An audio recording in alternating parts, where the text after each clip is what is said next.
Chapter 38. Another with Regrets. Chapter text: Head boy and girl running off together in the middle of the feast and not returning till well after curfew, Susan accused in a high, shrilling voice the moment Lily stepped through her dormitory door. Don't think we hadn't noticed. Lily calmly removed her cloak and set about changing into her sleep clothes. No detention notice yet. She didn't know how long she sat there with Severus in the dark, just holding him in silence. When he finally shifted, reminding her of curfew, they parted ways at the dark and silent entrance hall, save returning to his dungeon chambers, while she was left to return to her dorms.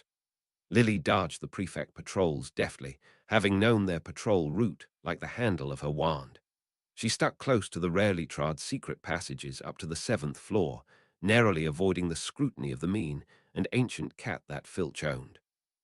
It was close to 10 in the evening when Lily set foot in her common room, to great disapproval of the inebriated portrait. It seemed the fat lady had been imbibing in the painting of the wine barrels again. There was a heaviness to the evening, one that Lily hadn't felt before. Not even the rosy cheer of the warmly lit common room could dispel it. It was hard to believe that there was a celebration of sorts merely hours before, when all she could think of now was Severus, pained, shuddering breaths in the darkness. What happened to make him like this? This heavy despair over something that wasn't real? How long had these nightmares been going on? Was this what caused him to change so suddenly and so drastically? Had he been holding on to this for the last year? Was he a seer? That last thought shook her to the core, not because she feared the possibility of her fate, but for what it would mean for Severus. She knew he was the kind of man who didn't let go easily. The idea that he held in his hands the means to save her but would fail. She could not see him letting go of that. She could see him withdraw into a life of regret and self-flagellation. She had glimpsed too closely of that fate tonight, and it shook her to her core. Setting a legendary example, aren't you? Susan continued to snipe, but Lily simply didn't have the patience to put up with it tonight. Absolutely. Couldn't wait to find a dark corner for a hearty snog, Lily quipped as she slipped on her pajama top, a lot more boldly than she had intended. She sent herself into a flush. Unexpectedly, Marlene laughed. Oh God, Lily, you. Yet she seemed amused at the utter disgust on Susan's face, and she didn't anything extra to push the point. Well, how was it, Lily? Mary asked with a semblance of concern. This was your first, I assume. The head girl couldn't help the exasperated sigh from tearing from her throat. I was joking. We didn't do anything. The muggle girl slipped from her bed to sit on Lily's. Are you just saying that? With a sigh, Lily flopped onto her covers, almost unsettling her friend. No, I'm serious. Severus wants to save things for marriage, and that's what he's been doing. Hadn't thought he had the self-control, Mary muttered with a shrug. Good for him, I suppose. Marlene dropped heavily on the other side. So you just went for a nice long brood with him, huh? Something like that, Lily murmured as she closed her eyes against the flickering candle light. Her friends didn't need to know about what had happened. She didn't even understand what had happened. She always knew Severus had quirks, but this, what had made him turn so suddenly, he was so frightened for events imagined, for nightmares, as espoused from his own mouth. It was as if he thought it all real. Her father's horror stories came to mind. Well, I believe you. Lily jolted from her spiraling worry as her best friend sprawled out beside her. You couldn't have shagged him today. Lily snorted, glad for this distraction. And why on earth not? The blonde girl turned an eyebrow. Because, that time of the month. Oh, right. Lily grinned. It was a too frequent source of amusement that all the girls in this room had synchronized by their 4th year and would do so every year within a month of returning from holidays. She always wondered if this was a magical aspect of her body, or if muggles experienced something similar. Mary lay herself down as well on that ever-decreasing space of Lily's bed. That doesn't have to stop you, she said unexpectedly, sending both girls into giggling retches of disgust. Oh, you, Mary. Hey, I didn't start us off on the gross and raunchy path. I just finished it. Marlene covered her face as Susan Dove Scarlet faced behind the privacy of her curtains. You have ruined the purity of my mind. The muggle girl rolled over to raise a brunette eyebrow at her pureblood counterpart, squishing Lily in the process. We're all adults here. We can have a frank discussion. Marlene wriggled on the spot as if to burrow deeper into the bedding and out of sight. Not Lily. She's still not tried it. That's not what I meant by adult, Mary sighed. Her wan smile seemed terribly amused. She's thought about things rationally. By that regard, you're more of a child, Marlene. There wasn't any time to think, Marlene muttered, a little abashed. And how do so many people know about it anyway? I trust you had nothing to do with it, Lily.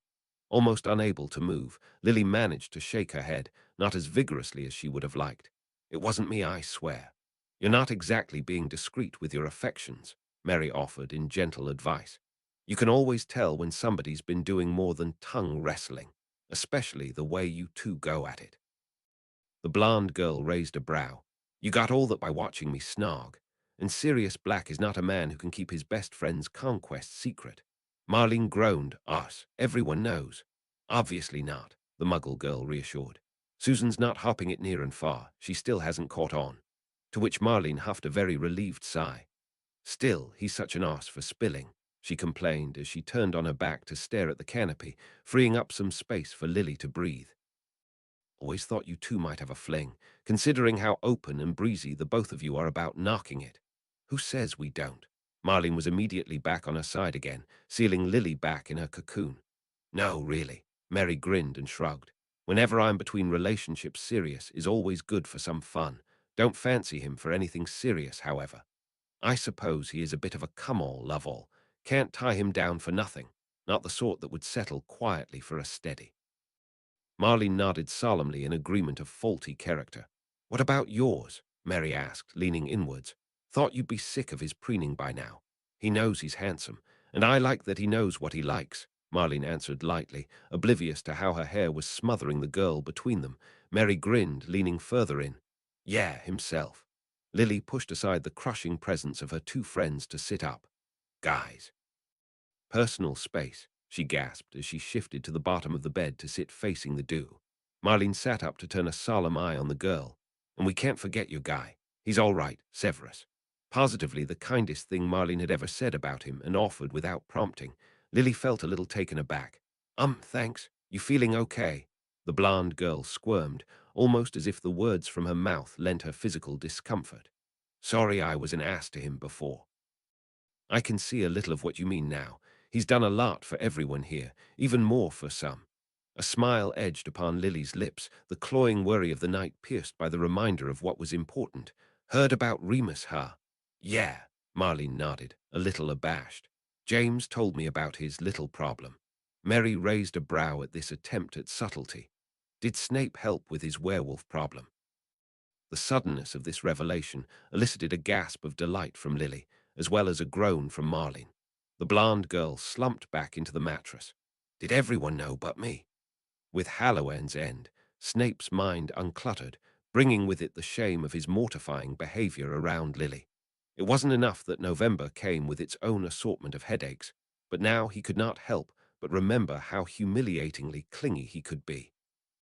He was most thankful that Lily never mentioned a word of it in that passing week, though that could be down to the formality of their time spent together. It was a week spent without pressing events or the wolfsbane potion in the background, and they both spent it catching up on study, and in her case, homework. In many ways, it was relaxing to return to the silence of the library, not making any small talk as they tore through textbooks with studious ability. But he could not shake the suspicion for every glance she laid his way, for every word economically whispered, that she was thinking about the words he uttered on Halloween. He hadn't meant to say so much. He certainly hadn't meant to whimper so hard right in front of her. He had looked a right arse that night. It certainly wasn't the most manly he'd ever felt. But at that time, he hadn't been able to get his head out of his knees for long enough to divorce himself from his humiliation. He had been in the darkest of his moods, the one where he could not claw through the guilt strangling him. It shouldn't have been so bad this year. He had promised himself, in light of the direction his life was taking, that he wouldn't lose sight of this reality, that this was his life now, and he was doing right by Lily. But that insidious darkness would not leave him. The closer to evening he had come, the more anxious he had become. Time rolling upon that terrible hour, that night when he lost everything. It didn't matter that Lily was there, holding him and reassuring him of her continued existence. Somehow that made things worse. That moment, that happened 20 years ago on that night, that hadn't yet happened in this lifetime, anchored firmly forever in this mind. A grim anniversary that bode no celebration. a reminder of how deeply he had wronged her. This woman who had clung to him as he shuddered like a child, soothing him through nightmares she could not possibly understand. That was what his episode must be to her, a meltdown over a nightmare. If it were possible to be more mortified, Snape had yet to experience it. With the clarity that came with the passing of that dark anniversary, the full weight of his pathetic tantrum sent him into a state of perpetual cringe. How anybody could stand his presence, having witnessed him at his most pathetic, was beyond him. But that was what Lily did. The days when they had no class, she would study alongside him in silence. The days they took class together, she would sit by him far more often than she had been already. Not once did she bring up his mortifying breakdown.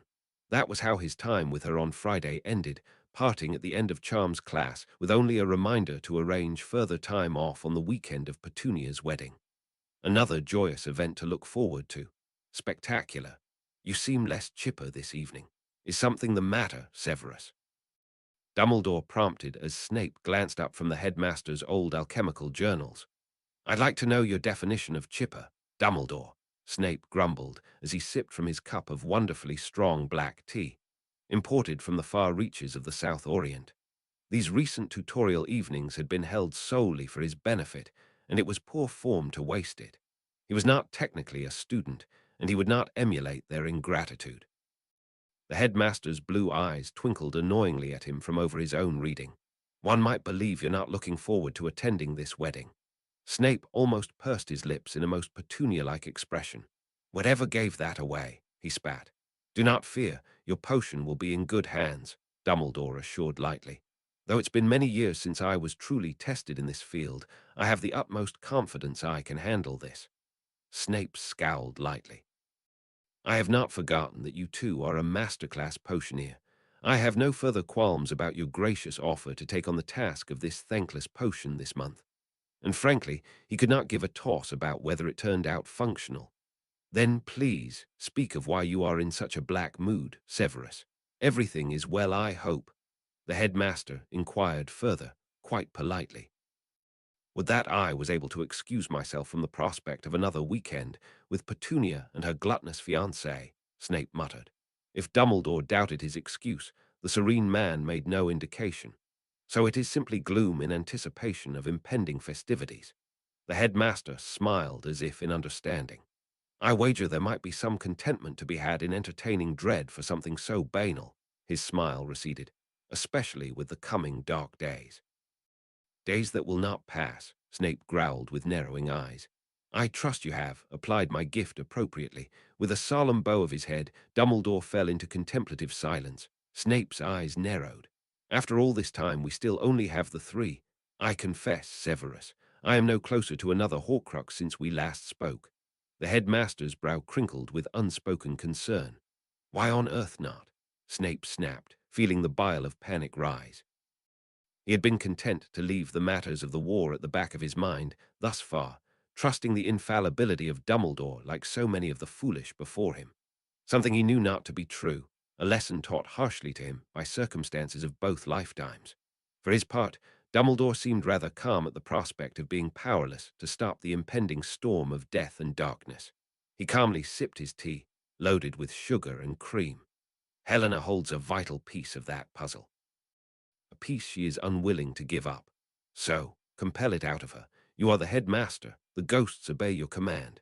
Snape barked. Is that how you treated our castle's denizens during your reign? The headmaster asked lightly, his piercing blue eyes flashing over the top of his half-moon glasses. That brought a rise out of Snape, a flash of red-hot anger. I did as I was forced to do, so that I could carry out your very last order to me, Dumbledore. Don't you dare take the high pedestal. There was no negotiating with the castle's bound servants. Had he not wielded the extent of the headmaster's will, the castle's very walls would rebel against him. A difficult situation you were forced to endure. I am sorry for it, Dumbledore conceded with a solemn nod. However, that is a different situation as to the present. I do not wish to bend her will with my authority, Severus. I didn't realize the only thing to stop your crusade was the hurt feelings of one dead girl, Snape sneered. A faint smile touched Dumbledore's lips as he shook his head.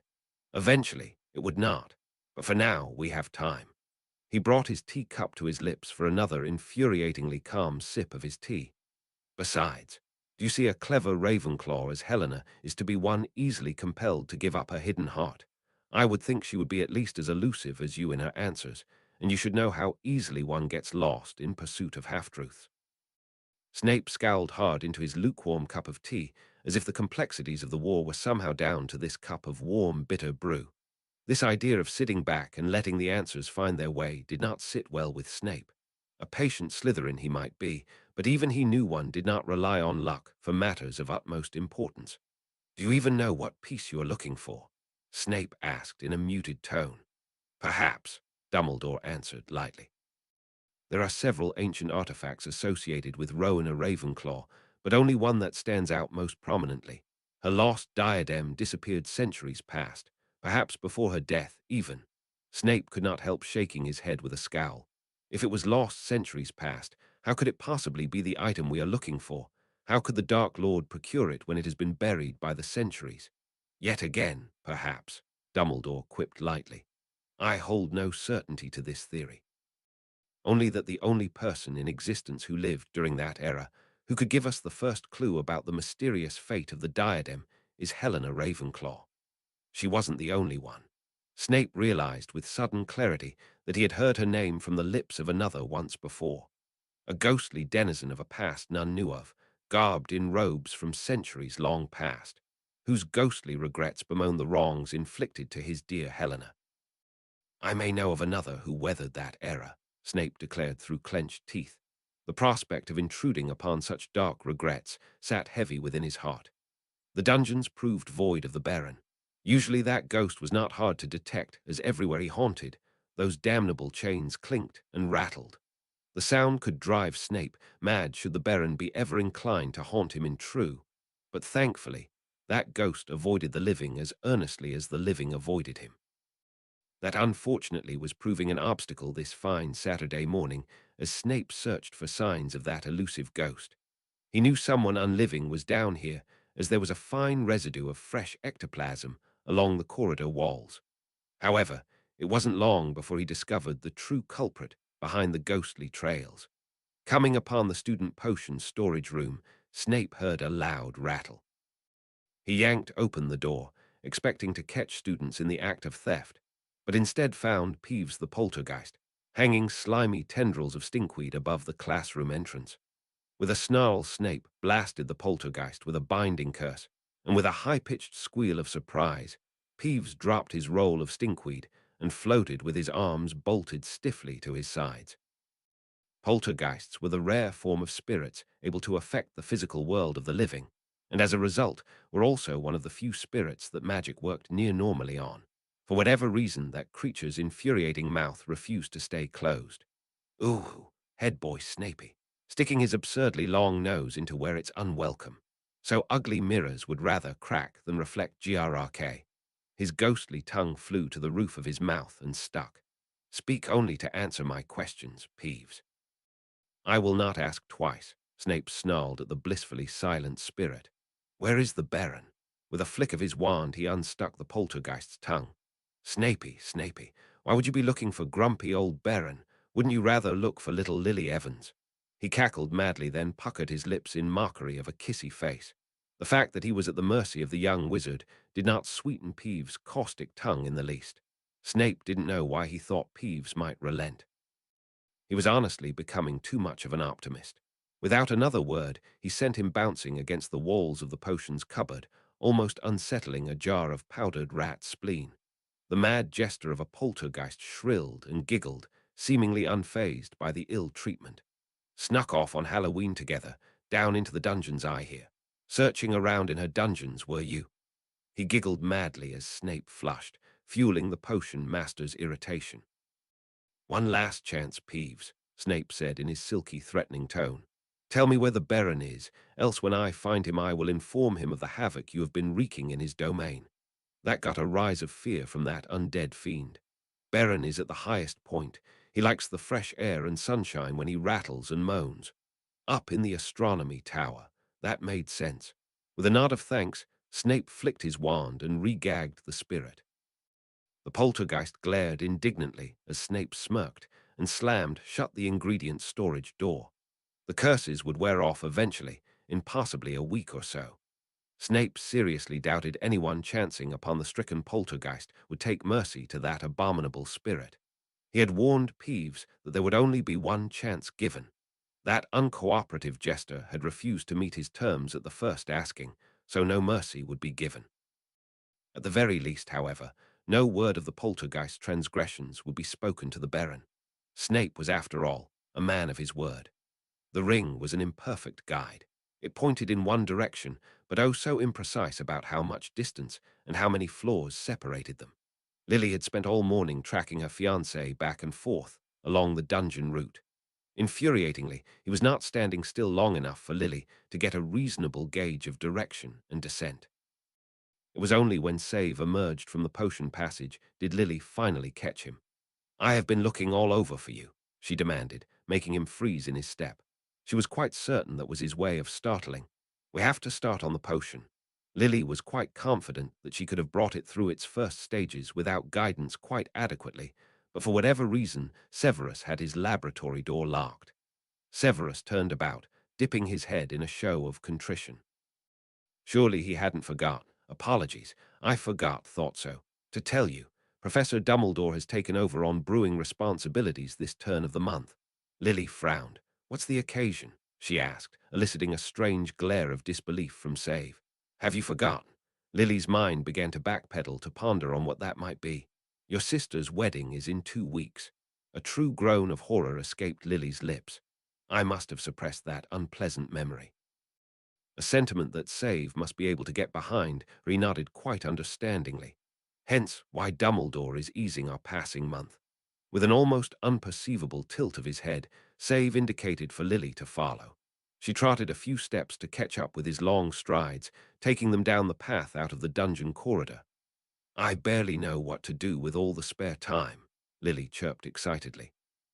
She had been mentally preparing herself all week for this mentally and physically challenging exercise. Save cast her a skeptical glance. "I should hope study is somewhere on that list." Pht. Lily rolled her eyes. "When did you become such a spoilsport? I dare say being head boy has brought out the boring side in you." Her fiancé appeared unamused at that assessment, frowning deeply as they emerged into the steady late-morning light that never reached far into the dungeon stretch. Lily stared down the sunbeams that danced from the windows of the entrance hall. There was a warmth in the air that had been absent this past week. The golden sunshine chased away that biting chill that had been building with the season's passing. It would be a wonderful day to farewell the autumn by the lakeside. "I'll study with you later today, if you sit with me by the lake till lunch," Lily bargained, a habit she was getting into, learning the lay of the land in a relationship with a Slytherin. Severus paused in his step, a look of mild discomfort passing his features. "I'd love to," Lily raised an eyebrow at his tone. But I have an errand to run today," he finished, swallowing down his discomfort. "Which is?" Lily prodded. She knew she was being nosy, but after what happened on Halloween, she was not content to simply take his reluctance to spend time with her on face value. However, it appeared that was one prodding question too far as Severus immediately turned on his heel and stalked away. Lily paused for a beat, debating with herself whether or not to give chase, but curiosity won out with the knowledge he could never hold a grudge against her. "Come on, Save. We're friends. You can tell me," Lily jested as she struggled to keep up. If she thought his strides were long before, she certainly had her eyes opened. "Nothing so salacious, I assure you," Save snapped, extraordinarily evasively. They took a sharp turn at the base of the entrance flight, avoiding the steps leading to the grand staircase. It was a moment before Lily realized exactly where they were headed. Her hands whipped out to take his as she dug down her heels. "The astronomy tower is out of bounds," she exclaimed, as if he wasn't fully aware of that fact. "Then I would thank you to keep your voice down," he muttered, acting in every way as if this blatant flaunting of rules was intentional. He cracked open the wooden door and slipped inside, leaving Lily outside to battle her moral dilemma. In the end, she chose to quickly follow, slipping inside before anyone could witness her unlawful action. "Seriously, Save, why are we here?" Lily hissed as she caught up to his ascent up the spiraling staircase. The air that flowed down this spiraling tower was touched with the chill of the coming winter. The height of the tower funneled down the frigid air from up on high, stripping it of the merry warmth of that sunny day. The taller boy glared down at her, seeming unimpressed by her willingness to follow him out of rule-bound territories. "I don't know what you're doing here, but I'm here to meet someone. You have a permission slip from a teacher?" Lily asked so hopefully, a black eyebrow arched. "No." Her heart dropped as she trotted up another 3 steps to draw level with him. "If it's not a teacher, who are you seeing? You're breaking the rules by just being here.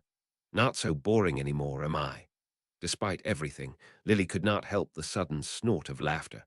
Severus' own brand of humor was coming fast and thick of late, and almost always at the most unexpected of times.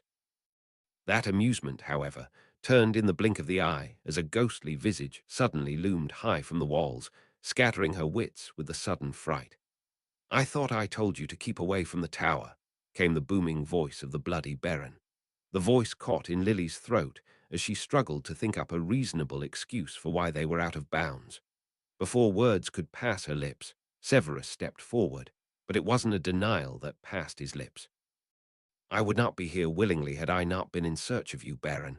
The severe ghost glared down from above. "A message, is it? Out with it, then," he boomed in such a demanding tone that had she been able to, Lily would have obeyed in a heartbeat. "Not a message," Save replied, as calm as if he were speaking to a fellow Slytherin, and not the ghostly incarnation of a week's worth of detention. "I sought you under my own volition. I feel I must speak to you, sir." "Sir." Despite the gravity of the situation, a smile touched Lily's lips. She never knew Severus to be the kind who would call a non-human sir. It wasn't so long ago when he wouldn't even offer a respectful moniker to the professors. The Baron swooped down close, stripping the absent-minded smile from Lily's face. "Then speak. What brings 2 head students out of the realm of rules to find me?" Lily took a step back and shook her head, barely able to meet the looming glare of the Baron. Severus' hand flew to her sleeve, however, as if he thought she might flee and abandon him to his fate. His black eyes bore into hers, darkened thoughts whirled behind them, an expression foreign upon the face of a Gryffindor, but all too common among the schemers of Slytherin. "I had wished to introduce you, Baron, to my betrothed, Lily." Lily started. She hadn't expected Severus' errand to be a social call. A strange, darkened shadow fell across the Baron's ghostly visage. "Your betrothed." Lily didn't know what she was expecting from the ghost. Dismissiveness. Anger at Save's presumptions, perhaps. Not this numb surprise, this strange, bitter longing. "She is very beautiful," he finally relented, his booming voice suddenly gentle. "It is good to see young Slytherins searching for their heart among other houses." Severus dipped his head in acknowledgement, but from his mouth came a question. Was Helena not a Slytherin? Such an unexpected question, uttered so unexpectedly. From the Baron's sudden quiet that he had been taken by that question, and from that slow rage building behind his features, this was not a question he was pleased to be asked. "How dare you?" he roared, startling Lily against the tower wall. His hollow voice echoed down the stone steps, causing the girl to fear the noise would draw a curious teacher. "That name is not for anyone's utterance. Where did you hear it?" If Severus was startled by the ferocity he invoked, he did not show it. He bowed his head respectfully and answered as he was bade. "I heard it from you, Baron, when you spoke of regret of her passing." A shroud fell over the Baron's face. "Had I really? I must have. Oh, Helena." His voice softened, and from his ghostly throat came a slow, mournful sound. "What was she like?" Severus prodded gently against all expectation. Lily could only watch on silently as this conversation carried, trying to understand what was happening. To her it sounded as if the Baron had a lover named Helena who met a tragic end, and somehow Severus not only knew about it, but was interested enough to seek out the Baron for such a conversation. That had to be his purpose today, because she thought it highly unlikely today's exercise was to introduce his fiancée to his house ghost. She was a Ravenclaw, the Baron offered unexpectedly. Not just a Ravenclaw, but a true Ravenclaw. Helena Ravenclaw. Rowena Ravenclaw's daughter. Lily gasped. This was like a hidden page taken from a Hogwarts history. She never knew she had lived 6 years amongst beings who had been alive alongside the founders of this school. The Baron's ghostly eyes glanced upon her, so calm despite his sorrow. "She was beautiful like you," he almost whispered, his voice whisked away upon the wind. What happened to her? Severus asked gently, more carefully than she had ever seen him tread in conversation. Dead, dead. Oh, Helena. Another mournful sound emitted from the Baron's ghostly throat. Dead by my hands. Oh, how I wronged you, Helena. Lily started, eyes round, so unexpected that confession had been. A dark glimpse into the Baron's ghostly regrets. A thought niggled in Lily's mind, a reminder of Severus' troubled soul on the night of the hallowed eve. Where? Severus urged, his gentle tone rising. Why? But the Baron did not appear to be listening any longer. My fault. Mine. I'm so sorry, Helena. His great chains rattled in a rhythmic clanking, the sound of penance for wrongs wrought so long ago. I did this to you. I am very sorry for what has happened, but you must tell me why this occurred, Severus demanded, his voice taking on a tone of urgency. What happened to your Helena? That was such a prying question to come from the mouth of a famously recluse boy. His eyes did not waver from the ghost before him, seemingly determined to understand, as if his own heart lay at the bottom of this tragedy. Lily slipped to his side to thread her fingers through his. His eyes flickered to her, his warm fingers curling around hers. Were these questions pried from the unexplainable wounds upon his heart? Words that had not left his lips again since that night he appeared before her, shaken and distraught by the tragedies painted by his own mind. Her fingers tightened, feeling the nicks and scars upon his coarse hands, a portrait of their counterparts upon his heart. The rattling was rhythmic, a symptom of the Baron's racking sobs. His mournful voice carried as it always did, but it was the first time Lily was close enough to hear his muttered repentance. My fault that she died, he moaned, alarmingly similar to the words uttered from Severus' lips. My fault. I killed her. With my own hands I killed her. She could feel Severus tensing, his black eyes growing wide upon his stony face, his expression still. Empathy, Lily thought it might be, a shared tumultuous heart. Why did you kill her? Were you trying to gain something? That hesitation spoke volumes, looking for answers to himself in another man's story. Slowly the Baron shook his head, his chains clanging arrhythmically with his motion. One rush of foolish anger, one eternity of regret. I killed her because she did not love me. I died on that very same sword. My penance is eternal, for I shall never escape her scorn. But that was hundreds of years ago. Lily found her voice, along with the sudden need to lend some comforting thought to this too heavy depression of a conversation. What you did was terrible, but surely you have paid well enough with centuries of penance. I can't imagine she'd demand you pay more after she's been gone for so long. Those chains clinked together as the Baron shook his head again. She is not gone. She has been by my side, suffering this eternity alongside me. Her eternal scorn fitting punishment to my crime. Her suffering my suffering. Oh, my Helena! Lily frowned in confusion, wondering if ghosts were also able to suffer from these reality-bending traumatic hallucinations. Severus, however, was not even the slightest off-kilter by these uttered confessions. What were her binding regrets? Why did she become chained to the mortal world as you did? She's a ghost, Lily gasped. The Baron's voice lowered as his head dipped. My Helena, my grey lady. His uttered mournful cries were drowned out by his rattling chains. I'm sorry, I wronged you so terribly. Please focus. Severus cried above the noise. I need to know why. I need to know, but it was too late. The Baron swept through the walls and disappeared from sight, his loud rattling penance falling into silence. With a slow exhale, Severus released his tension. Lily watched him with wide, worried eyes as he visibly shrunk in on himself, a scowl playing on the fringes of his expression. He did not find what he was looking for within that broken man. Why are you hurting so? The question slipped from her lips before she could stop it. He froze, his nerves bundling up again. His black eyes finally turned to hers, wide and searching, somehow frightened. Lily slipped her arms about him, bringing him into an embrace. Slowly he enclosed his arms about her. A warm, familiar entanglement that soothed her own jangled nerves. But she could not shake the encounter from her mind. That night, when he sought the solitude of darkness to mourn a misdeed that was a reality only to himself. An explanation she had waited for that she had never received. She knew the kind of man he was, the steady, rational, clever boy he was. But she could not for the life of her understand what occurred that night. If it was just nightmares, night terrors he could not shake, then why would it twist his waking hours like it did? She could feel his heart beat against her own. so close physically and in spirit. Yet his unsaid demons hung between them, a darkness that she feared. Chapter 39. A Very Muggle Wedding. Chapter text. That dark, thick mane of hair fought aggressively against the brush. Severus rarely took physical care of his long locks, resulting in a full coverage of tangles.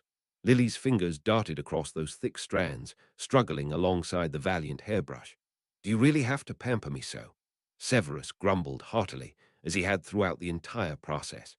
"I'm not even at the pampering yet," Lily replied in a huff, her face reddened by the surprising amount of exertion. "This is just basic maintenance." Severus, reflection scowled, as if the prospect of having his hair look its best seemed in some way unpleasant to him. "Just cast an untangling charm and get this over with already."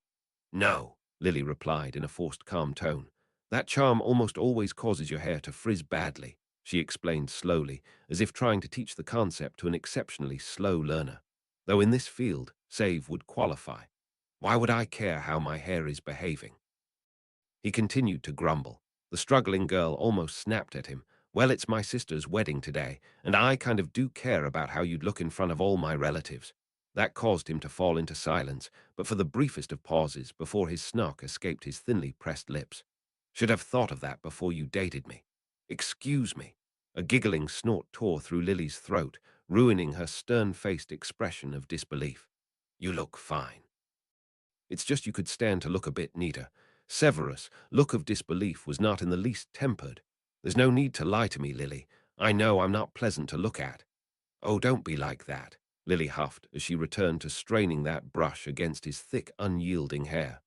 "I'd say you're more of an acquired taste, like Marmite." Severus looked her reflection in the eye, his glowering disbelief losing its effect with his hair smoothed about his neck, and with him stuffed into a very Muggle suit. There was no escaping the fact that this was to be a Muggle wedding, and that they both were expected to be on their best Muggle behavior. That meant taking special care of Severus' hair, as long, flowing locks were unusual among the non-magical men. Wedding was to be held in the bustle of Muggle London at some sort of reputable religious institute. Hotel rooms were arranged for both Lily and her father, but owing to some sort of mix-up, only 2 rooms were booked. Either Severus was not expected to be staying the evening in London, or he was expected to share Lily's room. She knew which she preferred, to both Severus and her father's deep concern. A knock came at the door. "Lily, Severus, are you two ready?" The voice of her father rang through. This was the 3rd time he had disturbed them throughout this grooming process. That spoke volumes of both the difficulty of taming Save's hair and how paranoid her father was about his daughter being behind closed doors. Lily waved her free hand in an absent manner, and the lock clicked open without difficulty. Nonverbal spells, in combination with her existing ability with wandless casting, were becoming increasingly easy for Lily. Her father pushed into the room, already dressed in a black suit that stretched tightly across his belly, his coat buttons buckling against the strain. "I see you haven't worn that suit in years," Lily commented without mercy. Her father sighed and patted his round belly. "I don't suppose you have something in your bag of tricks that makes my life easier." Lily grinned sheepishly. Save knows tailoring spells, which was her way of admitting she never bothered learning that class of spells. The aforementioned boy turned his dark eyes to assess the situation. "Simply follow the contours of the shirt with an extension spell, Lily. It's not alchemy." "You do it," she urged. "I don't want to ruin Dad's shirt before the wedding. Please." With a sigh, Severus stood with his wand and drew it in a circular motion before him. Her father's shirt instantly grew to accommodate his added girth, allowing the old man a sigh of relief. "That's honestly a very handy set of life skills you have, Severus. Don't ever allow anybody to tell you that it's not manly to have the ability to tailor. Or cooking, or cleaning," Lily added as she pulled him back to his seat. "Or hair maintenance. Save sighed, just use an untangling charm." Lily ignored him and continued to struggle valiantly against the knots in his hair. "A tight conservative ponytail. What do you think, Dad?" "Let it be loose," her father replied unexpectedly. "If anyone asks, we'll just say he's a hippie." Save's eyes narrowed at the ensuing laughter. He had no idea what they were talking about, probably for the best. "Don't worry," Lily reassured her glaring fiancé. "We're not making fun of you. It wasn't a lie if said with good intentions, right?" We'll just put your hair in a ponytail, neat, but nothing too fancy. Then I can finally start getting ready." Lily hadn't even changed into her formal dress yet. She was still garbed in her warm, muggle-styled petticoat draped over her school robes. Her father sighed unexpectedly. "Petunia did you wrong, refusing her own sister for a bridesmaid." Lily paused in her action, his words stirring up the stinging hurt. Petunia did not wish for her own sister to be by her side on the day she walked down the aisle. She hadn't even bothered to tell Lily, having left her to find out by inference on the day. Lily found the dress prepared for her to be a red one, at jarring odds with the matching yellows Petunia's school friends wore. "It's fine. It's her big day after all," Lily replied, hoping her hurt was not as apparent as it felt. "Besides, that just means she can't complain when I don't pick her to be my bridesmaid." That caused the frown upon her father's brow to deepen. "I don't like this fighting. You're both my girls. Please don't do this." A worm of guilt flickered across Lily's heart. "I didn't start this," she muttered as she bound Severus' ponytail in place. His black eyes had been closed the entire time. He griped, but she knew he loved the feeling of her fingers in his hair, even to the point of such complacency right in front of her father. There was just something so gratifying about knowing he had buttons to push. "We're done," she announced, stepping back to admire her work. The tight ponytail didn't really work with his features, but rarely anything did. At the very least, nobody could complain about how neat he looked. From the scowl Severus sported, it seemed he agreed with her assessment. He turned from the mirror, seemingly unable to stomach the sight of himself. "I'll leave you to change then." "Hold on," Lily demanded. "I did your hair. The least you can do is help me put on this dress. The zip's at the back so I can't do it myself without risk of tearing it." Both men froze at the doorway. "Excuse me." Her father raised an aghast eyebrow. "Oh, get off it, Dad," Lily sighed, exasperated. "We're going to be married." "So you're not married yet?" "You do not ask an unwed gentleman to do up your dress." Lily's eyes narrowed in annoyance. "Fine. If I tear it, I'm going in my knickers." Her father sighed and ran his fingers over his chubby but freshly shaven chin. "Severus, would you be so kind as to leave the room?" He didn't even put up a struggle. Severus stood and left without another word. "Brown noser," Lily grumbled as she ducked behind the folding screen and stripped off her garb. "You really shouldn't test him like that." Her father's voice rang over the screen as Lily slipped the slim dress over her head. "I'm growing up, Dad," Lily retorted as she slipped her arms into the half-cropped sleeves. "Stop trying to stop it." Another sigh sounded over the folding screen. "You're still my little girl, Lily. You'll always be my little girl." She paused in the middle of smoothing down the hems of her long, flowing dress. "I know, Dad." She felt a small twang of guilt. "You don't have to worry about Severus. He's keeping true to his word." "I'm not worried about him. I believe him to be a man who takes his promises seriously." "So you're fine with him sharing my room tonight?" Lily asked as she straightened her collar, a little too hopefully.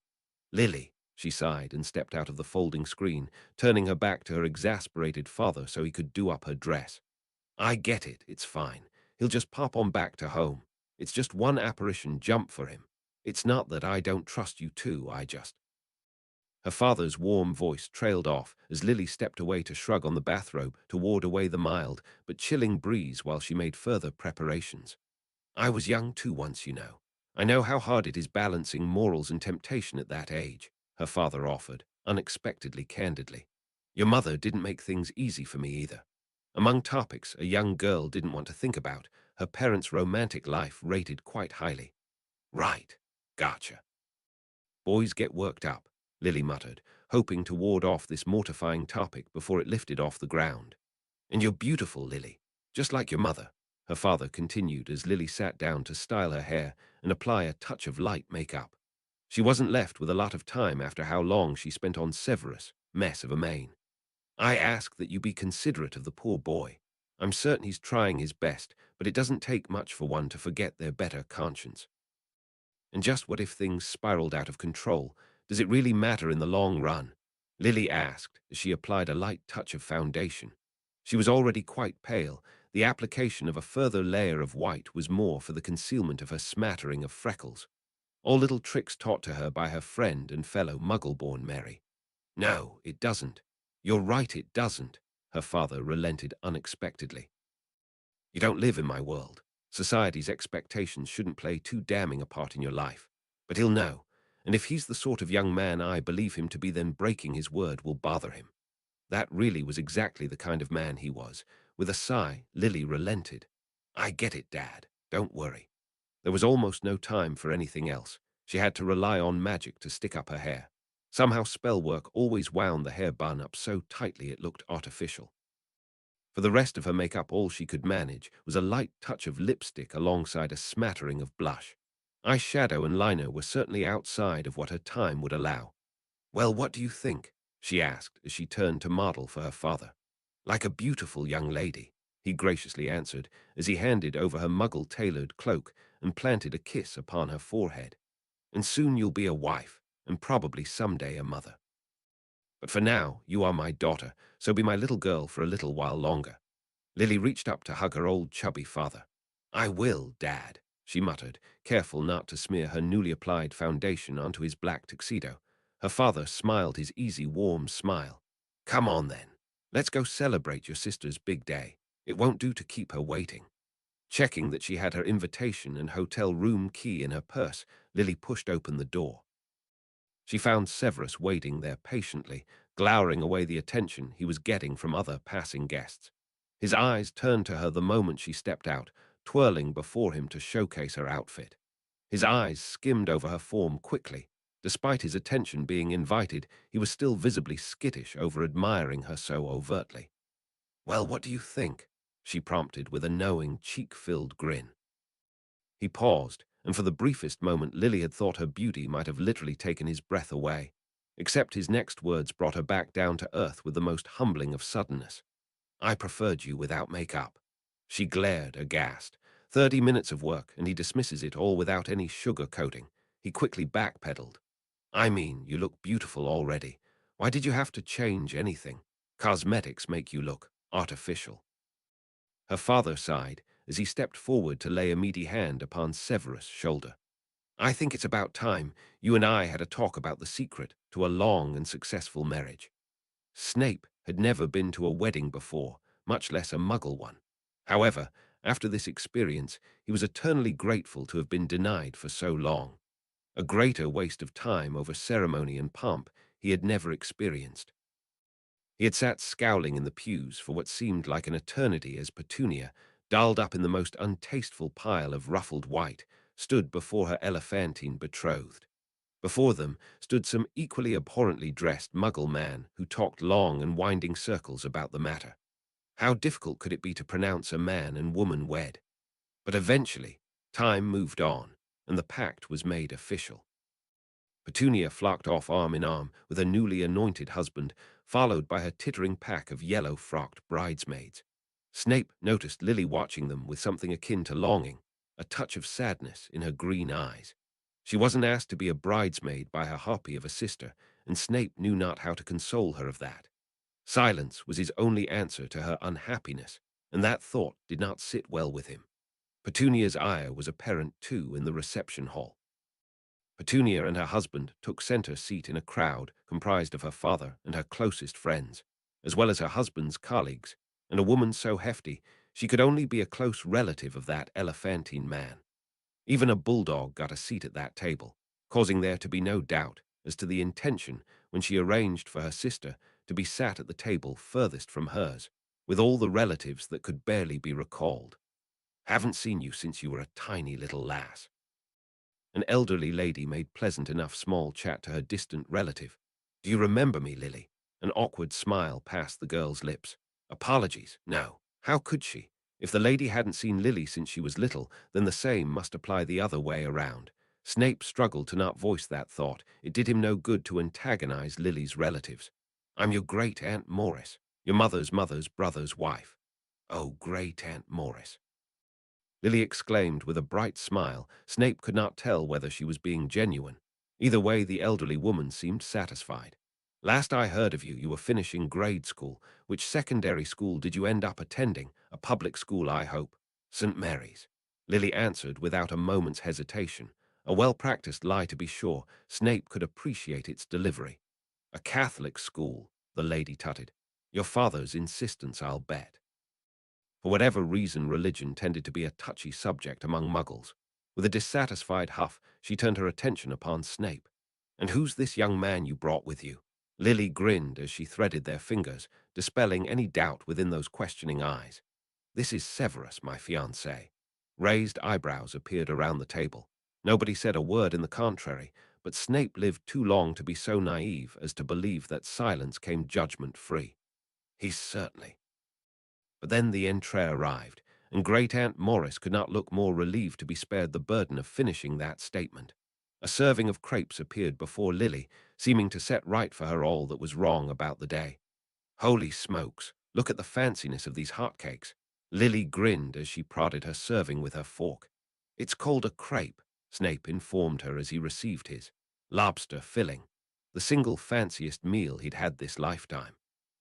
His previous one had several instances of supping with the Malfoys, so he'd had some experience with fine dining. Lily could not care less about semantics. "It's a hotcake to me," she muttered as she took a hefty bite. She was by no means a messy eater, but her less-than-perfect manners would still have sent Narcissa into fits of disgruntlement and nose-wrinkling distaste. With his fork piercing the spilling end of his folded crepe, Snape used a knife to separate the fold and folded the piece perfectly upon the utensil. Dessert-eating etiquette, but wholly appropriate for a soft hors d'oeuvres. "I get why you're dating. You're a rich bloke, aren't you?" A male guest commented from across the table, some distant, unknowable cousin of Lily's to be sure. That idea got Great Aunt Morris to warm up a little more. "Of course. Public school. Are you still attending?" "Yes," Snape replied before taking a bite, excusing him from elaborating further. If everyone was under the wrongful assumption that he was from a wealthy background, then let them. He had no desire to confess his poverty to utter strangers, and lying by omission was the most comfortable of lies. Another guest turned her confused attention upon the conversation. "Strange. I heard from Vernon that he's some sort of stage magician." Well, that was an insulting insinuation, even by Petunia standards. "And he's the most reliable source of news, I'm certain," he grumbled sardonically, not at all tempering the bite in his tone of voice. "Severus," Lily cautioned in a low voice. Her sister's wedding was not the place to air out grievances. "That Vernon is an impressive man, however."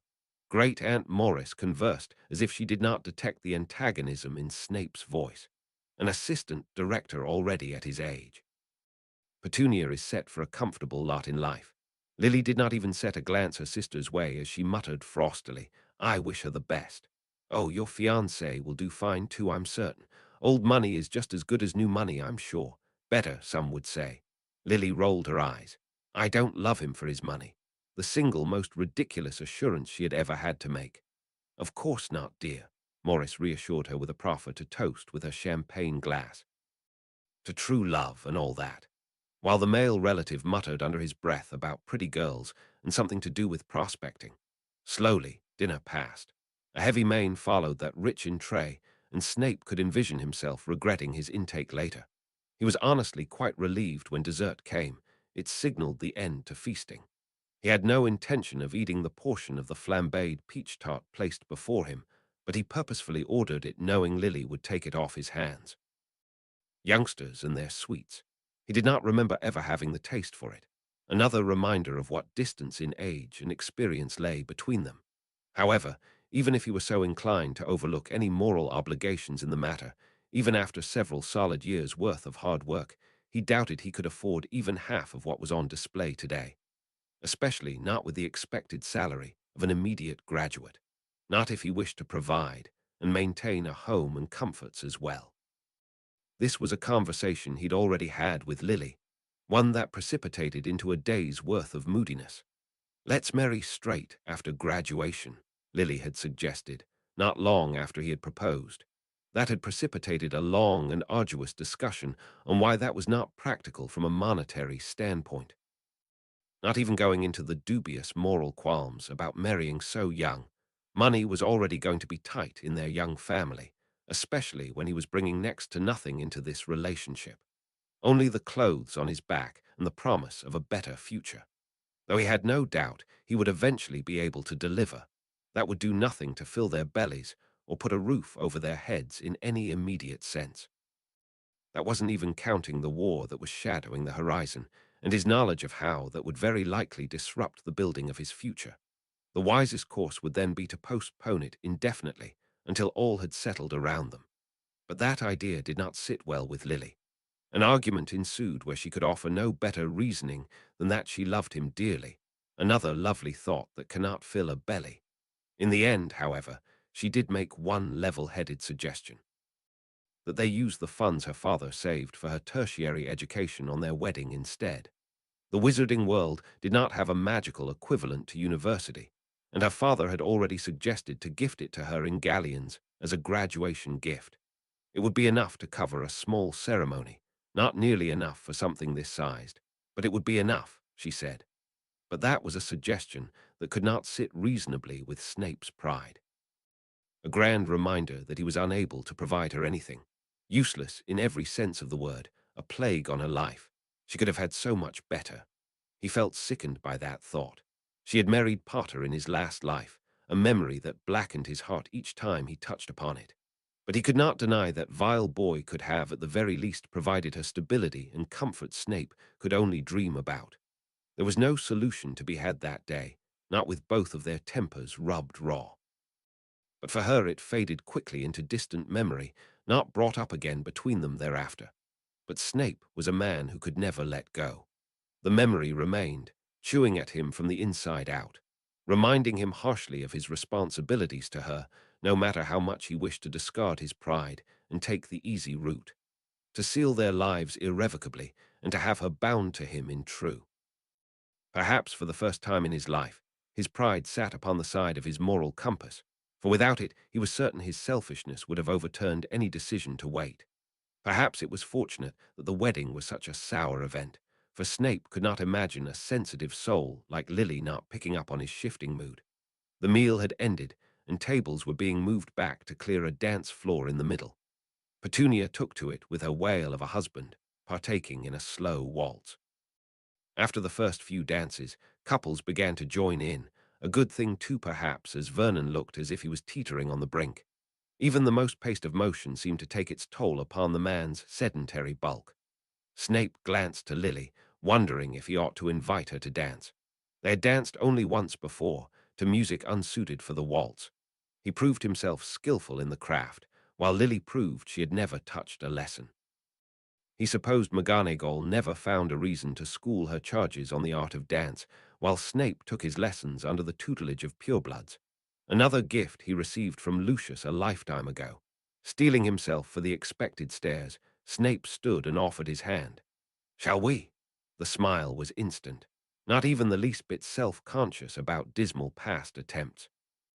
She placed her hand upon his offered palm and allowed him to lead her to the floor, smiling as he placed his hand upon her waist. Snape could not fight his encroaching smile as he led her in slow, turning dance. Her feet followed his, following the pattern of his movements with small, hesitant, shadowing steps. Not as clueless as she had been their first dance together, but certainly not as self-assured in her clumsy movements as when she was surrounded by her friends and peers.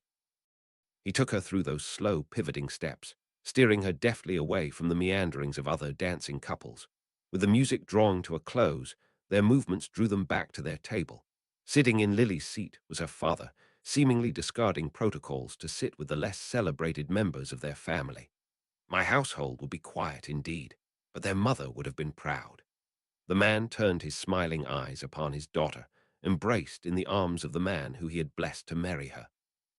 Without a word, the man motioned for Snape to approach, causing him to pause a beat and almost tripping Lily in his misstep. "I knew you can't be perfect," she commented with a grin, as if delighted by this discovery that her fiancé was human like everyone else. With a quick step backwards, Snape ended their dance. She looked mildly disappointed and slightly worried, as if suspecting her leading comments to have precipitated this hasty end to merriment. But her confusion cleared when her fiancé led her back to their table and to her waiting father. "I noticed you didn't come up to congratulate your sister once," her father said with a light bite to his tone. Not to be outdone on pettiness, Lily quipped back, "I noticed Petunia's put me on the furthest table." The old gent sighed a heartfelt sigh. "It's your sister's wedding, Lily. I know she can be a bit." He couldn't quite finish that description, changing tack with his sentence.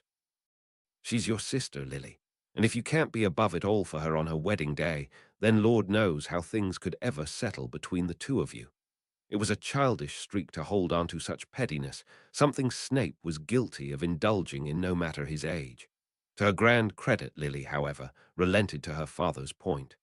All right, I'll go wish Petunia the best. She looked a little sour as she said it, but Snape knew better than to really believe she held on to any real resentment over that concession. Wonderful. How about I dance you over to her? She's still sitting in that corner to keep company with that wheezing husband of hers. Her father held out his hand to his giggling child. He offered a smile to Snape and a light humor upon his voice. Sorry, Severus, but I'm afraid I'm taking my daughter off your hands for this dance. And with that, the old man spun off, taking Lily along the dance floor in a slow but expert step, a skill every man of his generation probably learned. Snape sunk back into his seat and watched his fiancée keep time to her father's slower but exacting steps, dancing amongst friends and family that Snape did not know nor cared to truly meet. This was their world, and he a stranger. He watched her move, more graceful than she had felt in his arms. Her smile was bright, despite the banality of the event and the obvious insult her sister intended. She did not seem the least bit jilted by the experience. Dressed in her red silks and painted up like a doll, she swept across the uncluttered hall. She was radiance incarnate, joy to behold. Though the wedding was not hers, there was no doubt as to who the jewel of the event was. It didn't take much imagination to understand why Petunia did not want her sister by her side at her wedding. He wanted her to have as much, if not more. He wanted to give her what she deserved. But he could never give her a wedding like this, and the thought clenched at Snape's heart. Lily heaved a frustrated sigh as she snuck through the back door of her home. Thankfully, night had fallen in the sleepy town of Cokeworth, and should the loud crack of her apparition have woken her neighbors, they wouldn't see anything in the gloom of darkness. Of all the scatter-brained things to do, she had forgotten to pack her sleep clothes, and damned if she was going to do it bare on hotel sheets. Though the establishment seemed quite prim, Lily didn't have it in her to be so utterly brazen in somewhere unfamiliar. After much bleary-eyed deliberation, Lily simply threw her belongings into a bag, left a note for her father, and apparated back home. 2 consecutive pops later, and Lily found herself slipping through the screen door into her darkened house, through the laundry room. She was thankful all her apparition practice had shortened the trip considerably. The creaks of this old house tickled her fancies at hauntings and possible letterfold infestations. It didn't help to know the magical world was real when she was home alone. To know the creatures from bedtime stories designed to scare little children could actually lurk within the shadows. Lily paused at the bottom of the stairs, staring hard at a shadowy corner of the ceiling. She thought she saw something flitter in the darkness. With a whisper, she flung a ball of light into that corner, illuminating it for a second before the sparks dispersed, revealing a whole lot of nothing and a very paranoid imagination. She sighed and shook her head as she ascended the steps. Sometimes she wondered why she was sorted into Gryffindor. Her nerves tingled at the silliest things, hardly a heart of undaunted courage. But even as she thought that, she froze at her bedroom door, thinking she might have heard a sound that didn't belong to her creaking house, the sound of a voice. The thought of haunting crossed her mind before she remembered Severus had returned home for the evening and mentally kicked herself for jumping to such flamboyant conclusions. She rolled her eyes at her own silly jumps. "It's just me, Save," she called, hoping to curb his expected paranoia over her less than expected presence in the house. No answer. She hadn't thought much of it as she pushed into her room and lit her candlewick. She could have used the electric lights, but after almost half a lifetime of using candlelight, she simply could not get used to the luminescent glare of the light bulb. With a tired sigh, Lily stripped down and dressed for the evening, just pleased to be within tangible reach of sleep. But as she pulled back her covers, she heard Severus' voice again from the room next door. Low-pitched words she could not quite decipher through the muffle of the walls, but loud enough that she could hear him nonetheless. "What was that, Save?" Lily called, but again got no response. Who was he talking to? Lily shuffled back into the hallway and edged to the guest room, noting the crack under the door was completely dark. "Severus," she called hesitantly and pressed her ear to the door, receiving no response. Was he talking in his sleep? She was about to give up on the endeavor before she heard him again. this time a low, hollow moan, a sound she had never heard pass his lips before, her name uttered in such a mournful cry. Severus, she whispered, her eyes growing wide. He was having a nightmare about her. Was it that nightmare? Pushing into the room, Lily stalked over to the bed, listening intently. His breathing was jagged, as if he was sobbing. His voice sounded in a low muttering. I regret, she heard him whisper as she approached his huddled form. He curled into his blankets, buried so deep that only the top half of his head stuck out. His hair spilt wildly across his pillow, as if he had been thrashing before he settled. Forgive me, he breathed, his low voice causing Lily's heart to jump to her throat. But he wasn't awake, and in some ways that made everything so much worse. His voice filled with such unknowable regret that brought to mind the mournful lamentation she heard within a stairwell one cold mid-morning. Lily. Save, she beckoned gently as her fingers stroked through his hair, feeling the dampness of sweat along his hairline. He suddenly stilled at her touch. She waited for him to acknowledge her presence, but only silence greeted her ears. Still asleep, but inexplicably silenced by her touch. Perhaps calmed. Without another moment of deliberation, Lily climbed into his bed and pulled him tightly against her. His breathing shortened, and for a moment Lily feared he might have awakened. But the minutes passed, and he did not rouse, instead sinking into a rhythmic breathing so different from his sobbing racks. Closing her eyes, she breathed deeply, surrendering to sleep in this unfamiliar bed, pressed against the warmth of her once familiar friend. Chapter 40. A Path to Eternity. Chapter text. There was something to be said about how vexing Lily's mind could be. Snape had awoken that morning to find her in his bed, draped about him in a most alluring way, and it was all he could do to temper his mortifying response. After slipping quickly away, Snape spent the majority of his waking morning bent over his coffee and racking his brain over how this came to be. He didn't sleepwalk, otherwise he'd have tripped the wards he cast within the Slytherin dorms. He hadn't bothered to ward or silence himself this time, as he thought for certain he'd be sleeping in private. It never occurred to him that Lily would take it upon herself to tangle into his sheets. He sat there for a good hour, pondering over whether anything had happened. He had been having sweet dreams for once, of the less than appropriate nature. But when he awoke and discovered at least half of it had been real, he really worried about how much of it was just his too vivid imagination. She was still clad in her soft cotton pajamas. No marks marred her skin. He couldn't have done half of the things he imagined.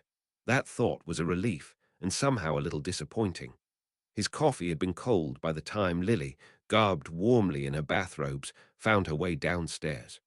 Morning, she yawned as she summoned toast, not even the least abashed that she had awoken in his bed. Snape couldn't even look at her without colouring, so he mumbled his greeting into his cold coffee, taking a long, deep draw so he did not have to meet expectations to converse immediately. Shooting a glance at her, he noticed her lips quirk upwards, taking enjoyment from his obvious discomfort. Aren't you even going to ask what happened last night? He was beginning to believe his girl had a sadistic streak, or at the very least took some joy from of keeping him high-strung. It wasn't as exciting as you're making it to be, I'm certain, he mumbled, going in for another sip. She puffed out her lip in a mockery of a pout. Oh, you hurt my feelings, and I thought you were excellent. He almost choked on his coffee. Lily, I'm kidding, geez, she giggled. You should see the look on your face. Snape's eyes narrowed, prompting Lily to soften on her vicious teasing and offer him something earnest. You were talking in your sleep, having a nightmare, Save. That nightmare, I think. His blood ran cold. How much did you hear? The smile on her lips died. A furrow touched her elegant brows. You were upset. You said you regretted. But you shouldn't, Save. A warmth tangled with the chill in Snape's breast. So grateful he felt for her affirming words, but also with frustration, for she knew not what she spoke of. His sins were not for this Lily to forgive. But one winter evening this Lily had learned the truth, and she had said much the same. Though she slept within a crystal vial, he hoped somehow her words rang true for them both, for all three, perhaps. She met his eyes determinedly. That's just a dream, and you haven't done me any wrong. Snape smiled, his heart beat just that little bit faster for her offered words.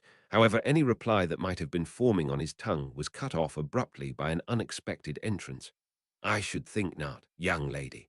Her father's voice startled them both. Strode through the hallway, luggage in hand. Neither of them had even heard the Muggle man enter, it seemed, surprisingly deft for a man his size. "Dad, you're back early. I hope the drive was comfortable." Lily put up a bright and bubbly smile. The older Muggle man was not at all taken by his daughter's play acting. "Nice try, young lady. Care to explain why you ditched your room last night?" "Forgot my PJs," she answered, as if that explained everything. Her father rubbed his eyes in a tired motion.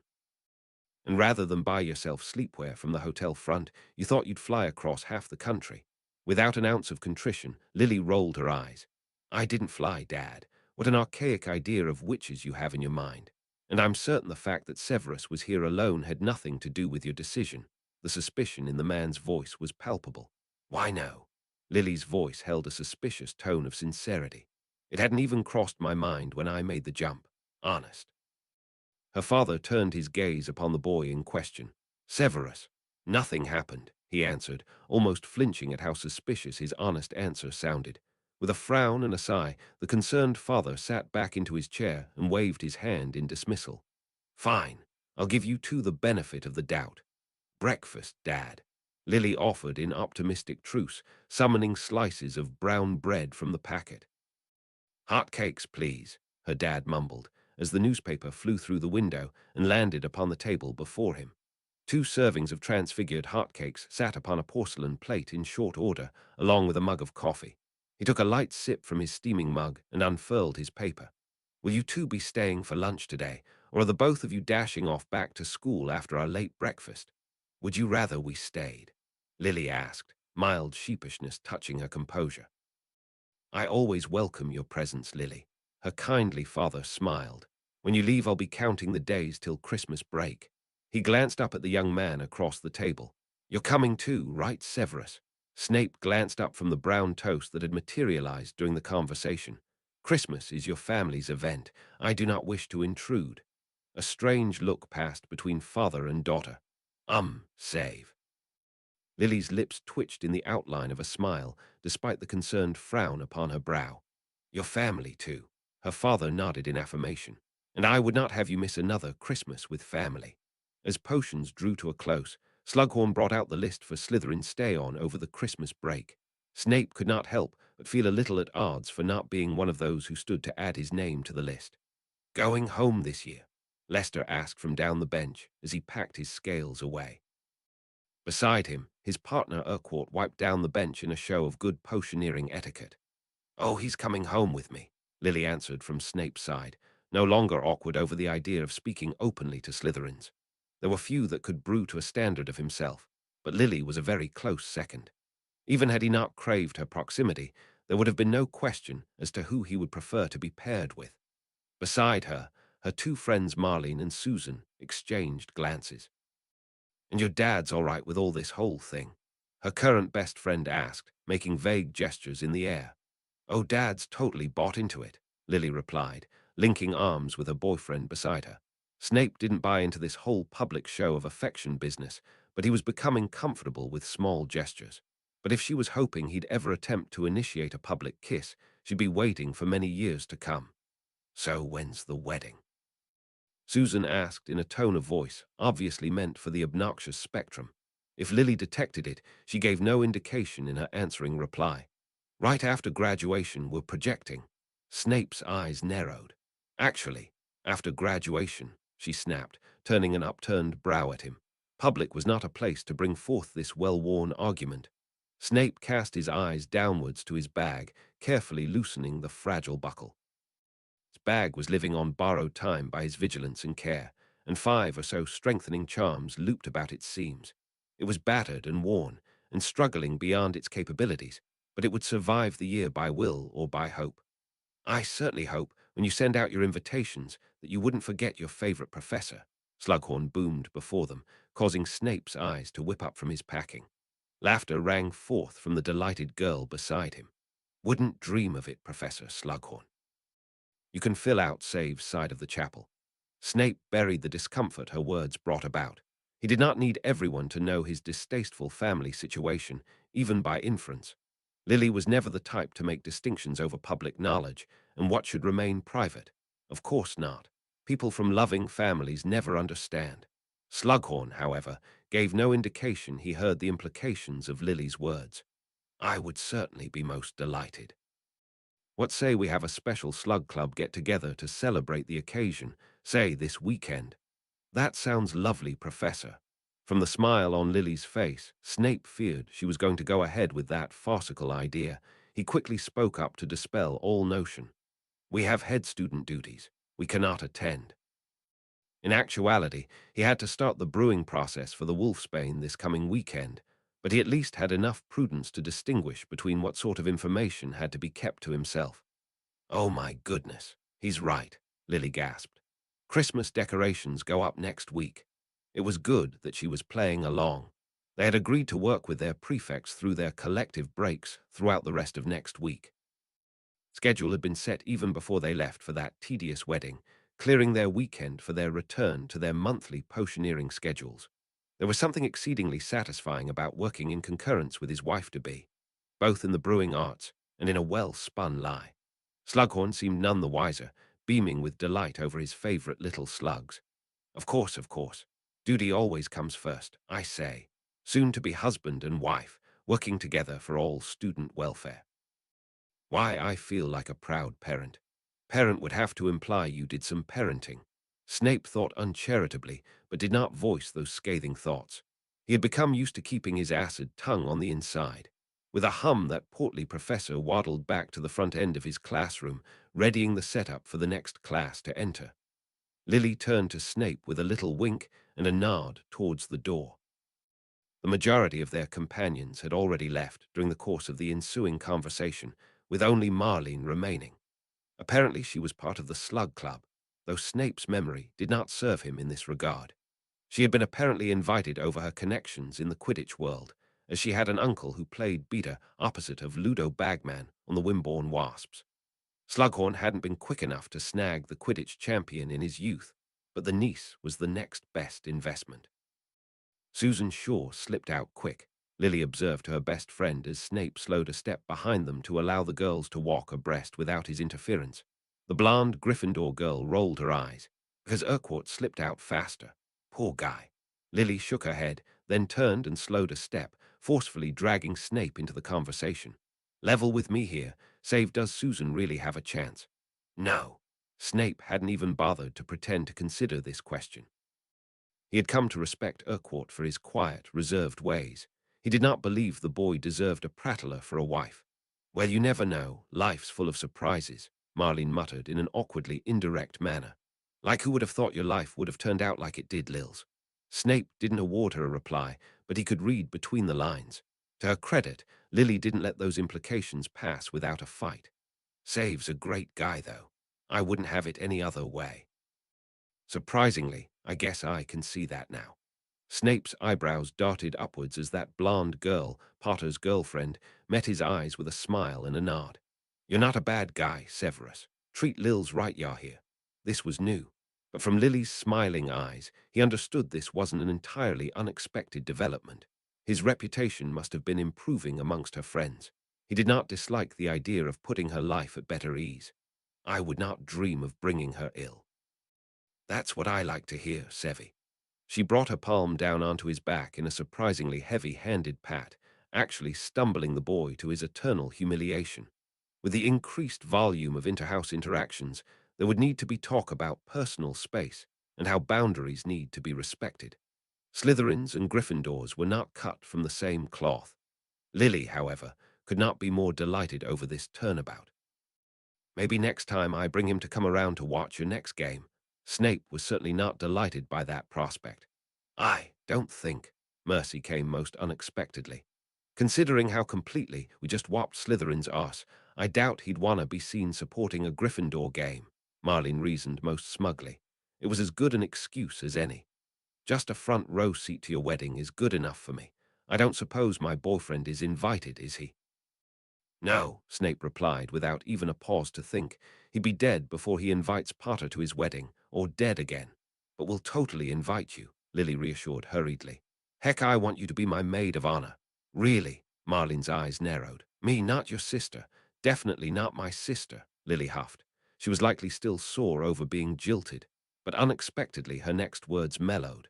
But I don't want us to drift any further either. Silence blanketed the hallway, but after a beat or two, the blonde girl looped her arm about the conflicted girl and gifted her sagely advice in her rough candor. As someone who had older brothers, let me tell you now. Her voice twisted oddly at those words. Fight for them with every fiber of your being. Make peace before it's too late. An unspoken heaviness between the two girls was palpable. I appreciate the offer, Lils, but I'll have to decline. Frocking up as a bridesmaid was never going to be my thing. His fiancée suddenly enveloped the blonde girl in a fierce hug before both dissolving into a baffling puddle of sobs. Snape sidestepped and stopped, staring awkwardly at the unfolding scenario, unsure as to whether he was expected to say something. He racked his sharp mind in a vain attempt to understand what was happening, but to no avail. He stood there for almost a full minute before wondering if it might be more prudent to leave them to it. Except he had no desire to leave his Gryffindor fiancée unescorted within Slytherin territory. With a deep, inaudible sigh, Snape made to disturb the girl's obvious private moment. Excuse me, but perhaps we should continue up to the surface. And while up there perhaps, he'd get a chance to slip away and leave the girls to their baffling exercise. But there was no such luck as they proceeded down the hallway, and Lily latched onto his arm in an oddly clingy way. Life's too short to waste on grudges, she muttered, as baffling a thought as it was sudden a statement. Thinking of asking dear Petunia to be your bridesmaid? Snape asked in a low voice, not chancing the risk of another session of tears. Yeah, Lily mumbled, wiping her eyes subtly on his sleeve. Only she could be forgiven for such a transgression.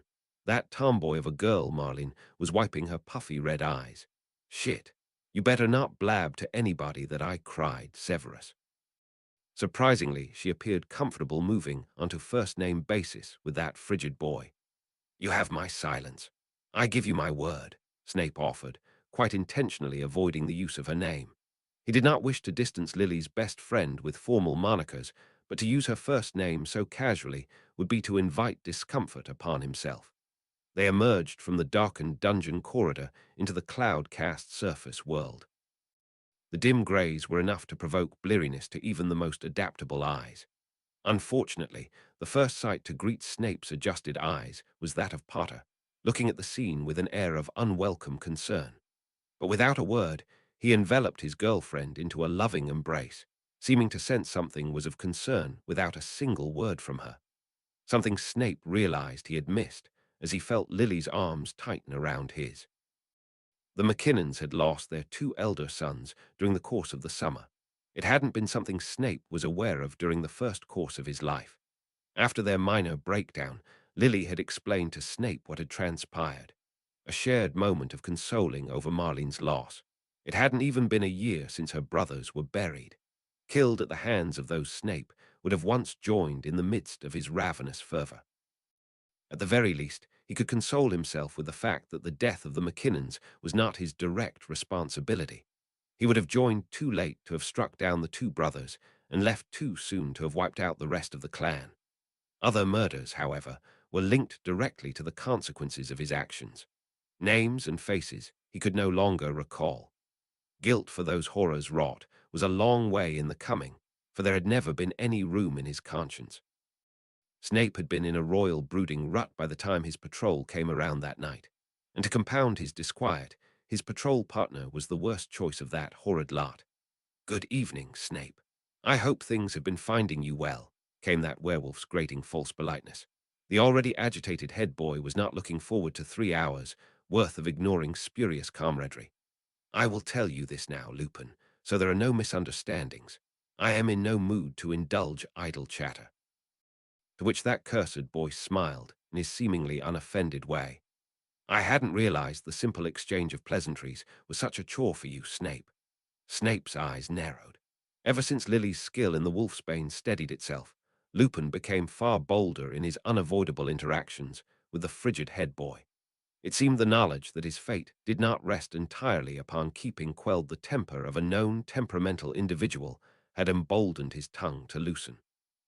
Without a word of reply, the head boy took the route taught to him by weeks of repetition, the hope of a peaceful patrol growing more distant by every word that fell from that obnoxious wolf's muzzle. Last month's potion was brewed by Dumbledore, Did you know that? Came that inane chatter that honestly neither warranted a reply nor deserved one.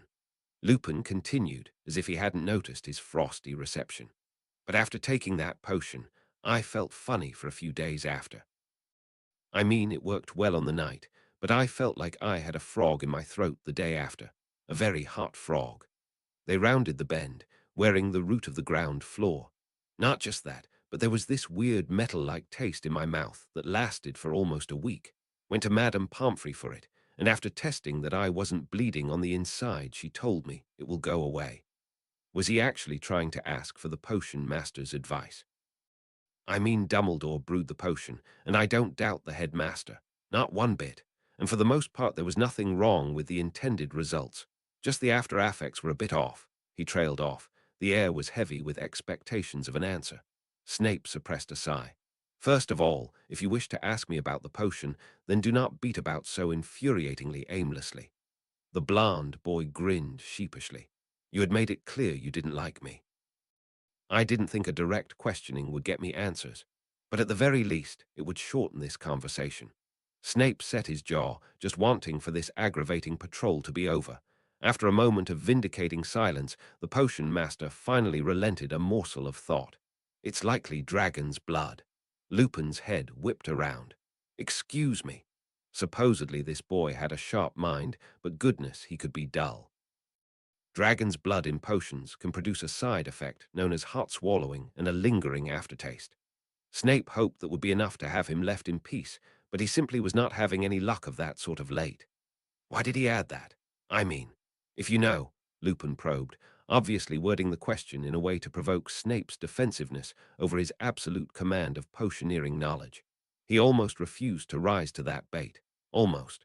It has powerful stabilizing qualities. Snape had never been good at resisting a challenge on his home field. You would have known that had you even glanced at Dumbledore's dissertation on the 12 properties of dragon blood. I know you could use it to clean ovens, Lupin mumbled. Snape turned his scathing sneer on the boy. Congratulations. You remember the least practical use of the 12.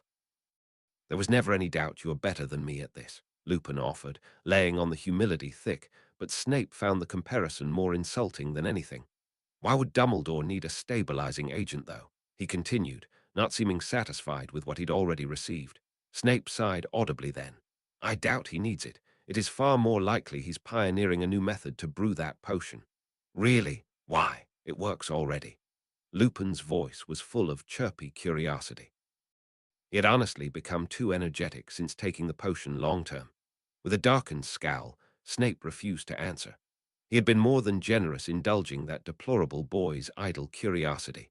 He had thought to add dragon's blood to the brew from now on to warn the boy off with the threat of future discomfort. But the blood of great beasts was a rare and valuable ingredient. Had Snape access to the substance, he would not be wasting it on the likes of this werewolf. You don't need a stabilizing agent, right? Lupin didn't seem to get the message. I mean, I heard it was a tough brew to brew, but your potions never had an aftertaste. It tasted like soggy off cabbage going down, but it never lingered. I can't imagine a genius like Dumbledore needing extra assistance in a field where his student did not. Little did Lupin know that Snape was the superior potioneer by accident of rebirth, not that it was any of Lupin's business. Have you thought perhaps he was pioneering a method to ease its difficulty of production for the likes of dunderheads like you?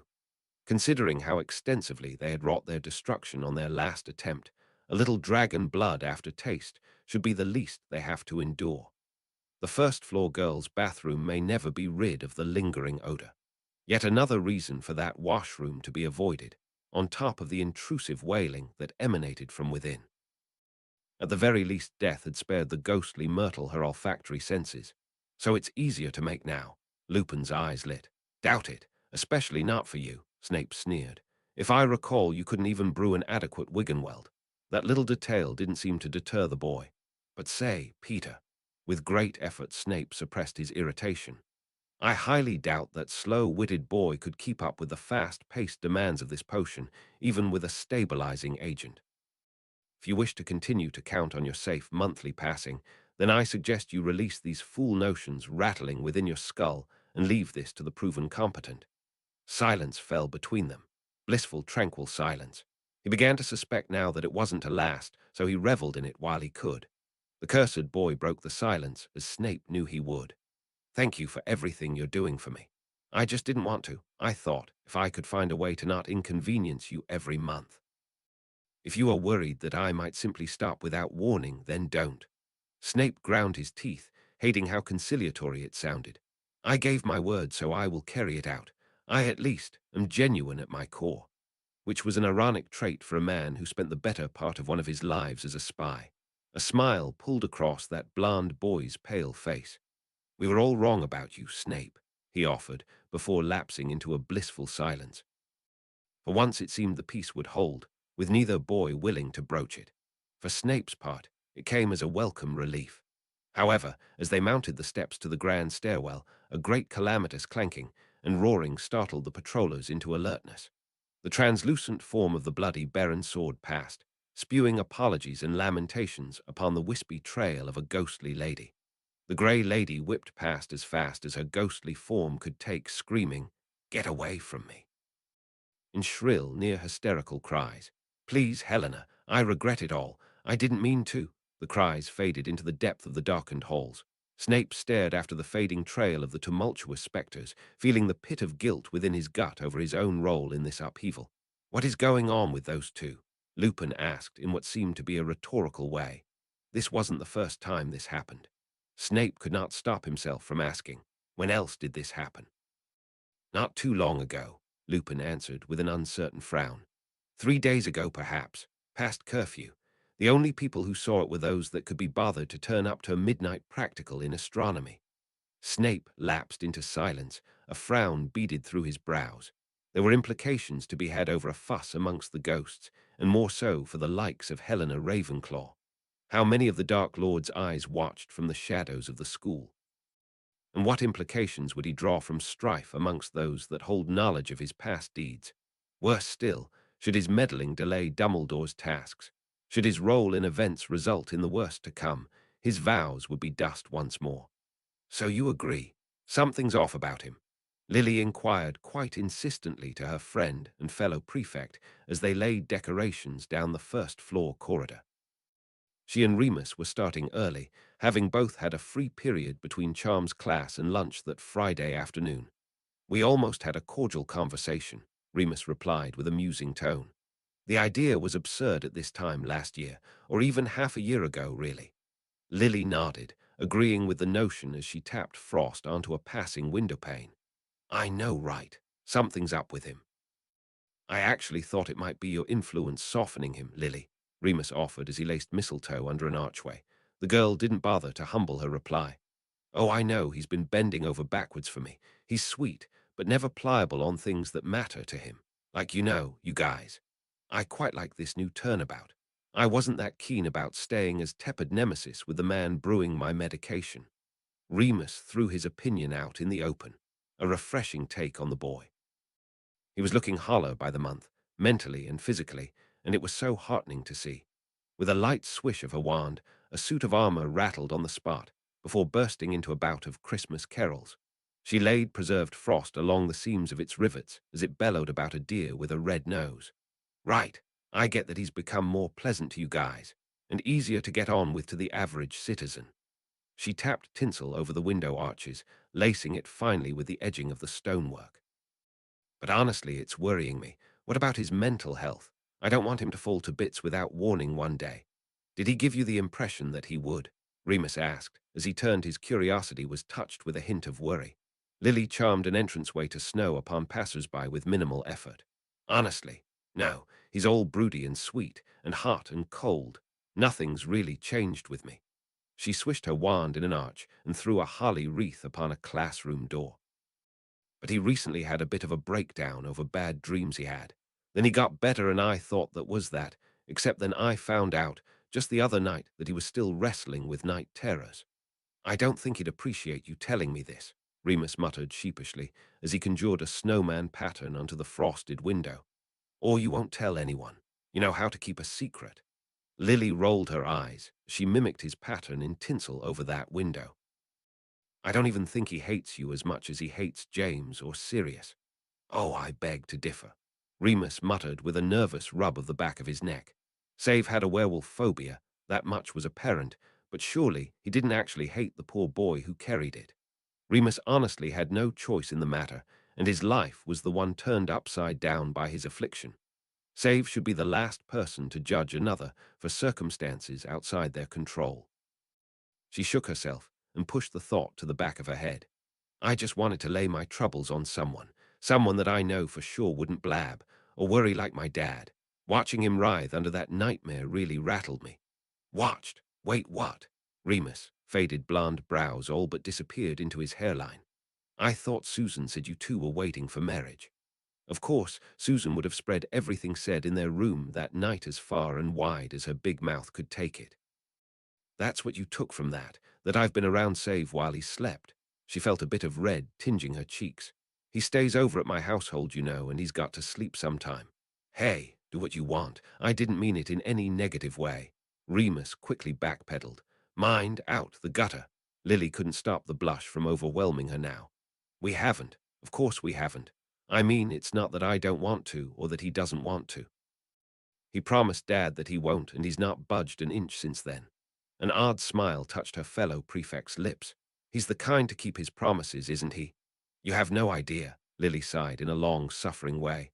Not a look laid inappropriately since then. I'm beginning to get worried he won't even be in the mood come wedding night. Remus recoiled as if paddled in the face. Whoa, too much information. Too much. Didn't need to know. Don't want to think about it. Don't want to know. Shouldn't have pried, Lily huffed, feeling the redness in her cheeks flare again. Besides, I know you'll keep my worries on the hush, just between us girls, okay? Yes, of course. I wouldn't dream of us girls. Remus raised a faded eyebrow in a mild look of aghast. Do you see me as one of your girlfriends? Lily smiled a sheepish smile. More like you're really easy to talk to, not like other guys. That's not a bad thing. But the boy's face fell. The damage had been done. The male ego was a fragile thing. As alchemy drew to a close, Snape packed away his equipment. With hours of study under his belt, the foundations of alchemy were no longer a mystery to the scholarly young man. Instead, the far more intangible realm of memories and their unspecified function provided his headache fuel in this realm. Another class dedicated to understanding the tenuous line that threads beneath the alchemical arts, and Snape felt no closer to his breakthrough than he had been half a year ago. At this rate, the Second War would have begun before he made his transmutation attempt on that substance. He suppressed an agitated sigh. This was going to bother him throughout Ancient Rune's next period, as it had every Friday afternoon since his new year. That theory-heavy class would not be going well for him if it weren't for the fact he had been utilizing runes practically all year to delve into scrolls of the alchemical workings throughout history. The closest he'd gotten to his conundrum so far was of some ancient Trojan wizard synthesizing a vial of manticore venom during some ancient siege. Unfortunately, it remained only an unconfirmed account of the matter, as his records ended with the fall of that city. At the very least, his venom seemed to have left its legacy, felling some grand hero from the besieging army. Before he hefted his fraying bag, Snape paused a beat to collect himself, preserving his backpack through its last days with care and duty. Never would he lose himself to frustration so badly that he would forget the care he owed it. A strange allegory to his duties in life, but the welfare of his backpack was honestly far easier to keep track of. In that moment's respite, however, the two-way mirror flickered back to life. I had almost forgotten. Before I go, Mr. Snape, I still have yet to pass to you your justly earned accolades. In his palm was held a wooden box with a golden medallion sitting upon its silken bed. Snape released his bag back gently to its resting position. It honestly had slipped my mind, he replied, eyeing the flat disk of false gold with less than exuberant interest. With a slow nod, Flamel set down the token and spoke in his soft yet depthless voice. It's quite silly, isn't it? A gold medal to honor you when no real gold had actually been used. You would be forgiven to think that alchemists don't actually understand the importance of material and symbolism. My lack of enthusiasm was not due to that. Snape murmured. The honor of the award is great in of itself. I am most humbled by the recognition. But juxtaposed to the frustrating wall he had hit within the craft, He did not feel the award deserved. It reminded him of all that was expected of him and all that he was failing to deliver. "Worried about your impending wedding, then?" Flamel asked with his serene smile. The ancient alchemist was not a prying man, as Snape understood, so this semi-personal question took him by surprise. "Albus had told me about it over tea last month. I had been meaning to congratulate you since, but alas, it kept slipping my mind. Live for 600 years, and one tends to go senile." A sliver of annoyance ticked at Snape's mind at the thought of Dumbledore sharing news that was not his to share, but part of him could not care less over this breach of privacy. This was his joy to take in this lifetime. For once good things were lining in his favor, and nobody was standing in the way of his happiness. Lily was to be his, and only his morals stood in his way. Patience willing, there would be happiness in this lifetime. "I thank you for your felicitations. She is the joy of my life," Snape replied graciously, truly humbled by the ancient man's interest. A gentle smile touched those golden eyes, sparkling with life an ancient man knew better than most mere mortals. "Marriage will not be easy, young Snape. No matter what joy she brings to your life, you both will meet your share of obstacles." The ancient wizard paused with misted eyes, as if reminiscing as he spoke. "My wife Perenelle and I have been married for just over 6 centuries. Some say that was my true miracle. For what is eternal life compared to finding eternal peace with another?" A sparkle appeared in those ancient golden eyes, almost a chuckle from that enigmatic figure. "As a man who has lived longer than any that had walked this earth, this is the greatest advice I can give. Cherish her, Severus. No matter the centuries that have passed, so long as lifeblood flows in your veins, if she is your joy, then never let her fade." "I do not plan to do otherwise," the young man replied with a bow of his head. Flamel graced him with a similar gesture. "To you, my talented student, a wedding gift that befits your station." The man raised wooden box once more, removing the golden medallion from where it sat. "For you are without a doubt an alchemist, and only its greatest symbol will suffice." A blood-red stone appeared in the man's hand, drawing wide the watching eyes of his student from beyond the mirror. "You recognize this, do you not, student?" "The philosopher's stone," Snape breathed, having never in the past set eyes upon the object in true. He had guarded the relic for a year, but never once had the object passed his eyes. With smiling eyes, the ancient alchemist touched the tip of the mythical artifact to the center of the medallion. Without wand nor incantation, the metal changed before Snape's very eyes, coloring with a resplendent shine and softening in rigidity. Gold is the alchemist's metal, for it had always symbolized the core goals of alchemy: to create wealth beyond limits, wealth of material, wealth of life. Gold is the symbol of eternity. With a soft tilt of his hand, Flamel allowed the medallion to slip back onto its silken bedding. Snapping the box shut, Flamel passed his hand over it, and it slipped out of sight. Just as a heaviness dropped into Snape's pocket. "A gold medal, true to its name. My wedding gift to you, Severus, my student. Do with it as you will. I wish for you to find your peace with this woman who brings you so much joy." After lunch, Remus had left for ancient runes in a strange mood of dejection. It wasn't obvious, as the boy never made a fuss, but Lily was certain Remus had somehow found her affectionate words somewhat worrying to his self-image. With the worry of 2 men's worth of mental states, Lily set off on her lonely quest to decorate the hallways. It would be an hour before either of her favorite student body leaders would join her, but it would be a long hour to spend alone wandering the first floor. She and Remus had put up a heroic effort earlier, but the distraction of their conversation resulted in very little work finished. Edging tinsel along the frame of a door, however, Lily heard a low sobbing from within. Within Lily's mind came the image of Halloween, when she found Severus hiding in the dark, holding his head. She didn't think it was very likely to be him. He should have been at ancient runes alongside Remus at this moment. Even so, student support was part of her job description, and crying alone never boded well for anybody. Cracking the door open, Lily called hesitantly into the darkness. "Hello." A sob sounded again, but this time she could hear the distinct hollow reverberation in this voice. Lily's eyes widened as she picked out the indistinct figure in the darkness. The ghostly spectre of a long-dead lady floated above a desk, her head bowed in ethereal tears. Lily pushed the door open further. "Are you all right?" she asked, uncertain if it was even possible for her to help, or if it was even welcome. A small gasp sounded through the sound of muted sobs. The air rippled with the movement of that nearly invisible spirit. "Wait!" Lily called out, sensing more than seeing the ghost making to flee. "You're the grey lady, aren't you?" Her eyes strained to pick out the figure in the gloom of the darkened classroom. "Helena Ravenclaw." "Helena," the woman's soft voice reverberated from the darkness. "How do you know of that name? I have not spoken of that to you. I have not spoken to you at all." A flush of self-consciousness touched Lily's cheeks. It really seemed like she had pried into private affairs.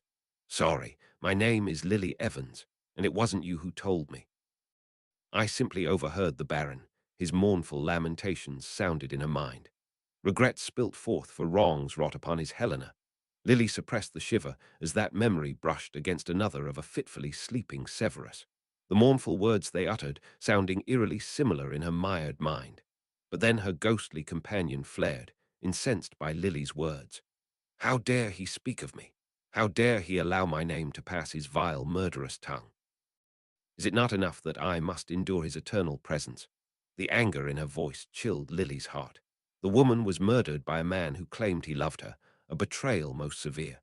But no matter his soul-shaking regrets, no matter how he repents, no matter the centuries past, she would not forgive him for that act.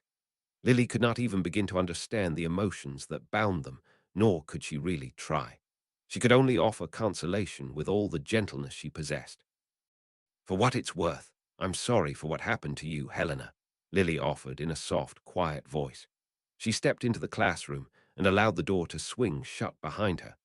With a gentle swish of her fingers, she summoned a light wordlessly to sit upon her palm, chasing away the shadows of the classroom and revealing the ghostly form of the Grey Lady. The ghostly figure floated down, as if to sit upon the desk before the young student before her. Helena Ravenclaw was a tall, slim figure, as beautiful in death as she was certainly in life. Though Lily could not see her downcast eyes clearly in the still shadowy classroom, she did not doubt she would find sadness within them, for nobody became a ghost without powerful emotions to bind them. Lily spoke into that dark, silent room, uncertain how to offer comfort to the dead. "The Baron had confessed to me that your death was his fault." He made no efforts to soften or misdirect the burden of his liability. She paused, a beat, uncertain what sort of point she was trying to make. Thankfully, Helena spoke, relieving her of that conundrum. "He killed me in a fit of rage.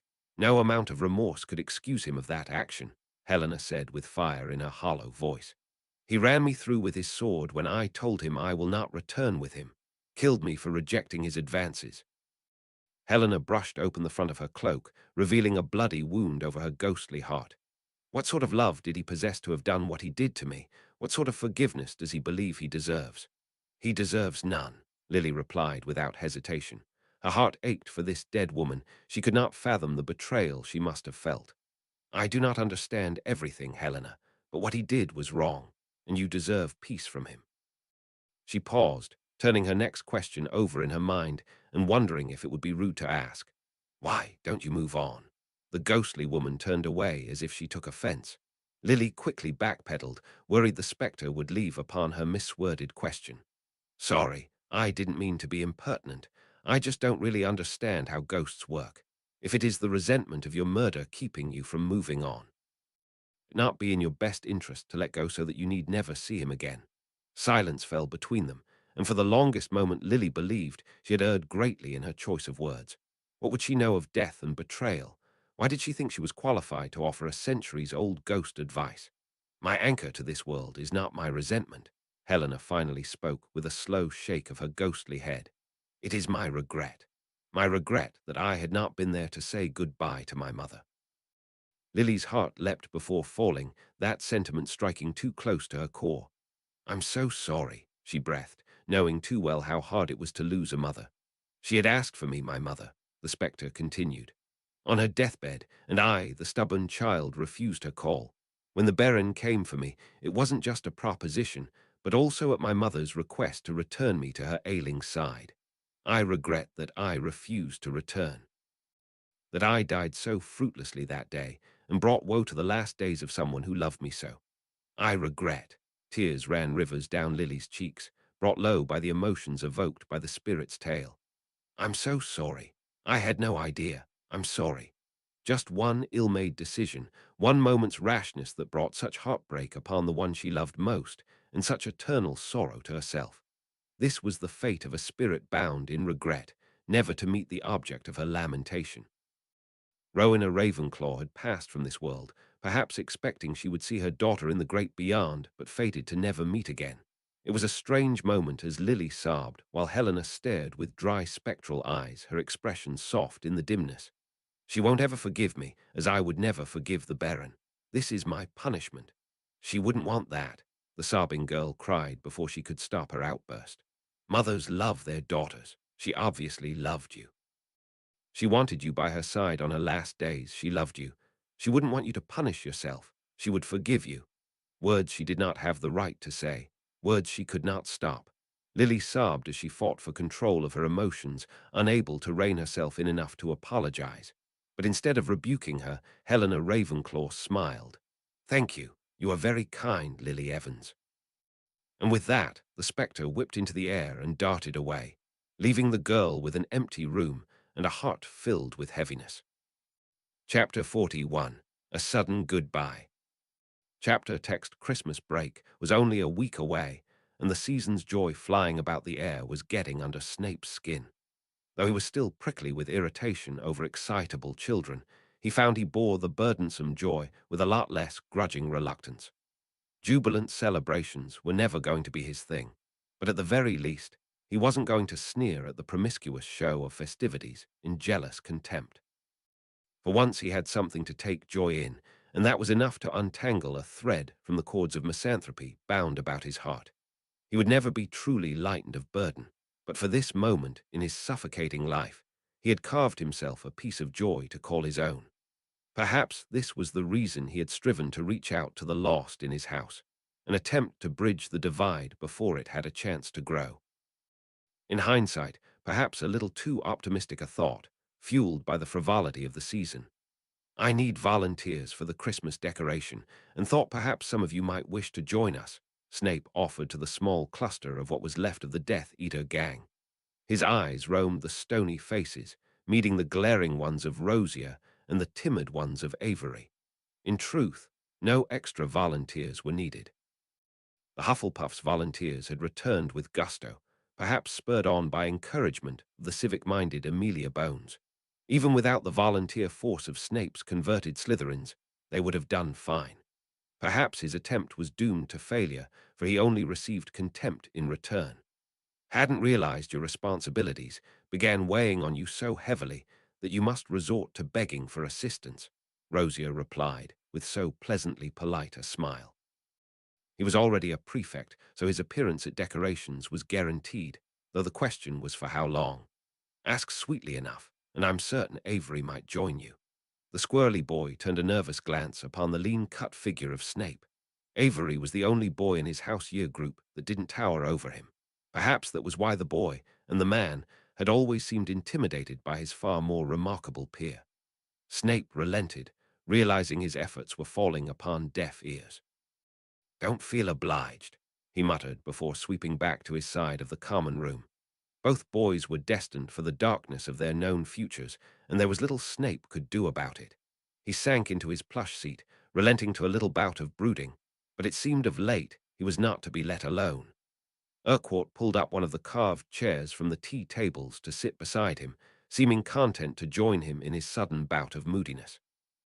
"I don't suppose you need me to join the decorations," Urquhart muttered, so utterly devoid of enthusiasm. That boy always made his offer of assistance in the most begrudging of ways. Snape's glower deepened marginally. "We have the numbers necessary." So that request was for their benefit. The boy could not sound more contemptuous. "You're more than welcome to join regardless," Snape muttered, feeling both annoyed by the rebuke and more than a little embarrassed by the result. Urquhart leaned back in his chair and crossed his arms. "By my own free will I would have to decline. I heard tell that Susan might be there if I go." With that mere mention, Mulciber suddenly appeared, dragging over an armchair into the conversation. "What's this I hear about you needing help with decorations?" he asked, acting as if he hadn't been eavesdropping on his reluctant love rival. Urquhart smirked uncharitably. Oh, for effort, Mulciber, but you still failed spectacularly in listening for the main points. I said she was going to be there if I was going to be there. What's she see in you anyway? Mulciber snapped bitterly. Barely a scrap of meat on you. You're as thin as a whip and act like a dandy.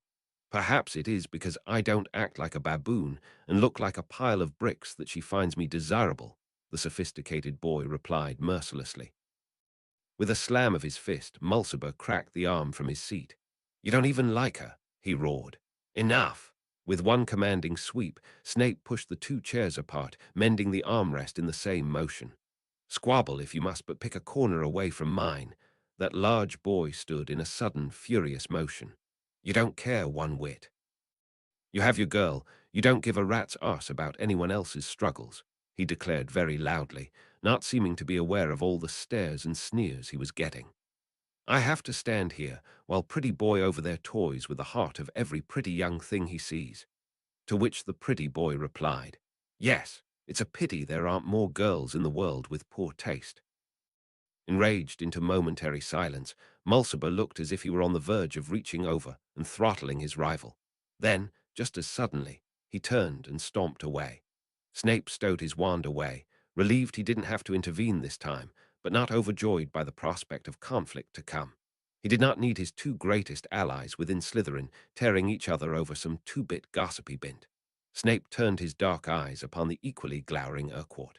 I have to agree with Mulciber. You do not appear to find any interest in this Gryffindor girl. Is there any way I could convince you to end your little amusement with her, for the sake of my sanity? Why, his chances are not going to improve, the boy snipped uncharitably, but seemed content to rein himself in. But you need not so concern yourself over me. I have no ill intentions for the girl, and have been trying to dissuade Susan, politely. So far my efforts have fallen on deaf ears. Snape sighed a long-suffering sigh. Very least, you're not intentionally antagonizing Mulciber. Not this way, no. Urquhart relented willingly, before leaning back into his arched chair and sinking back into his brooding mood. Great hall decorations were going up on the same weekend. The weekly doses of wolfsbane were to be prepared. Ordinarily, that would have been a wonderful excuse for him to duck out, had Lily not volunteered to take on that task. Are you certain you do not want me to walk you through the process once more? Snape asked, hopeful he would be awarded some reprieve from coating the Christmas trees with fake snow. There were honestly more than enough volunteers this time around, and from the aggressive personalities among his student leader peers, more than enough chefs to spoil this broth. I'll be fine, Lily insisted as she cleaned up her bench. She had been decorating baubles by inserting them with tiny, perfectly preserved snowflakes. You're needed here, oh most dearly competent head boy. Leave everything else to me. With a sour scowl, Snape cast his eyes about this cacophony of bustle and festive joy. I hope you don't think you're doing me a favor by sparing me from 3 hours in the laboratory. No, you're doing me a favor. She stretched upwards to plant a kiss upon his lips, sending him into a warm blush of crimson in full view of everyone in the hall. I expect everything ship-shape for when I return, she purred with a wink before slipping away. Without waiting for the red to recede, Snape cast a glower about him, sending curious eyes darting for other corners. I look forward to my Christmas present, Lupin chirped happily to Lily's retreating back as he spun red tinsel around the length of the third of 12 Christmas trees on display. She turned back with a wink and a wave before slipping out the heavy doors. Subtle, Snape thought sardonically as he continued onwards to powder the next tree. One might wonder exactly how much of a secret that foul creature's curse was being kept. Certainly it seemed, from Lily's recount of her weekly highlights, that a good portion of Gryffindor had indeed known, but kept mum about it. He supposed even they couldn't be so blind as to miss the patterns. At the very least, Snape could unequivocally say that the majority of Slytherin didn't even care enough to suspect. Else their rich, old-blood parents would have flooded the school with angry letters borne by their equally angry owls. Rightfully so, too. Lycanthropy was a festering, virulent curse that had no place among children. That cursed boy was simply fortunate he was placed among those with a severe lack of self-preservation, rather than the cunning and shrewd. If the timing of his monthly escapades could invoke critical thinking from the likes of Gryffindors, he would not have lasted the week among the Slytherins. As the last tree was dusted lightly by White, Snape flicked his wand to send the baubles flying from their crates to hang themselves on geometrically equal special points. If Snape was going to decorate, he was going to do it right. It didn't take long for his efforts to be rendered moot by the haphazard way the young Hufflepuff volunteers tossed their trinkets on. Bolton Proud showered them with unearned praise for their lackadaisical work, encouraging mediocrity. That was nothing short of everything Snape expected of Hufflepuff leadership. But even so, Proud was a useful prefect and valuable for his willingness to work if nothing else. His presence would be no doubt missed next term, after the Dark Lord came for his family in the holidays. This was one of those moments Snape did not relish, knowing all too well of the tragedy that was to befall someone standing beside him, but unable to do a thing to stop it. Unable and unwilling, for he could not risk changing the course of history so early and without tactical gain, just for the prospect of saving the life of one family. Bolton Proud's death would be on him for his inaction, and he must carry it for the rest of his life. Greater good, indeed. "We are well ahead of schedule," Amelia Bones reported from her station. Upon her table stood various enchanted ice-sculptured renditions of St. Nicholas, an old-world wizard who gained notoriety through his seasonal flaunting of the Statute of Secrecy. One of the few magical elements that went down in Muggle folklore with no negative repercussions, except leaving broken hearts amongst growing children. However, whether that was actually a negative point was disputable. Without a word, Snape nodded her an affirmation. He still only begrudgingly exchanged words with the future head of the Department of Magical Law Enforcement, still soured by the relentless hounding he endured in his previous life. Much of it deserved. He had long since conceded the fact that of the crimes laid at his feet, there were more deaths he had a hand in than not. That Dumbledore had shielded him away from the reach of justice. He could only be grateful for, but he knew too keenly how heavy that weight lay upon both their shoulders. After Bartemius Crouch's fall from grace, Amelia Bones had ascended to the position of head of magical law enforcement. To most with a sordid past, it had seemed at the time to be a reprieve, for Crouch had been infamous for his relentlessness against all those he perceived to do wrong. That relief did not have time to last long, for very quickly Bones proved herself equally relentless as her predecessor, and a lot more tenacious. Though Snape was found innocent of the charge of being a Death Eater under Bartemius Crouch, over the years Bones had unearthed a litany of crimes that could be linked directly to him.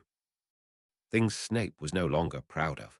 He had been a brash and hateful youth, and his mistakes stained his past.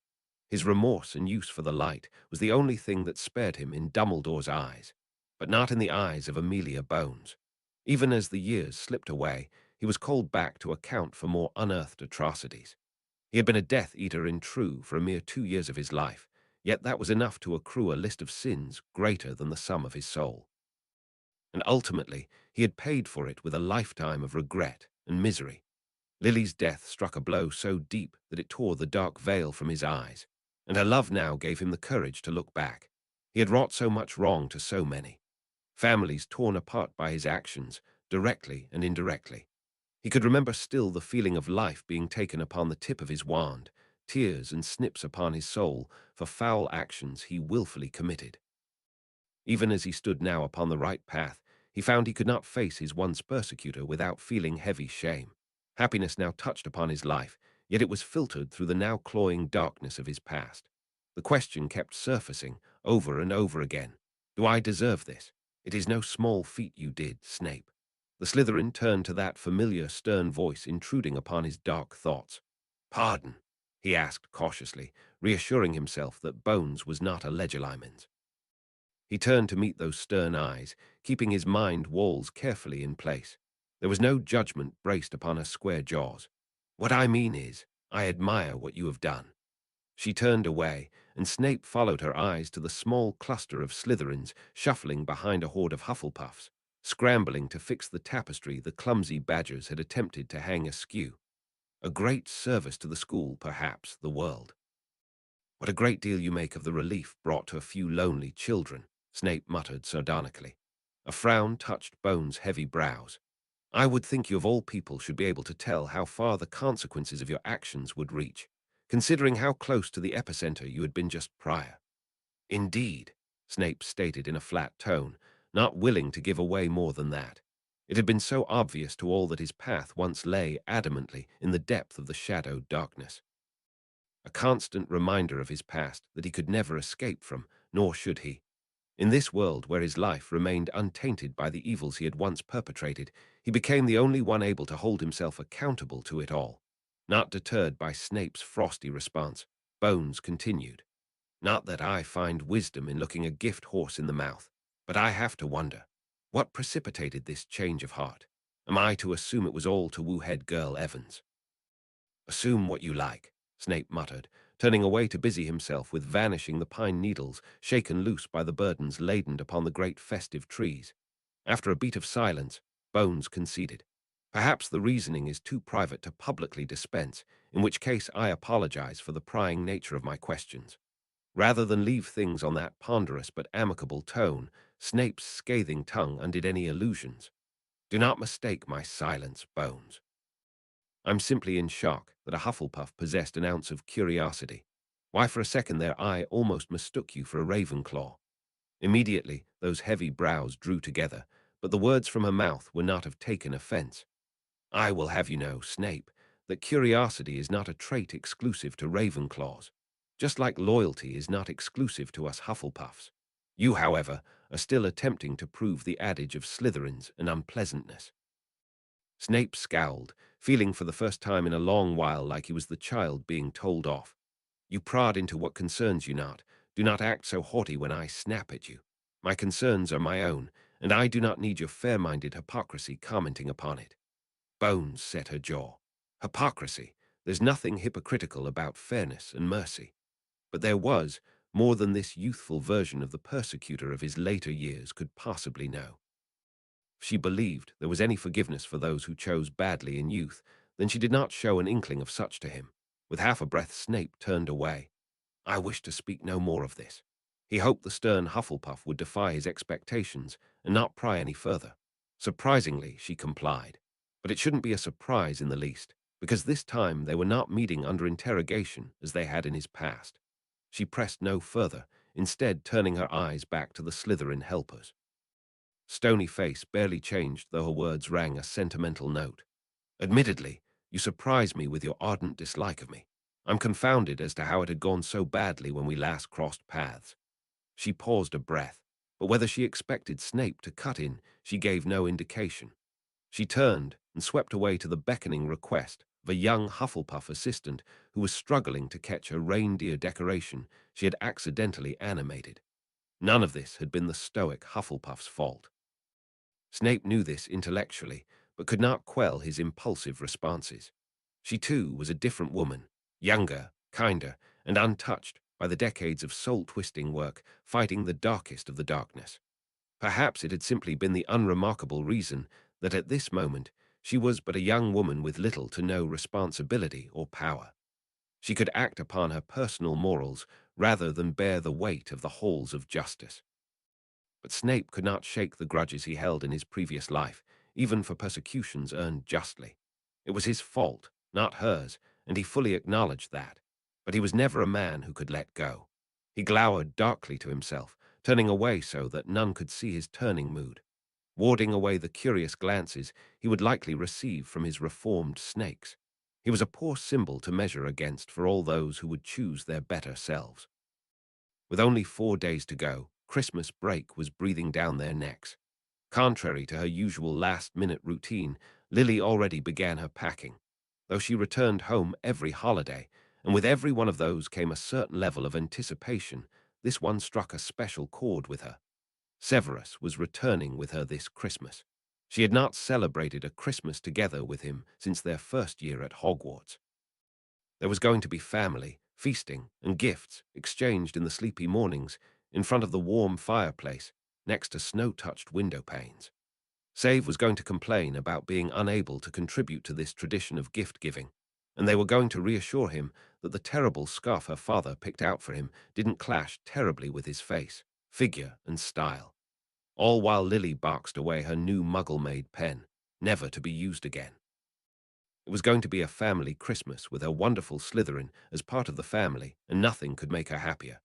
He too seemed to look forward to this little change-up, though he tried desperately not to show it, instead heaving a small sigh, scowling softly and muttering sarcastic remarks whenever she brought up the impending return. But when he felt she wasn't looking, he would seem to settle, not quite a smile, but in a state of seemingly calm contentment. He was happy, she knew he was. With a chirpy little hum, Lily laid her haphazardly folded winter garbs in her trunk. Most of her muggle clothes stayed in Cokeworth, just as all of her wizarding gear stayed in Hogwarts. But this year, she thought about bringing back her new thickly lined winter cloak to wear about the countryside. She hoped Severus would give her a winter tour of that magical forest he had shown her. She swaddled the cloak of eternal optimism about the bottom of her trunk, creating a soft bed to protect the Christmas presents she brought back. She had laid an unbreakable charm on them, certainly, but there was just some sort of spiritual security that came with knowing it was protected in the good, old-fashioned Muggle way as well. Another snow globe sat nestled in a bed of crumpled jackets. This one the more classic style, with realistic blizzard effects raging around a pretty little cottage, with a wildly billowing chimney, surrounded by a crop of animated windswept fern trees. Collecting snow globes hadn't started as a serious hobby of her father's, just a casual amusement amassed from the years of leisurely travel in his youth. A few years abroad resulted in a cabinet full of these cheap little souvenirs, growing more over the years through contributions by relatives returning from their own holidays. Her father, being the good-natured man that he was, took this in stride, and had since kept his collection quite earnestly. Their first trip down Diagon Alley had resulted in purchasing of a small extended knapsack full of magical snow globes, their perfectly little forever snowing landscapes tickling their Muggle fancy. As such, it had been an obvious choice of present when Lily made her first trip down to Hogsmeade, all those years ago. Her eyes were wide with anticipation and glee when she first set them upon these magical versions of her father's favorite collectible. Little flurries of snowfall that needed no assistance to flurry perfect little houses that smoked and flickered from merry little fires within. Small carved animals enchanted to leap about their crystal shells as if they were alive. It was the perfect gift from the magical world, especially after the world conspired to take away his ability to gastronomically indulge as he liked. At 5 sickles each, these little globes had been quite expensive. Lily had always wondered about that, when the pretty little gems sold in Diagon Alley had been only 5 nuts apiece. But now, with some insight into enchantment, she knew. Those snow globes bought in Diagon Alley had merely been charmed. Within a year their magic had ebbed away, and their once colourful shells sat still and lifeless, as unmagical as the Muggle trinkets they sat amongst. But the ones that came from Hogsmeade danced as brightly as the day she bought them. The permanence of true enchantment was worth more than 29 times that of a mere charmed equivalent. With a knowing smile, she dropped her scratchy wool pajamas over the snow globe before tucking her own animated crystal vial beside it. The little dough that Save had made her had become her equivalent of an enchanted snow globe. Even for the brief period of Christmas, she couldn't find it in herself to leave it behind. This one she swaddled most carefully of all. She knew already he didn't really enchant it in true, as already little aberrations began appearing in the little creature's form. Only very slight changes were occurring, as Severus was an immensely powerful spellcaster. Even after nearly a year, his spell had not even begun to fall apart. However, it did start to show a certain sluggishness to its once elegant movement that told the amateur enchanter that this little trick wasn't designed to be a permanent thing. A sad realization to come to. At the very least, he would be by her side to refresh his charms should it ever wear down to the point that the little deer became lame. She wanted this little silver creature to run forever. With a happy grin, she finally made room for the final present, and thankfully it was an item that did not weather rough handling badly. A small satchel of pre-ground coffee beans she picked up from the Magic Neep, a quaint little grocer in the Hogsmeade main strip, wrapped together with a small metal 2-cup coffee maker she had purchased, oddly, from Ceridwen's Cauldrons. She had noticed how much he relished the drink in the mornings with her father, and thought he might appreciate a little portable wand-powered maker to call his own. He would grumble and whine about the gift-giving, as she would expect of him. He hated how it constantly reminded him he could not afford to gift anything in return. That was partly why she wanted him to take her about the British countryside. She had hoped he would understand that conceding to her request was gift enough for her. This was to be their first Christmas together as family, and she wanted him to feel part of it, and to forget those dark dreams that plagued his restless sleep. A chill touched Lily's heart whenever she thought back on that night when she stumbled in on his nightmare. The low, mournful moans he laid for her spent life. A life she knew was still very firmly seated within her. She could not fathom its source, but did not doubt the depth these roots set, the great unknowable despair that haunted his dreams. Perhaps under the bright lit sky, under the covers of trees and the sprawl of wildlands, Severus would find it in himself to confide to her its terrible source. She did not like the thought of this dark question sitting about the fringes as they prepared for a life together. This wasn't what she wanted their relationship to be. As children, they had held few secrets from each other, and as teens, they had drifted apart. Could not return to how they were as children, and that was no longer something she wanted. They were adults, to be wed, as close as two people could possibly be. Though secrets will exist, because they were adults with egos and individuality, they could not have anything fester. And Save's terrible nightmares were something that gnawed away at Lily harder by the day. Let this not be what ruins Christmas, she thought with furrowed brow as she packed the coffee tightly in between the two tightly wrapped crystal globes. Lily. A soft voice called from the door, coaxing into attention without any intent to alarm. Pushing away her darkened thoughts, Lily mustered a smile. Mary, come to pack as well.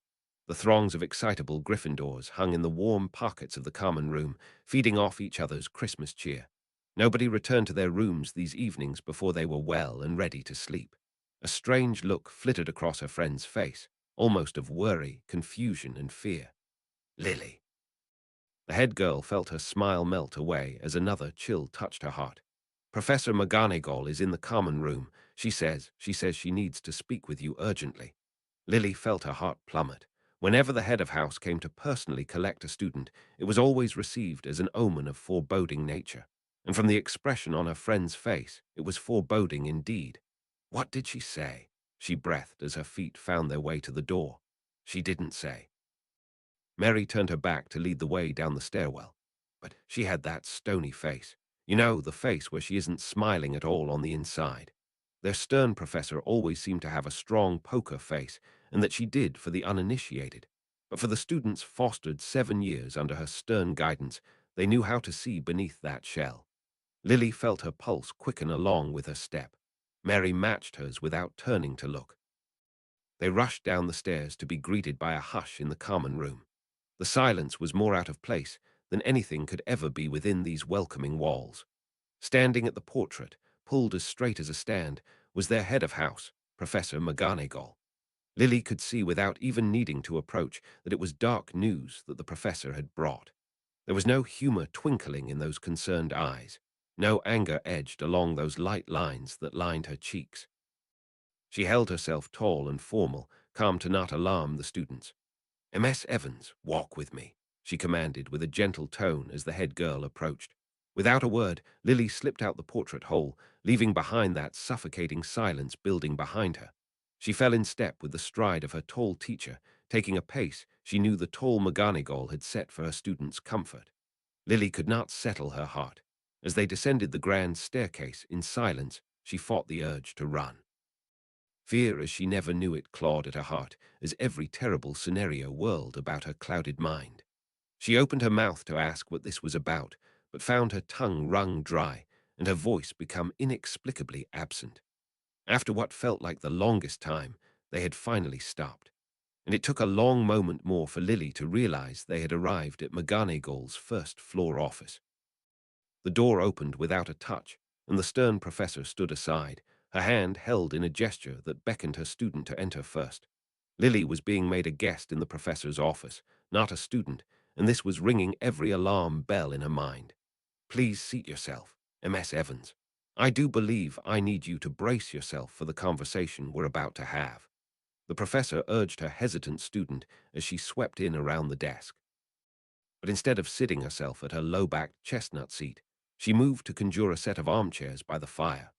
Lily made her way to the second armchair and found her knees give way to drop her roughly upon the upholstered seat.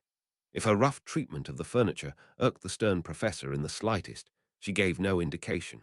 Instead, McGonagall reached over and placed her hands gently upon Lily's as her wooden mask melted away, and somber compassion sat in its place. "I'm sorry to tell you this, Lily, but your father, he's passed away." Silence laid its heavy folds upon the room. Lily's racing heart slowed until she could feel every beat thud heavily against her ribs. She felt her breath catch, cold and hot all at once. No words came to her, for nothing could pierce that heavy veil that dropped about them. Then the tears came. That awful brew was finally drawing to its conclusion this dreadful month. With the full moon only 5 nights away, the marauders would be running their nightly collections again. Thankfully, Snape had Lily to buffer these evenings, ensuring he had to interact with those miscreants as little as possible. However, she had not come tonight, and after she had sent him a patroness message that morning telling him that she would. His concern for her was natural, but he could already see her in his mind's eye, sheepishly shrugging it off as an afternoon nap gone long, giggling away his scowling worry. He'd settle when he got word of her confirmed safety, but until then it was his right to pace and bristle with agitation. That was the only reason he would lower himself to speaking to the werewolf when he appeared from beneath that cloak to collect the brew. The creature appeared almost relieved at the sight of Snape at the cauldron, as if he expected yet again for the Slytherin to forsake his word and abandon this endeavor. But any irritation that came about this observation was overshadowed by more important concerns. "Where is Lily?" Snape demanded the moment that mangy wolf showed his gormless snout. "I don't know," came the inflammatory reply. Snape's eyes widened, then narrowed. "What do you mean?" he hissed dangerously. The sandy-haired boy blinked blankly, hesitating a moment before answering with a repulsively understanding tone. "I suppose you must not have heard then."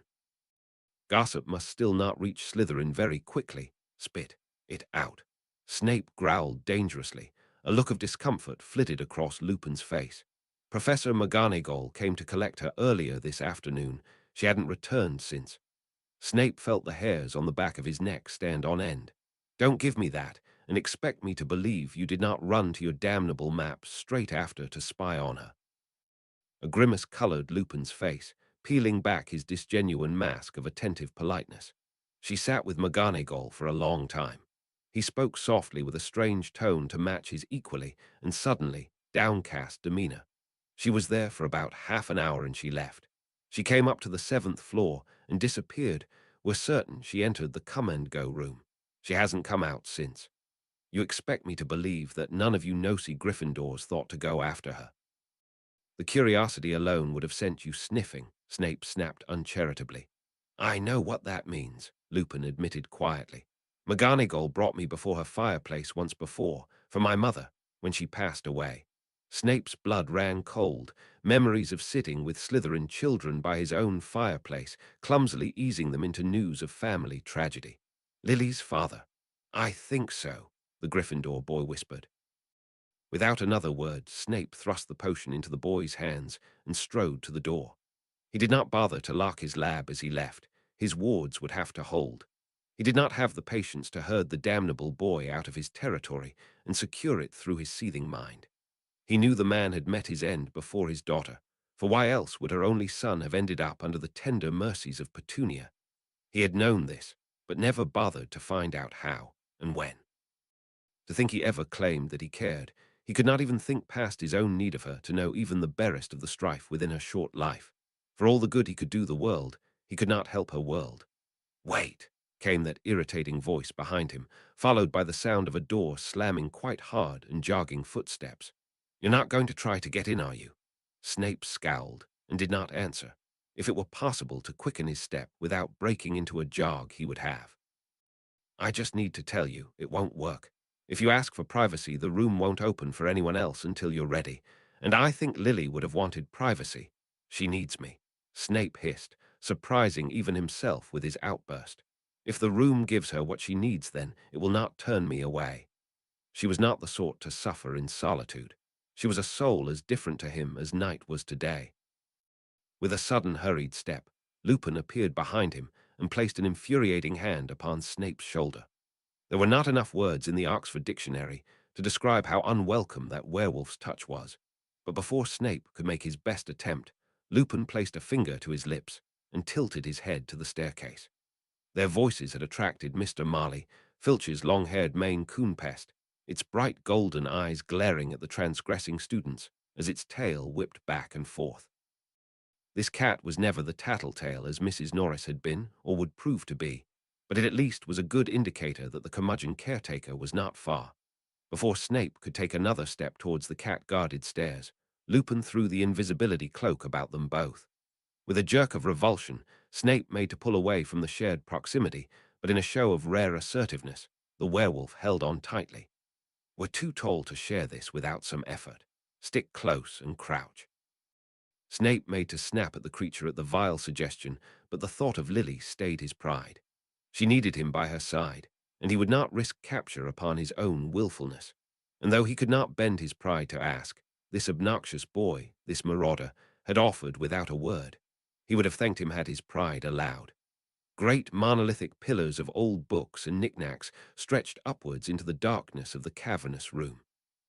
Great stretches of worn and broken furniture decayed in scrambled piles, left untended for decades, perhaps centuries. Small spots of light shimmered between the great mounds of shadows, casting strange shadows of their own.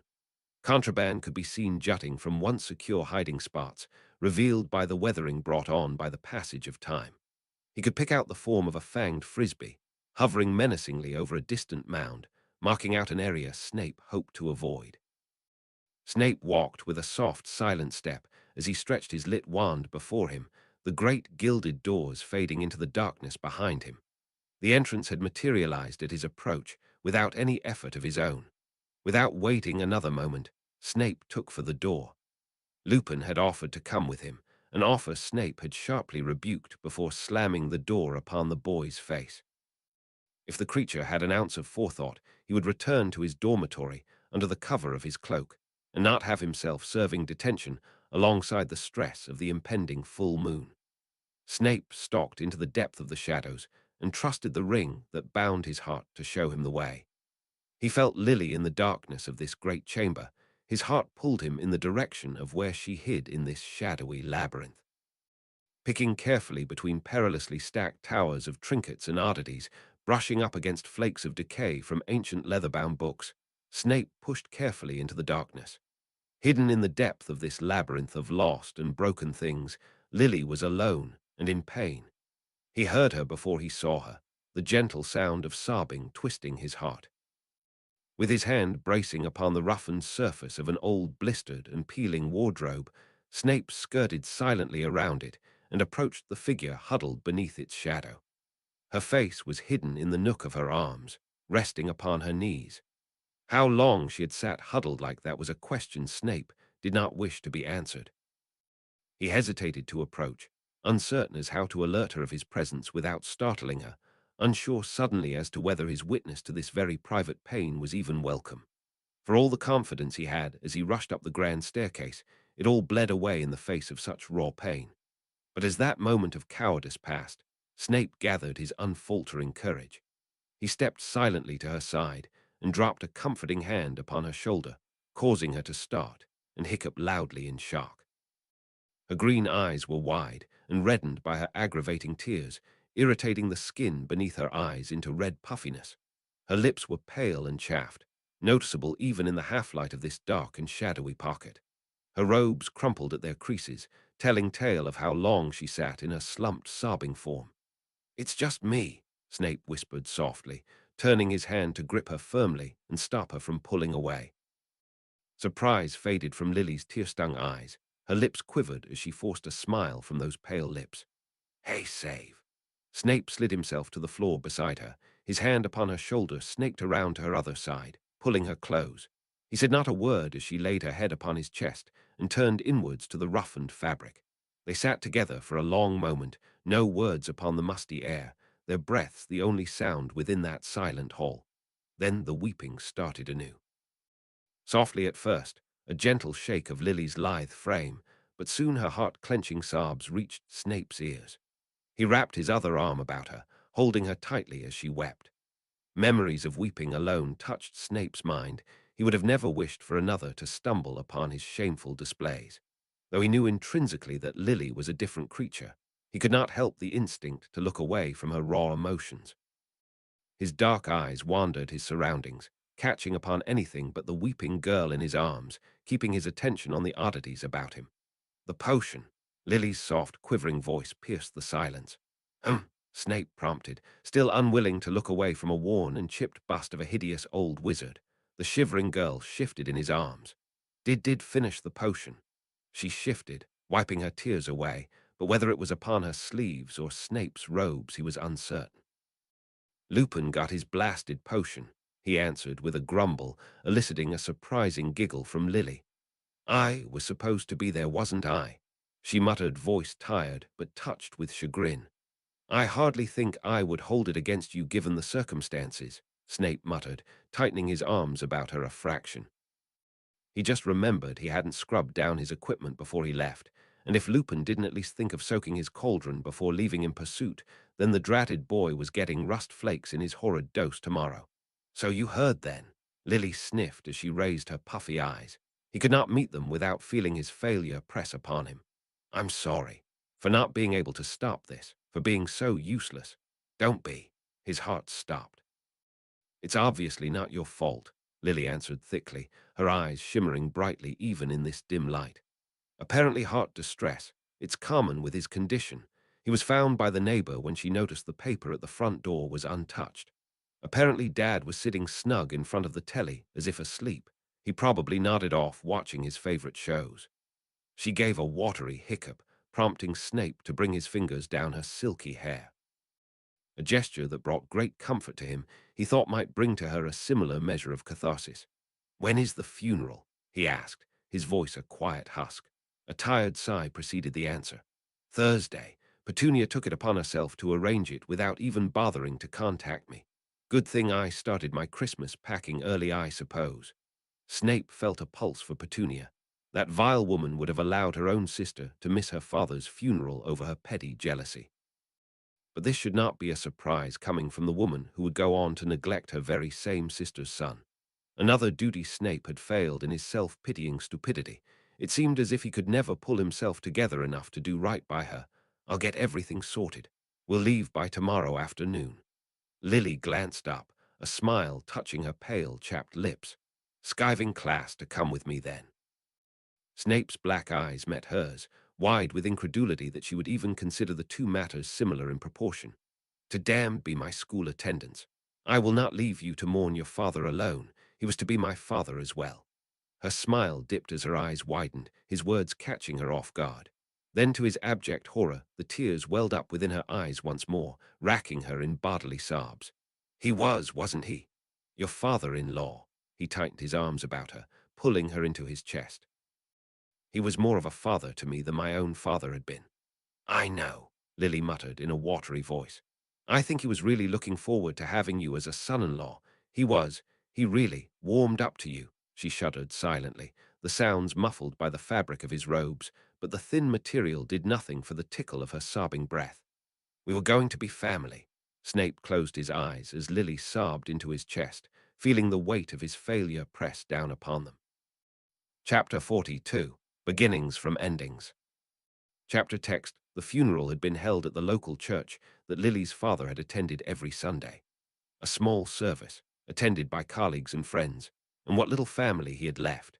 Through the service, and burial, and eventually the wake, Lily stood side by side with Petunia, perhaps the only time they had been in each other's presence without conflict or drama.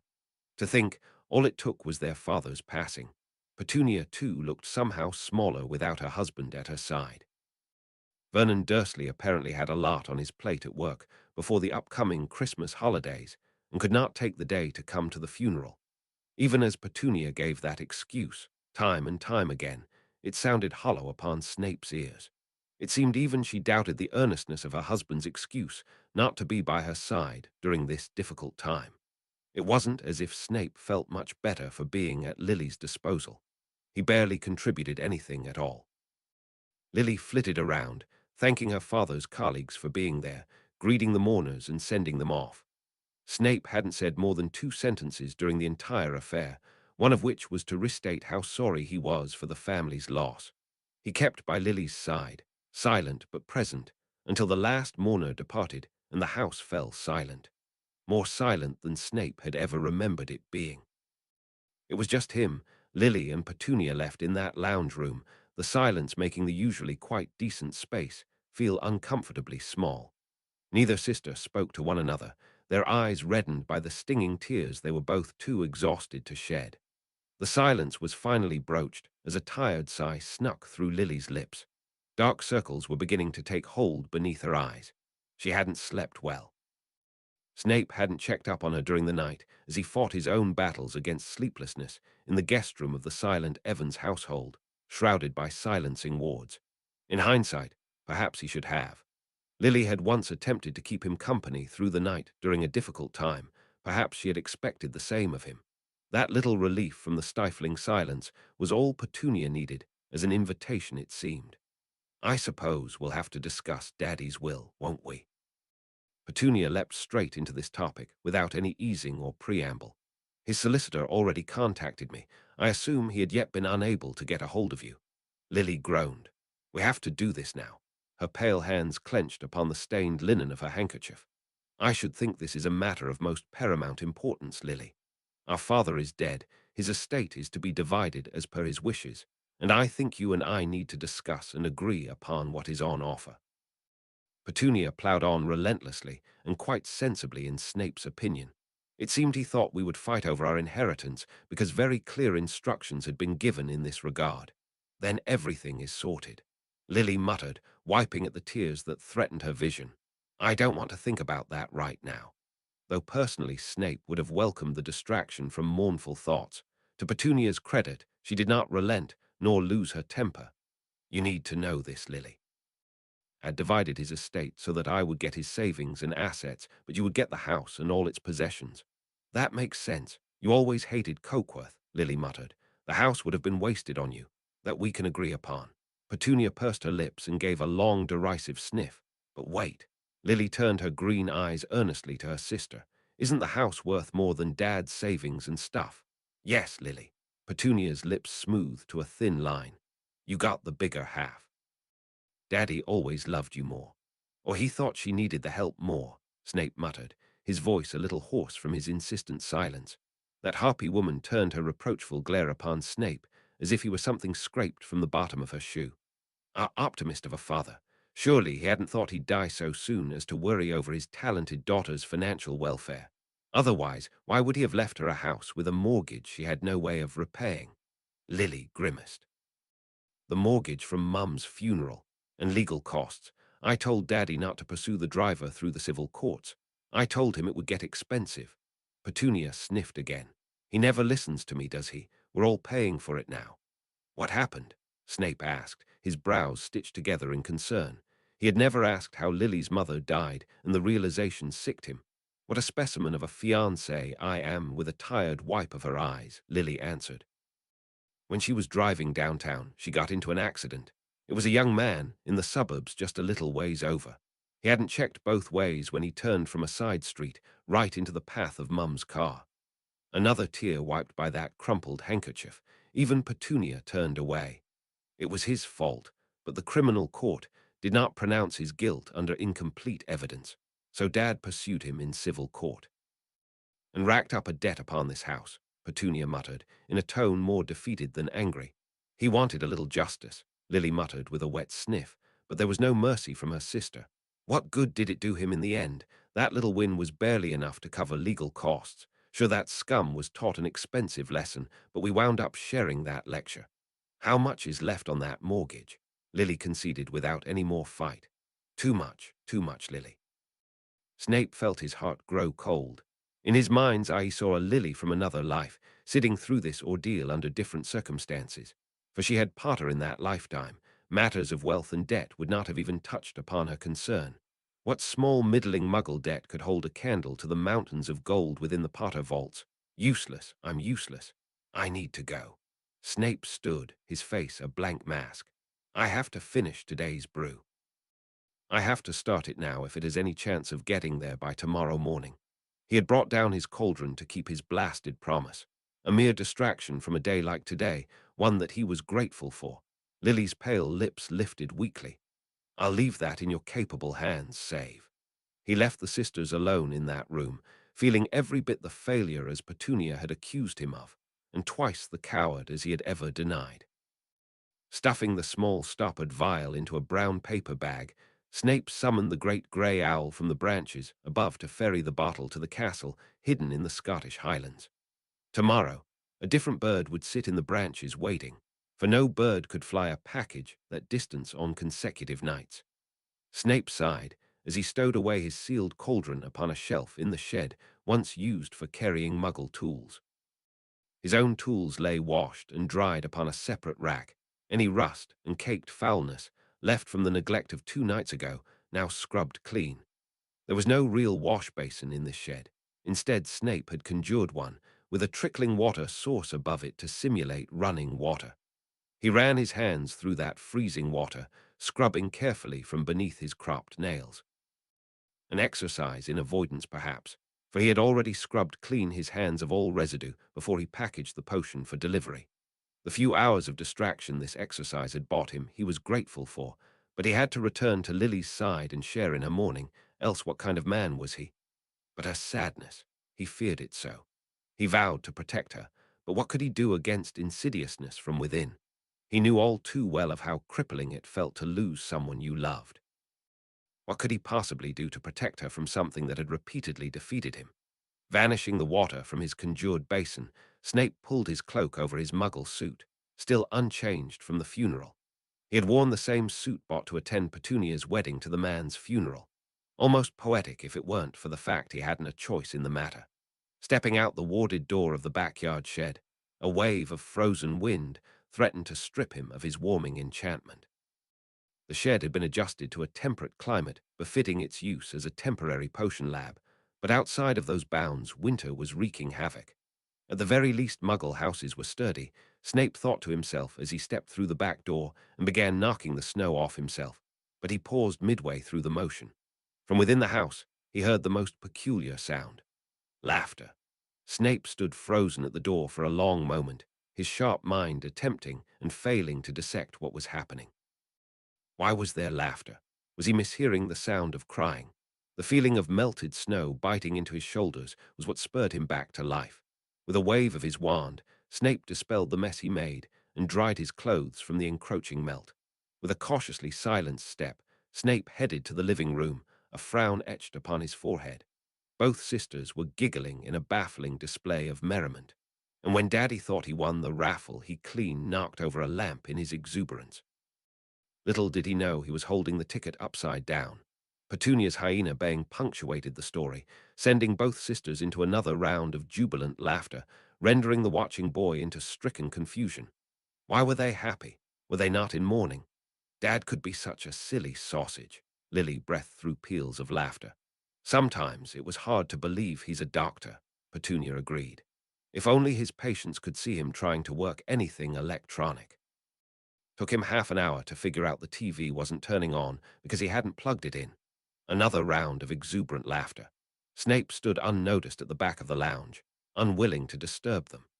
This was not mourning as he knew it, and he could not see himself joining in, choosing to gracefully retreat rather than be threatened to contribute to a mood he could not intellectually fathom. Snape found himself in the kitchen, reasoning that he could at the very least make himself useful. Cooking was not too different from potioneering, in both technique and how it served to keep him distracted. Snape hung his cloak and jacket upon a conjured cloak stand and rolled up his sleeves. He could feel the bite of the cold through his blanket of enchantments, but knew from experience that it would quickly be dispelled by the heat from the kitchen. Pulling open the heavy refrigerator, a Muggle invention to make up for the lack of ability to put fresh food into stasis, Snape browsed the options available to him. There was a small turkey sat in the center slot, a sad testament to the approaching holiday. The man had passed so unexpectedly and so close to that day of celebration that the menu had already been purchased and kept. Snape wondered if he should prepare that turkey tonight. He hadn't been able to foresee the possibility of a celebratory Christmas feast, but with the confusing exuberance shown in the house room, he could no longer be so sure. Instead, Snape pulled out several drumsticks, deciding a simple dinner would suffice. It wasn't a day to be fancy, it was a day to simply live through. If their despair was in any way similar to his own, then they would likely appreciate some normalcy.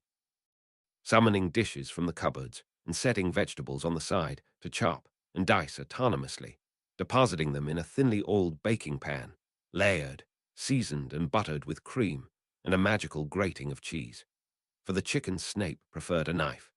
He had spells to debone the meat, but he had always preferred to trust his hands with that. His years of practice in the potion laboratory meant he could work wonders with a blade to which even his exemplary control over his spell power could not measure. With a sharpening spell to work the edge into a fine gleam, Snape worked the blade through the meat, cutting it cleanly away from the main bone and working it around the thin fibula.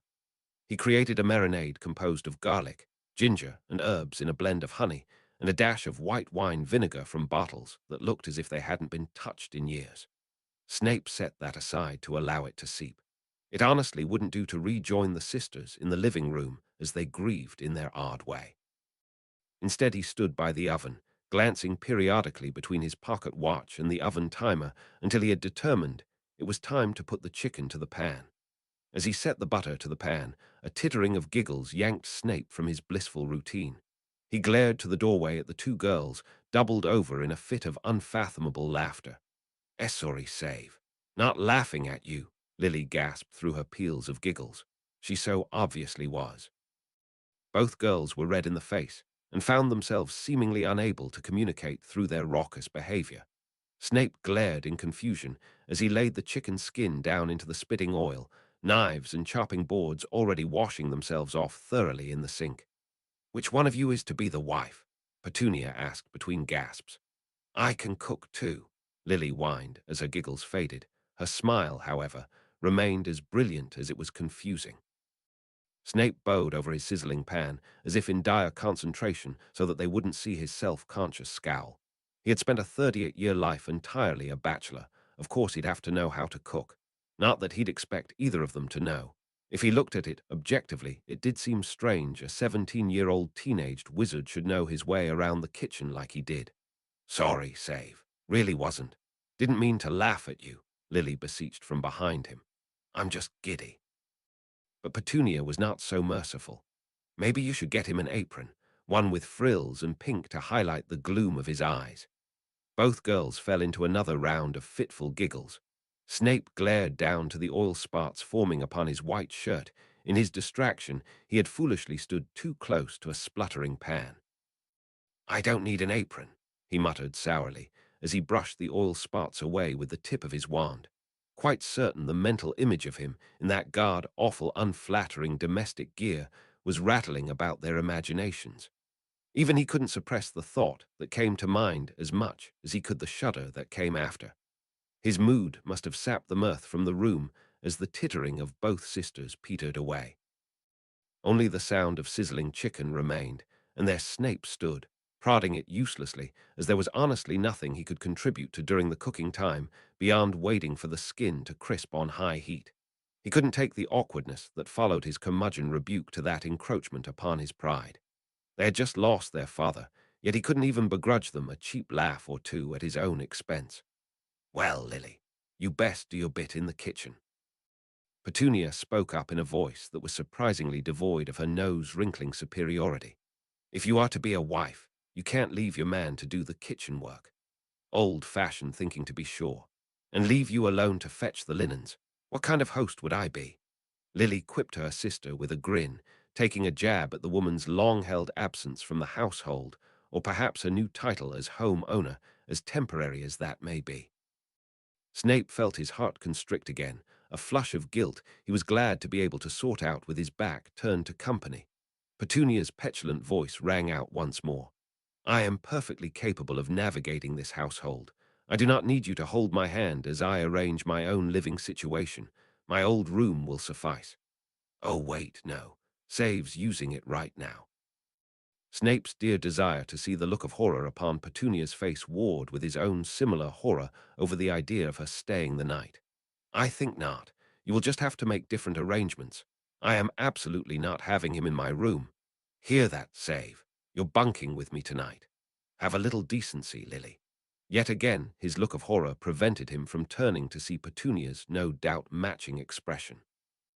A third room has opened up, Snape suggested, as he continued to bend over the happily sizzling chicken. He had intended it to be a useful comment, but from the silence that answered him, it dawned on him how insensitive that idea would be. To move straight into their father's room when his body wasn't even cold in the earth yet. Or the couch. I can sleep on the couch, Snape muttered, dropping his spatula handle into the pan with a loud, sharp clank. With a scowl, he banished the utensil to the sink, where it was whipped up into a frenzy of soapy scrubbing. With an awkward clearing of her throat, Petunia excused herself. Her lack of comment on his culinary mishap was perhaps the only time she had ever shown him an inkling of mercy. Perhaps it was insignificant in light of all that had happened today. Snape knew all too well the biting despair that came with reminders of loss. How could his empathy be so flat as to immediately forget it all the moment the problem became someone else's? Despair was more familiar to him than any other emotion could ever be.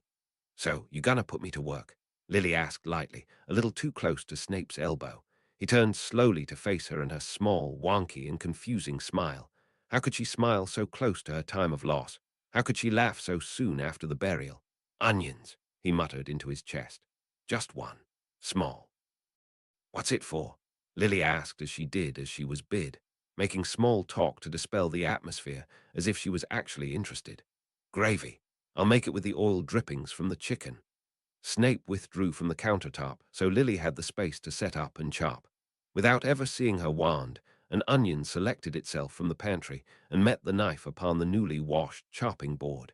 Had she lived, he could only imagine how powerful a witch she would have become. "Who would have thought you'd be such a fancy cook?" Lily commented with a tilted grin, as if she found that fact more amusing than she should. Snape did not feel the sting from her teasing as distinctly as he had when others were about. Were Petunia's sensibilities upset by the idea of ingesting food prepared by me? The Gryffindor girl shrugged with a wink. "I think it was more the idea of a man in the kitchen in general. Oh, the shame of it all." Her words followed by another giggle, as if enticed into amusement too easily by her own words. Silence fell again between them, as Snape deemed it time to flip the chicken and set its burner to low. Beside that pan, a saucepan placed itself, and without a moment's hesitation Snape set about siphoning the oil from the frying chicken into the saucepan and setting the onions to brown. Lily watched him with an air of amusement, as if actually enjoying the banality of this activity. As if she had already found it in herself to move on from a loss she only just laid to rest, it did not make an ounce of sense to Snape. "I don't understand." Her mirth melted away as easily as it came. "What's wrong? Why were you laughing when you should be grieving? Are you no longer sad?" He glanced to those green eyes, watching them widen marginally, then softening. "Of course I'm still sad, Save." Her voice came out in almost a whisper. "I just buried my father this morning." It takes more than one day for things to feel better. Do things get to feel better? A gentle hand braced upon his shoulder. Lily brushed up against him to lay her head upon his chest. He could feel her breathe against his form, the gentle motions of life that could not still even in moments of rest. "I don't expect you to understand, Save. You haven't mourned loss before. I had mourned loss for half of my life." She buried her face into his chest. He felt her hot tears seep through his thin muggle shirt. "It feels like nothing could ever be right again." "It does. Your emotions wind up so tight that it feels like you might explode." "I know, but then you remember. You remember all the good times you've had. You remember that they existed in your life, and how happy they made you.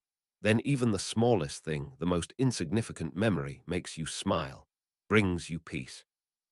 Snape's black eyes stared distantly and unseeing, unable to fathom her words.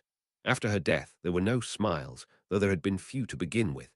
His happiest moments turned to needles upon his heart. Peace was not for those who languished with remorse. "I don't expect you to understand any of it, Save," Lily murmured, wrapping her arms tight around the stricken boy's torso. "Loss is complicated. All I know is, if I don't laugh, I'll cry. and I don't want my father's memory to be all tears." He brought his arms around her, holding her tight. He understood the pain. He understood it so well. If her laughter brought her relief from that pain, then laugh, he muttered, his hot breath tasseling her fiery hair. Be happy. Let the pain fade. It will. With time, she agreed, a sentiment Snape could not get behind, for his pain never ceased. Even now when she stood alive in his arms, he carried his loss like a scar upon his soul. His guilt would never relinquish him to peace. He felt her fingers tighten upon the fabric on his back. Her hair shifted beneath his chin as her bright green eyes sought out his own. "I know you're thinking about your nightmare." She believes it just to be a nightmare. Her grip upon his shirt loosened as she worked her hands up his back. "If I die before you," she murmured, her voice striking ice into his heart. "You won't," he snapped. This was not a topic he wished to discuss with her. This was not a possibility he wanted spoken of. Her fingers trailed through his hair, a touch that brought him a measure of peace, a touch that reminded him that she was there, she was alive. "If I die before you, I want you to promise me something," she tried again, giving his hair a sharp tug when he opened his mouth to rebuke. "I want you to promise me you'll cry for your loss, then smile for the good times we had. Eventually," her hand slid down his chest to rest over his heart, "I want you to be happy." "Impossible," Snape growled harshly, causing Lily to shrink back in surprise. "I would never live another happy day should you cease from my life." He knew it so well, he knew it so clearly. A smile touched her lips, a smile that looked so bitter even to his eyes. "Why is it that I can actually see you mourning forever?" she muttered thickly, blinking quickly to quell her watery eyes. "But I'll tell you now, Save. I'll tell you in case you'll ever need to know, and hope that you never do." She ran her fingers up his neck and into the thickness of his hair. "If I die, I would want your memories of me to bring you joy. I do not want to become a memory that brings you only sorrow." Snape scowled and made to turn away, but Lily placed her other hand upon his cheek, bracing her thumb beneath his chin to hold him firmly in place. "Just like if you die, Save." She trailed her fingers into his hairline, brushing the strands from his face. "If you die before me, I would be saddened." His heart thudded loudly as she rested her cheek upon it. "You are my companion, my oldest friend, Save. I would be devastated. I'd cry for weeks." She sniffed and gave a watery giggle as if she found amusement from that depressing remark. "But I'd still find joy in the times we shared together. Laugh at all the silly things you've done. Remember how much I love you." He tightened his arms, pulling her as close to himself as physically possible. To think a 17-year-old girl could know more than him, a man twice her age, about love, loss, and mourning. It spoke so much about her heart that she would rather celebrate happiness rather than wallow in tragedy. This was the woman that once found happiness with another, a choice she had made that twisted him in such bitter jealousy. Would he have rather wished her misery, to hope that she found naught but grief that she chose someone else? He could believe it of himself, the vile thoughts of his twisted younger self. He did not deserve her in his foolish youth. Perhaps he still didn't, but at the very least he was willing to try, willing to change. That was all he could offer, because he was not willing to crush his own heart and do right by her. Selfish enough to still believe he deserved some semblance of happiness, even to the detriment of those he loved. "You're burning the onions," Petunia's shrill voice sounded from the entranceway. "I leave you two alone for 5 minutes, and you're burning down the kitchen." Snape's wand was in his hand in a split second, sending the pan, burnt onions and all, straight into the sink. He felt his lips curl, his mood shifting from melancholy to annoyance in a heartbeat. Of those two emotions, the latter was his preferred. He was almost thankful to Petunia for fishing him from his mirroring thoughts and setting him into the mood of a good throttling. Lily, however, simply laughed as she untangled herself from his arms. The sudden chill of their separation stoked a bitter longing in his heart. Melancholy was stirring up his foolishness. "This is why men should not set foot in the kitchen, too easily distracted," Petunia continued, so very haughtily. "The chicken is still suitable for consumption, I assume." "It's fine." Snape grumbled as he slid the chicken pieces away from the hot side of the pan, browner than he would have liked, but thankfully not burnt. Lily peered anxiously over his shoulder, no doubt remembering the disaster she had wrought to his laboratory through absent-minded distraction. "I just need to restart the gravy. It isn't a huge loss." He reassured her before she could feel at fault. "I think not," Petunia declared, shoving Snape from the stoves with a territorial vigor. "You have done quite enough. I'll not have another mishap. Lily and I will finish the gravy. You sit outside and stay out of trouble." Snape made to argue, but the vexing woman had already fastened the apron about herself and set to work dismantling a new onion. Lily shot him an apologetic smile before flocking to her sister's side, handing her items requested as quickly as she was able to summon them. Finding himself suddenly usurped, Snape stood aside, slightly dumbfounded. Only Petunia could make him feel again like his petulant, youthful self. The bristling irritation and spark of wickedness that whispered dark hexes in his ear. But years of far more testing moments tempered restraint into his heart. He would make this concession tonight. He would not sate his own grievances on a day like today. Perhaps it was a bad precedent to set with Petunia, who had a history of taking a mile whenever she was offered the hint of an inch. But it was not to be tonight that he would lay that upon the table. He would do all that he could to ensure tonight passed with as little conflict as possible. After all, peace between his daughters was all Lily's father ever wanted. Snape could think of no better way to honor the man's memory than to swallow his pride and leave the two in peace.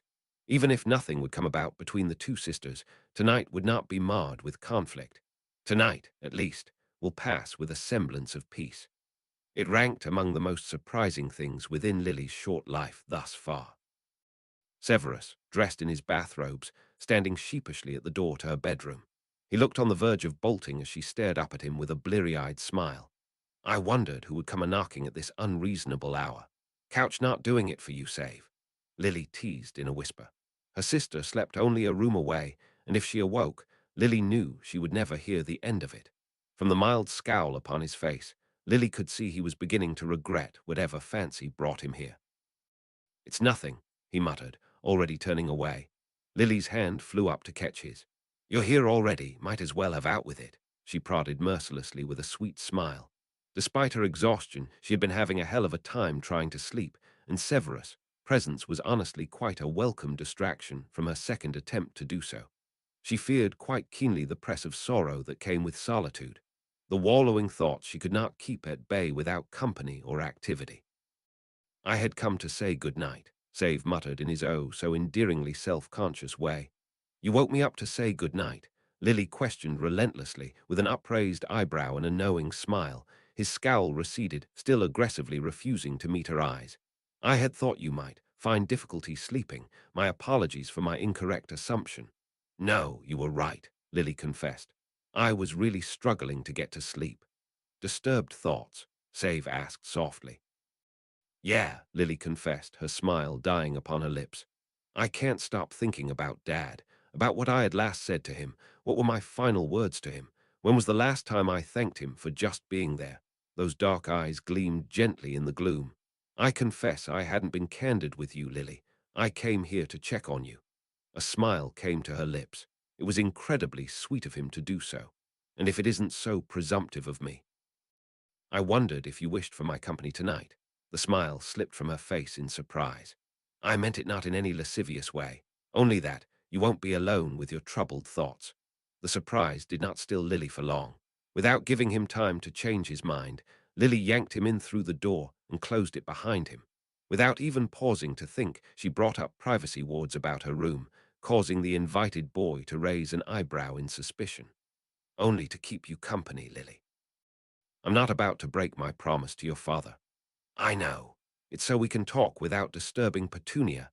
Lily excused herself hastily. She honestly didn't know what she expected from tonight, but at the very least knew she did not need her sister commenting about it in the morning.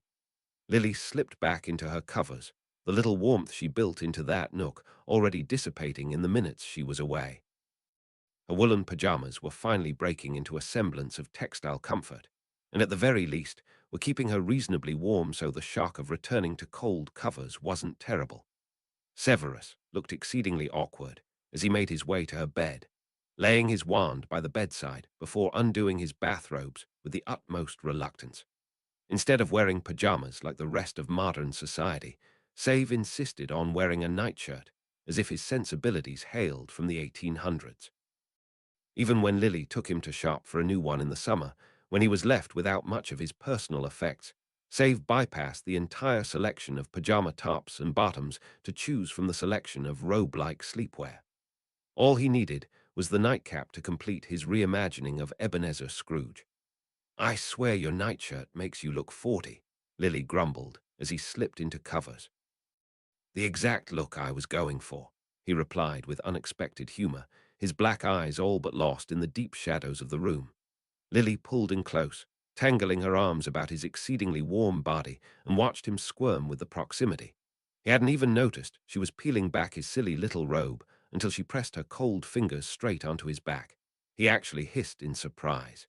"Behave," he growled, pulling his shirt straight back down to about his knees. Lily couldn't help but smile as she felt the warmth of his flushed skin, a symptom of embarrassment and likely involuntary excitement. But he had self-control enough to not act on it. She knew this now. She curled up on her side, tucked in under his chin. She could feel his warm breath tickling the strands about her shoulder. His arm wound its way about her back, pressing her tightly into him. Warm, safe, and comfortable. Lily felt sleep beginning to take her. The exhaustion of today, compounded by bouts of grief, was finally winning over her troubled mind. Or so she had thought. Like the insidious roots of an ever-growing weed, worries and stress chipped at her mind. Never had she so much to worry about at once before. With her father gone, her comfortable financial situation was no longer hers to be assured. She was an adult by wizarding standards, though not yet graduated, but she did not have even the first idea of how to be an adult. She did not have any investments or savings to fall back on except what she had left within her pockets, and soon what she would receive upon the sale of this household. The realistic part of her knew all too well she did not stand a chance of keeping up with the mortgage. This worry wore upon her exhausted mind, strangling her heart, already mired by mourning. She couldn't help the tears that came sudden and unbidden, pressed down upon the hitching of her breath, hoping with all her heart Severus had the subtlety in him to pretend he hadn't noticed her miniature breakdown.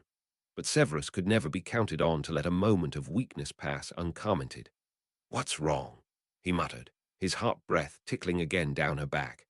"It's nothing," Lily returned, turning upon her back so he could not feel her tears through his nightshirt. His fingers brushed against her cheek, catching a tear as it tracked its way down. Tears are rarely shed over nothing.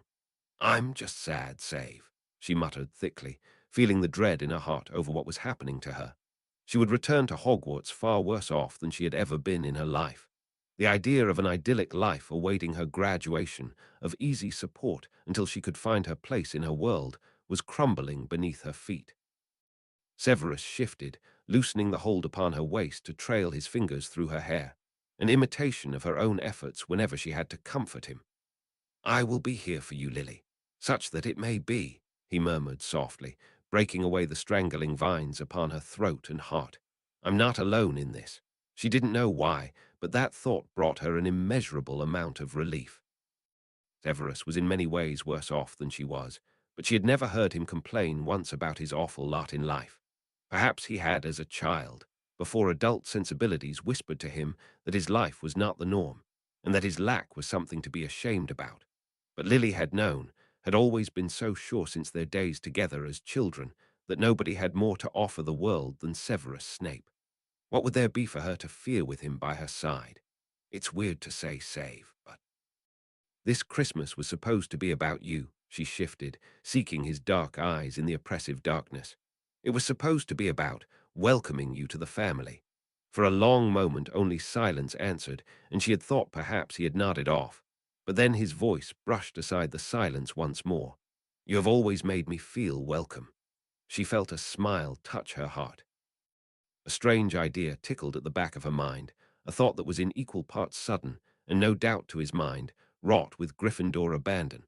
"I have always spent my Christmases with family. Well, except that first year in Hogwarts, I suppose.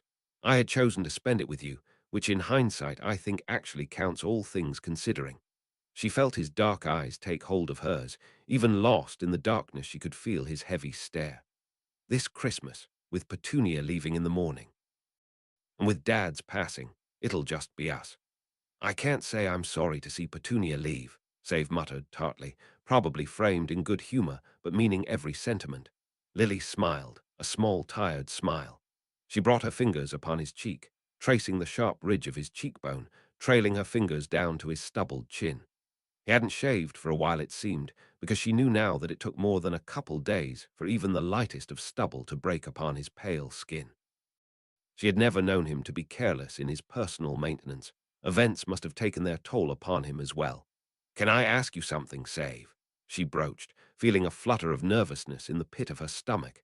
He must have heard the pitch of her voice, because he seemed to suddenly perk with alertness. She didn't wait for him to dissect her tone, nor an invitation to continue.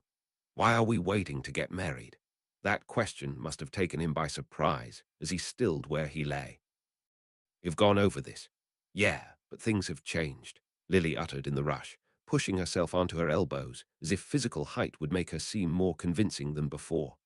"I'm not under the comfortable care of my father any longer. I would have to start everything anew. Everything I have would be bundled into monetary form by the end of the month, and I'll have no home to return to when I graduate. It makes no sense to not forge ahead with our plans, to marry and see where life takes us. We can afford nothing more than a pauper's wedding." Save sat up, towering over her in the dark with his tall, thin form. "Do you want this event in your life to hold no more significance than a 2-hour ceremony in a half-cocked chapel?" She chewed her lip. The image intruded upon her mind of standing at the altar in a white, flowing bridal dress, surrounded by friends and family. An image that already began to fade, for her father would no longer be able to stand by her side. To give away his youngest daughter, as they had both wished for her wedding. Slowly she sat, allowing the blankets to slide from her shoulders, the chill air clawing away at the warmth through her thick woolen pajamas. "I don't want to wait any more, Severus," she murmured, laying her hand upon his chest, over his fluttering heart. "My father is gone. He won't ever be able to see his youngest daughter marry. Though I wish for my friends to be there, and perhaps even Petunia, I don't wish it enough to wait. I don't wish it enough to endure another Christmas without being family." Severus stilled, and for the longest moment neither spoke. She wished dearly she could pierce the darkness and see clearly his face, even half as clearly as she could see his heart. She knew how dearly he loved her. She knew his insistence to marry when he was comfortably set in life was for her sake. But there was no longer the possibility for her to live comfortably as they both settled into their lot in life, readying themselves financially for responsibility. If they were both to broach upon the world by their will and wiles, she would rather they do it together. "I wish to marry you, Severus Snape, soon, before the new year takes a hold." Severus finally spoke, his voice deep and laden with unspoken thoughts. "You will regret it." Lily pulled in close, tangling her arms about her fiancé, pressing her own fluttering heart against his.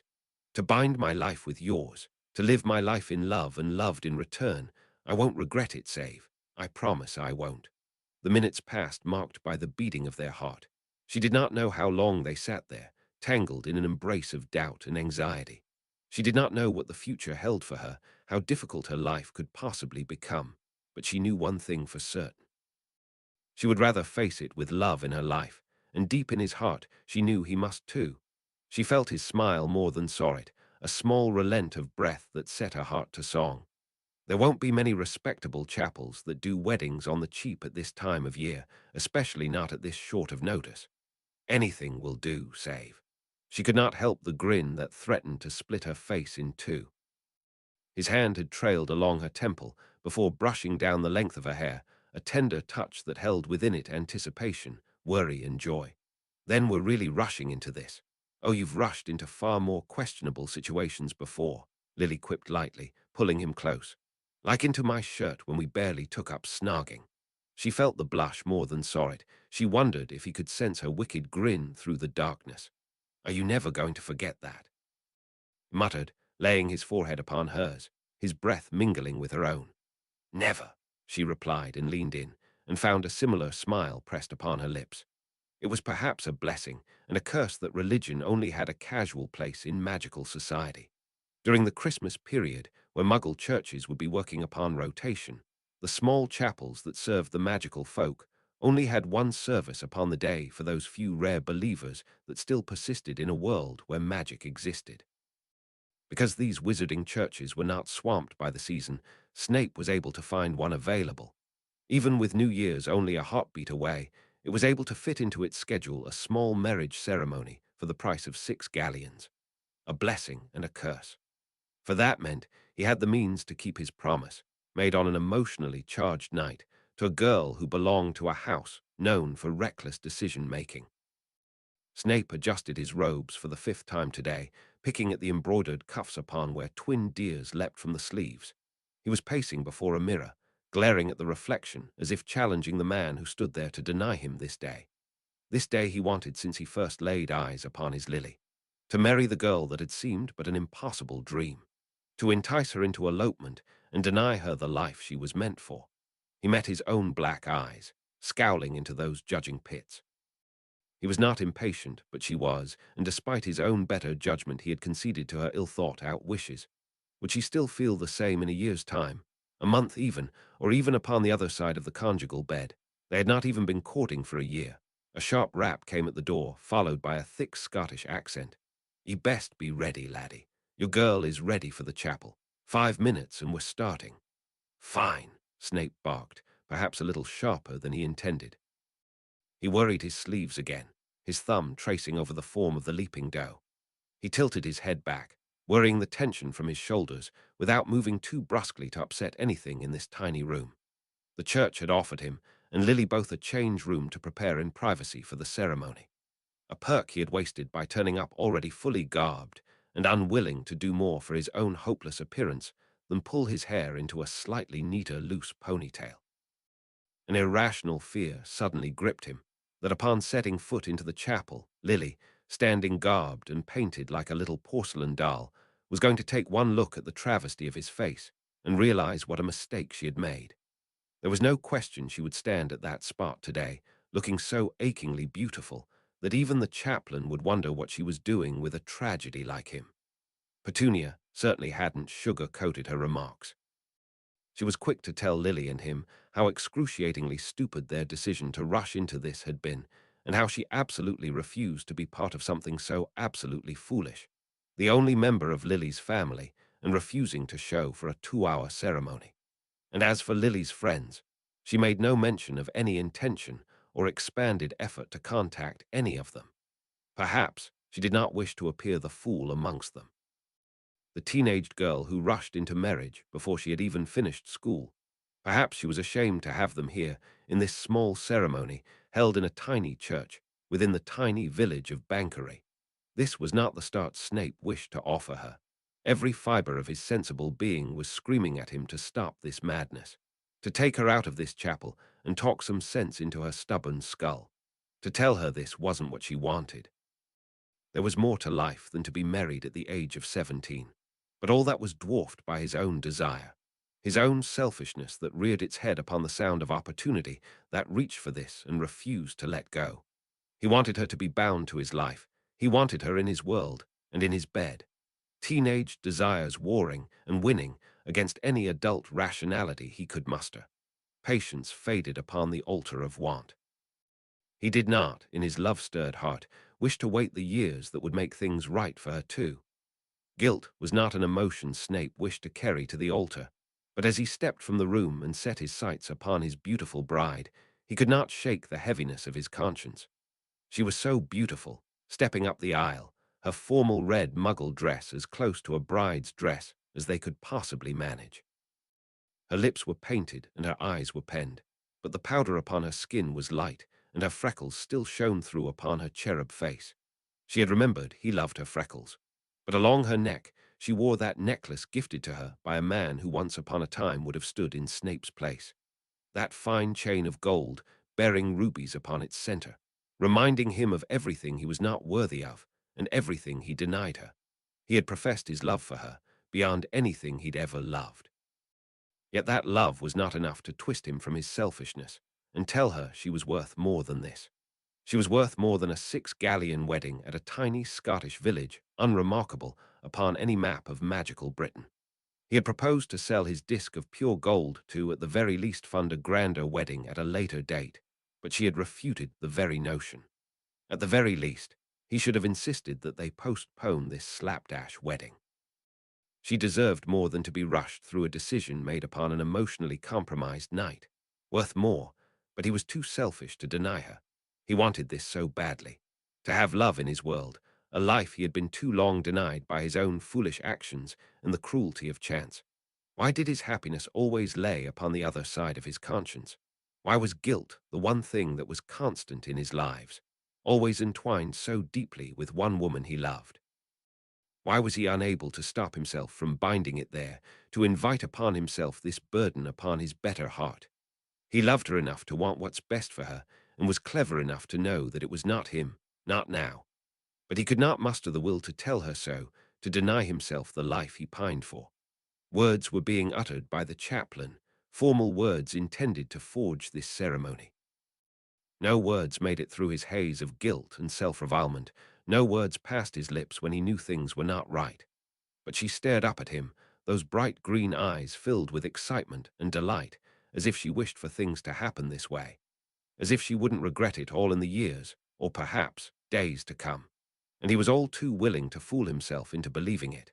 He clenched his teeth and released his breath, allowing all thoughts of noble action to subside.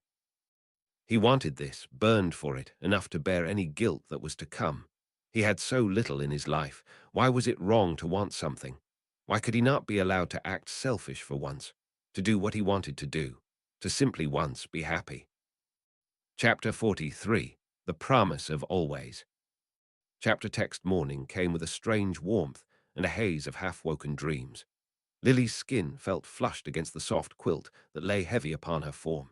It felt more like a spring morning than any winter she remembered, and had it not been for the drab greys playing across her eyelids, she could have believed she had slept through till spring. Heeding charms, that's all it is. Her mind was slowly catching up to the realm of the waking. Save had cast it last night so that we might, her eyes opened. The ceiling of her room solidified as she awoke, as did the memories of the day before. The day they had wed Lily turned to her side, slowly, teasing out the kinks in her muscles, savouring the sweet soreness that she could not quite place. There Severus lay, asleep as she had never seen him, more soundly than she could have ever imagined since the day she disturbed him upon his eve of night terrors. Did he sleep well last night? Lily had nodded off quite quickly. How long before he did too? Softening her motions so she didn't disturb him, Lily wriggled to her side, peering curiously at his sleeping form. He was turned upon his front, the pillow pressed against his face along the side of his sizable nose, his black hair spilling across his face, such that only one shut eye showed through the curtain of thick strands.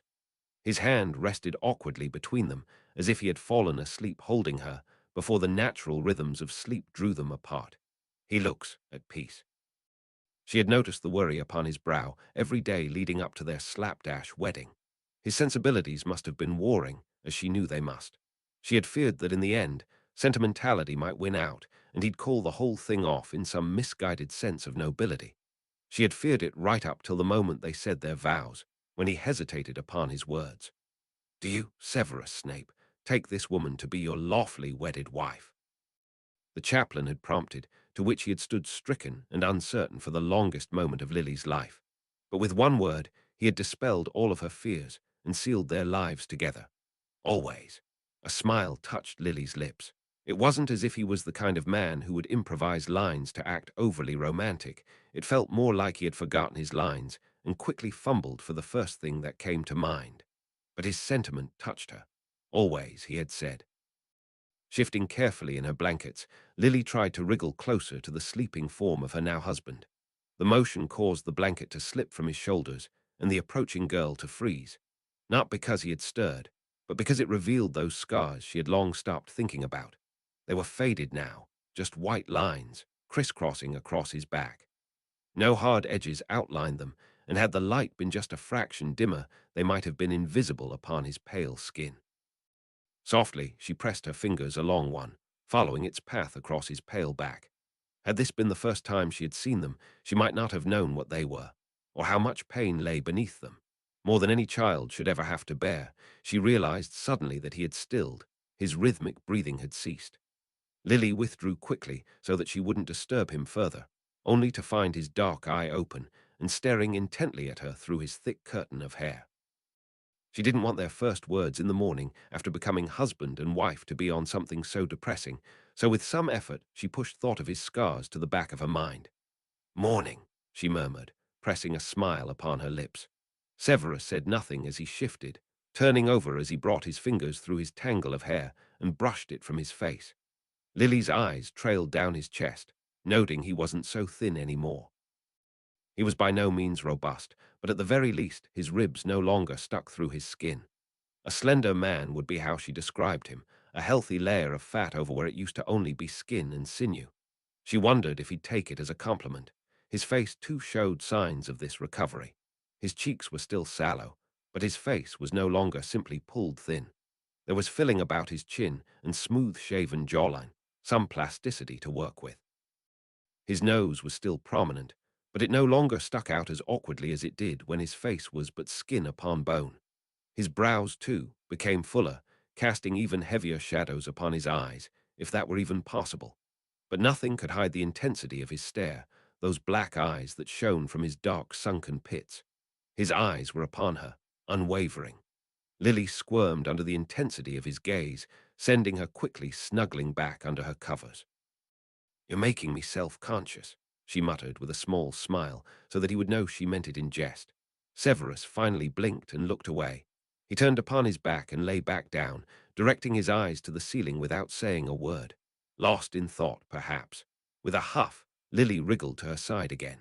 She wanted their first morning together as husband and wife to be more than a few baffling looks and distant thoughts. She brought his hand from the blanket, the one bearing the silver band. She curled her fingers about his, allowing her own silver ring, her wedding ring, to rest upon his own, just holding it there until his eyes turned to hers, and a smile finally touched his reluctant lips. He turned in his blankets, reaching over to envelop her in an embrace, pressing her close, skin to skin. He was warm, so warm. Comfortable in her contentment, she felt her eyes droop and breath shorten. But suddenly that warmth left as all limbs untangled in a sudden rush. Lily's eyes popped open to find Severus pulling on his bathrobes, tying the cord hurriedly about his slender waist. "What's wrong?" Lily asked, alarmed by the panicked look upon his face. "I need to brew," he replied, his voice deep and muted.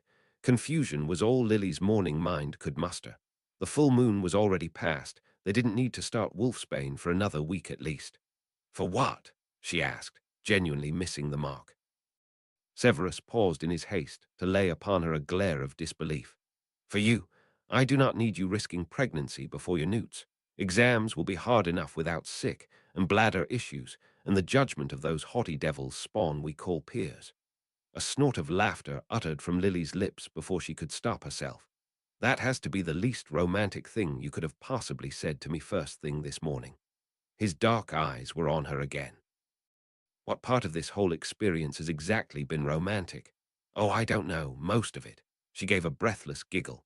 "This whole cloak and dagger romance has been quite Victorian. It's almost like we eloped in secrecy. There's just something so thrilling about it." If her excitement was in any way reflective of how he felt, he certainly didn't emote it quite as obviously. "I hope so," he muttered, on a completely different level of emotion she was on. With a sigh, Lily pulled herself upright. If he continued to act so huffy this morning, she was going to start to think she had somehow not been to his expectations. Except then his eyes were suddenly on her again. His black eyes stared with a far different gleam. They wandered down past her collarbone, and she felt a small thrill of enjoyment in knowing she didn't look too terrible first thing in the morning, or naked. Quite boldly, Lily slipped across the bed to stand at his side, pressing close to his suddenly still and staring form. She wrapped her hands around his thin waist, enjoying how his breath caught, his face coloring with the knowledge that only a layer of woolen fabric lay between them. "It's too late to regret anything," Lily whispered with a wicked barb to her smile. She threaded her fingers through his, silver rings gleaming together side by side, and brought it clasped together before their eyes. "You're mine now, forever." A smile came as his response, so bright and unburdened upon his face, brighter than she had ever seen it. For the first time, in so many months, he looked as if he felt the touch of naught but happiness in his deep and troubled heart. "I should have worn more than just a bathrobe," Snape lamented as he struggled through the knee-high snow from the makeshift potion shed. The snow melted as it touched his heat-charmed bare legs, soaking his slippers with cold slush. In his hand was clasped the small vial of pink brew he had prepared for Lily, with ingredients he had purchased on the cheap and transmuted where needed. In hindsight, he should have prepared a vial beforehand, but he had never been so optimistic about his chances in the past.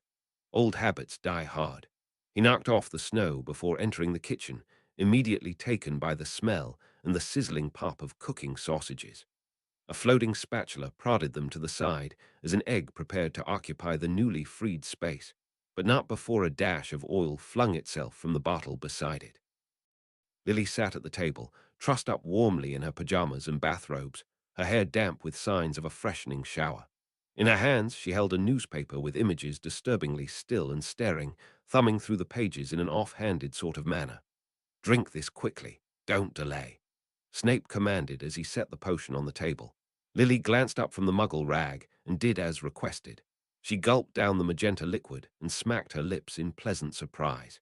"Tastes like peach." "Good to know. I haven't tried it," Snape replied dryly as he put a pot of coffee on the boil with a flick of his wand. A gift Lily had given him at Christmas, one he hadn't the energy to protest and honestly quite appreciated.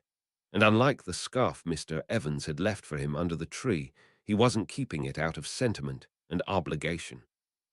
Snape squirmed as he became increasingly aware how inappropriately he was dressed, standing in the middle of the kitchen, in company, kitted out in only a bathrobe that stretched to his knees. In his haste to start the brew, Snape had rushed down in only his bathrobes and slippers. He had never left the privacy of any room in so little. He needed to duck upstairs to change into something more appropriate. "So why the rush for the dose? Does it have to be taken hot?" Lily asked, sending the empty flask to wash up in the sink. Snape's lips twisted in a grimace as he drew the coffee grounds. "This potion works best within 10 hours of the event. Its effectiveness peters out sharply after that." "Event, huh?" He could hear that smirk within her voice. She was going to insist on being a tease today, it seemed. "So does it also work if taken before events?" "Tease." Snape turned an appraising eye upon her, taking in her grin of wicked amusement. "It gives a warding effect for up to 2 hours after it is taken." Snape confirmed, wondering if she was asking for academic or practical purposes. Was it a little too optimistic of him to hope today's breakfast would be followed with another tryst? If so, heading upstairs to be fully dressed seemed a tad too hasty a decision. He was leering at her now, picking out her form along the length of her woolen pajamas. His highly visual memory remembered every curve of her supple form, pictured in his mind's eye. He could remember the tactile feel of her soft skin beneath his fingers, the sound of her breath against his ear, the soft moans he could elicit.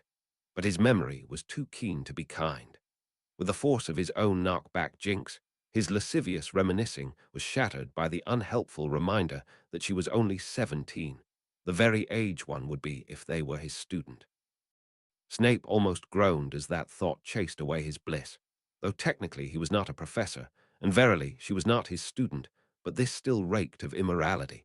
She was 17 and he was 38, and even though he was not physically that age, he was mentally so, and that was in many ways more important.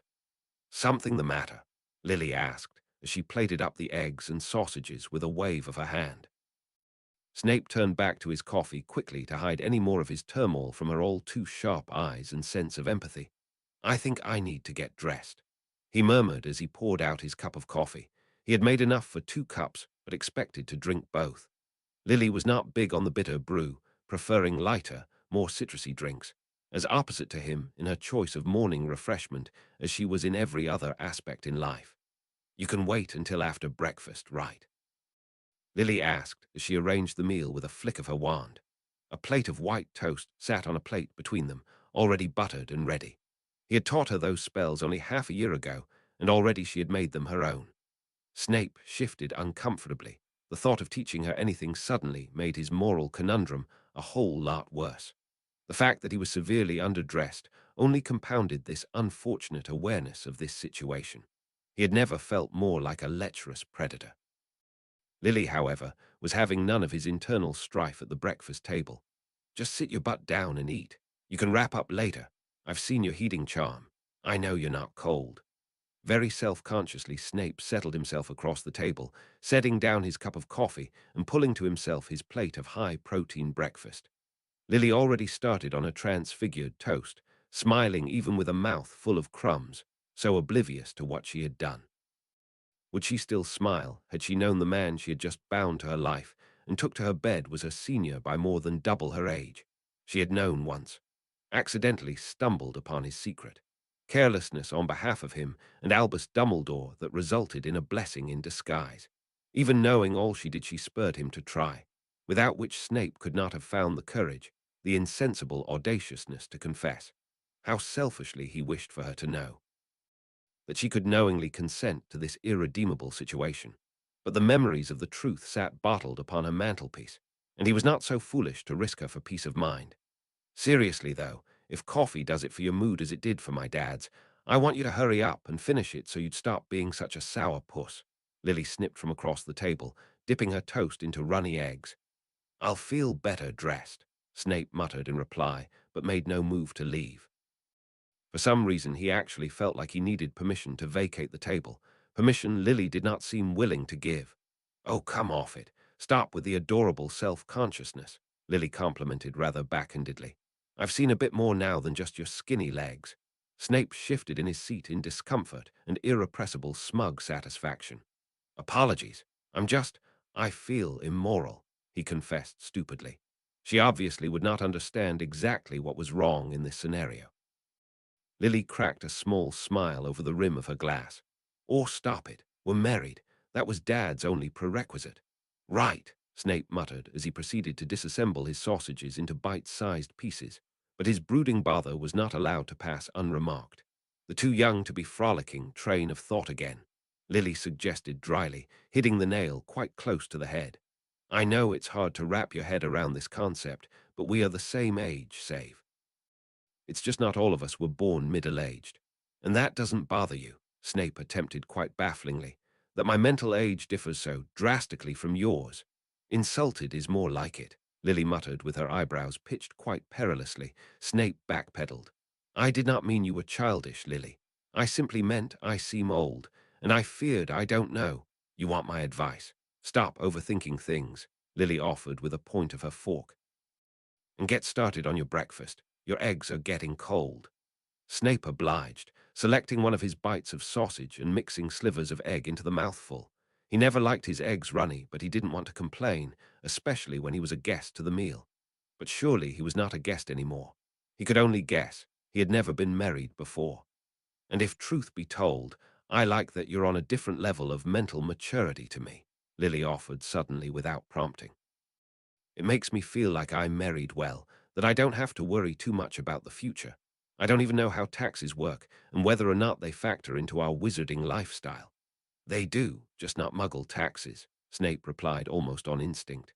Wonderful, proving my point. Lily took another hearty bite of eggy toast.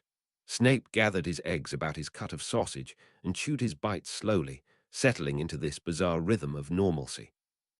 This was the life he had craved. He just wished he had done it in a more noble way, or that she had known the truth of what she had traded for this life with a man more than twice her age. For Lily's part, she didn't seem at all bothered by the event that transpired, happily oblivious as she summoned the orange juice from the fridge without even touching her wand. Satisfied with the marriage she had locked herself into and the farce of a best friend she called her husband. While there never easy solutions to my conscience, with a grin, Lily hefted her newly filled glass of orange juice. A toast, she declared, to rushing into things. To Gryffindor judgment, Snape muttered as he clinked porcelain to glass. Giggling into her drink, the lively girl downed a gulp. She seemed happy at least, a marginal relief to Snape. Indeed, when he awoke that morning, he had feared the worst. The expression upon her face had been akin to aghast. Snape, it had seemed, she had finally awoken from the fancy that took her on this irrational entanglement and realized exactly what she had invited to bed. But if she was to awaken to that realization, it seemed it would not be today. Maybe not for many years more, at least until the day he could finally return to her the memories he had been forced to take. So, what are we doing for New Year's? Lily asked chirpily through a bite of toast. Snape waited until he had swallowed his bite before answering. It's in 3 days' time. I don't have anything planned, he muttered, feeling apologetic. He was at a loss over how to make New Year's special, and this was supposed to be their honeymoon at that.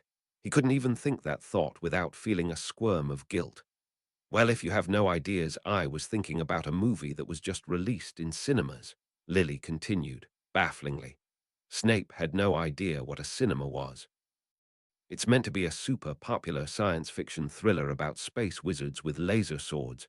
Before you go on, I need to ask you, does it cost money, and would you consider it frivolous spending? Snape almost winced at how harshly lecture-like his words came out to be. Her face fell. It does cost. I mean, it's just. Snape hated this situation of poverty he brought upon her life. Up till this point, Lily had never experienced any sort of hardship. Never had to go without on anything. Now she had only what was left in her spending account, and soon very little else. But she wasn't a child any more, safe and coddled under the umbrella of safety her father brought her.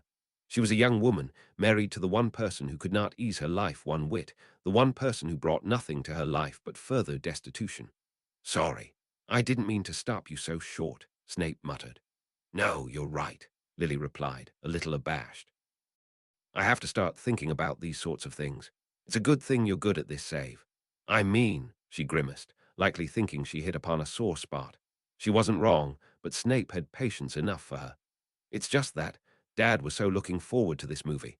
He wouldn't stop talking about taking me to see it during the Christmas holidays. Snape chewed his bite slowly, unwilling to speak until he ceased mastication, and with the hope that it would be further prolonged. A pause that was enough to mentally arrange an appropriate response for his less than adequate level of empathy. I am certain your father would have understood. Understood what? That he died. He cared deeply for the man and missed his passing, but goodness, he could be a dunce when it came to comfort and emotion. A flaw Lily seemed all too willing to forgive. Her lips quirked upwards, as if finding some line of amusement from his fumbling. He wanted you to come too, watch it as family, he said in his letters, Lily muttered. I suppose it isn't relevant anymore. Your father's wishes are not irrelevant. Do not discount your sentiments, Lily, Snape offered gently, more gentle than he had ever been to anyone. But what we can afford to do is now far more limited in scope. I'm sorry for not being able to provide for you. A grimace of annoyance flickered across Lily's face. Right, because you, an ungraduated young wizard, should be given the onus of financial burden. You have nothing to be sorry for. I would have been in this situation anyway, whether we married or not. Difference is now that I have someone by my side who has his head on the right way, and I won't have to weep in a corner over the stress of it all. She offered her words lightly, no doubt intended with humor, but Snape could not help but scowl at that assessment. Lily had as good as admitted the situation was getting on top of her. She was in a vulnerable place, emotionally and financially. Another two vulnerabilities he'd managed to take advantage of on top of the obvious. Though he told himself he had not been seeking to exploit any of it, but he was a Slytherin through and through, and he had been in this game long enough to understand how all these factors played in a person's psyche. Understood, and had not done a thing to stop her. She was his wife now, and he was her burden. But his castigating thoughts appeared to bleed into Lily's sunny disposition as the smile slipped off her face. If he were able to see us now, I think he'd be glad. Snape glanced up, touched by confusion. Lily set her jaw and continued, as if his response ignited determination within her. That's what's got you so twisted up all morning, right? You're afraid this wouldn't be what Dad wanted, that you had somehow taken advantage of his passing. Didn't I? The scowl that had been threatening upon the edge of Snape's expression spilled forth, darkening his face with every shred of insecurity that passed his mind this day. He gave us his blessing, save, the blessed girl continued beseechingly. He turned away, wishing those words of affirmation were enough to quiet his guilt. Would he have wished us to marry so young? But Lily pushed back insistently against his troubled thoughts. I think he would have been relieved, save. Relieved that I have someone so dependable, so wonderful by my side. She stood up in a rush, pressing both palms flat against the table. Don't you think for a moment that he wouldn't want this, or that you are not worth marrying? I love you, Severus Snape, and I married you. So stop feeling sorry for me and love me back like you were meant to. Snape blinked up at those lovely green eyes, narrowed not in anger or chastisement, but determination. She loved him, how he had once longed for those words. How they stoked the embers of his heart, those embers that he had long thought extinguished by the cold, bleak world. This beautiful girl, this wonderful woman was his now, bringing color and love to his life once so monochrome. Yet here he sat, wasting it with his overthinking and self-doubt. She had willingly bound her life to his, and he made every selfish choice to allow it to be so. He had no way of righting the wrongs that came before. He could only live every day after with the consequences wrought. How familiar a concept that was to him, yet this time he walked this path burdened only by his conscience, balancing against the joyous contentment that sat quietly within his heart, one that only shone forth once he quieted the turbulence of burdened thoughts. He slowly smiled, a hesitant expression, but brought about an instant returning smile from his wife. "My wife," he muttered, feeling the foreign weight of those words upon his tongue. "I have never stopped loving you, not for this life, nor the last." This one constant in his ever-changing world, the only glimmer of joyous color in his otherwise stark existence. Excellent, glad we got that sorted. Lily returned to her seat and to her mostly finished breakfast. Now how about we discuss our plans for the rest of the day? It is still technically our honeymoon. She gave a wink as she took a sip of orange juice, invoking salacious thoughts and the involuntary flush that came with them. With some effort, Snape put his foot down and wrestled some structure into his recent undoing of discipline, using the time it took to carefully chew through his bite of toast and sausage in order to wrangle his hormonal body and mind to firmer ground. "Actually, Lily," he began in a muted tone, trying his best to suppress the disappointment from his own decision from his voice. "A week of our holidays is almost past, and we have not even begun on our homework." Lily emulated every ounce of his disappointment without restraint. "Seriously, Sev, homework. We don't even have all of it set. We left before most of our classes had finished. At most, I have the homework from Transfigurations on Monday. Actually, I had it arranged with Dumbledore for our homework to be sent to us by Owl. They arrived the day before yesterday, but we were simply both a little too overtasked for me to bring it up." She could not look more aghast with him, as if this was the grandest betrayal she never expected of him. She gave a most great and strained sigh, slouching into her seat as if a petulant child. "This is what I get for marrying a nerd." Back to school again, to studies and to duties. Christmas break passed too quickly for Lily, far too quickly. The funeral, the marriage, the settling into married life. Within the walls of the Hogwarts Express, everything that had passed in those 2.5 short weeks felt surreal, like another life had been lived in another world that was not her own. For all his initial hesitation, Severus settled into the role of her husband and lover quite willingly, limited only by their lack of resources. As it turned out, Save had only purchased enough ingredients to make that potion once, and when she offered to use their limited savings to procure more, he labeled it frivolous expenditure. But that didn't stop him from sleeping in her bed or enveloping her in the warmth of his arms and holding her as she drifted off. Whatever silly thoughts that worried themselves into his head seemed to have sorted themselves out. He had made her promise if ever she felt uncomfortable with him that she'd tell him so. Still worrying about what she thought of him, no doubt. He was such a silly thing. One would think by now he would realize his looks were not an issue, and every quirk he possessed she had learned by heart.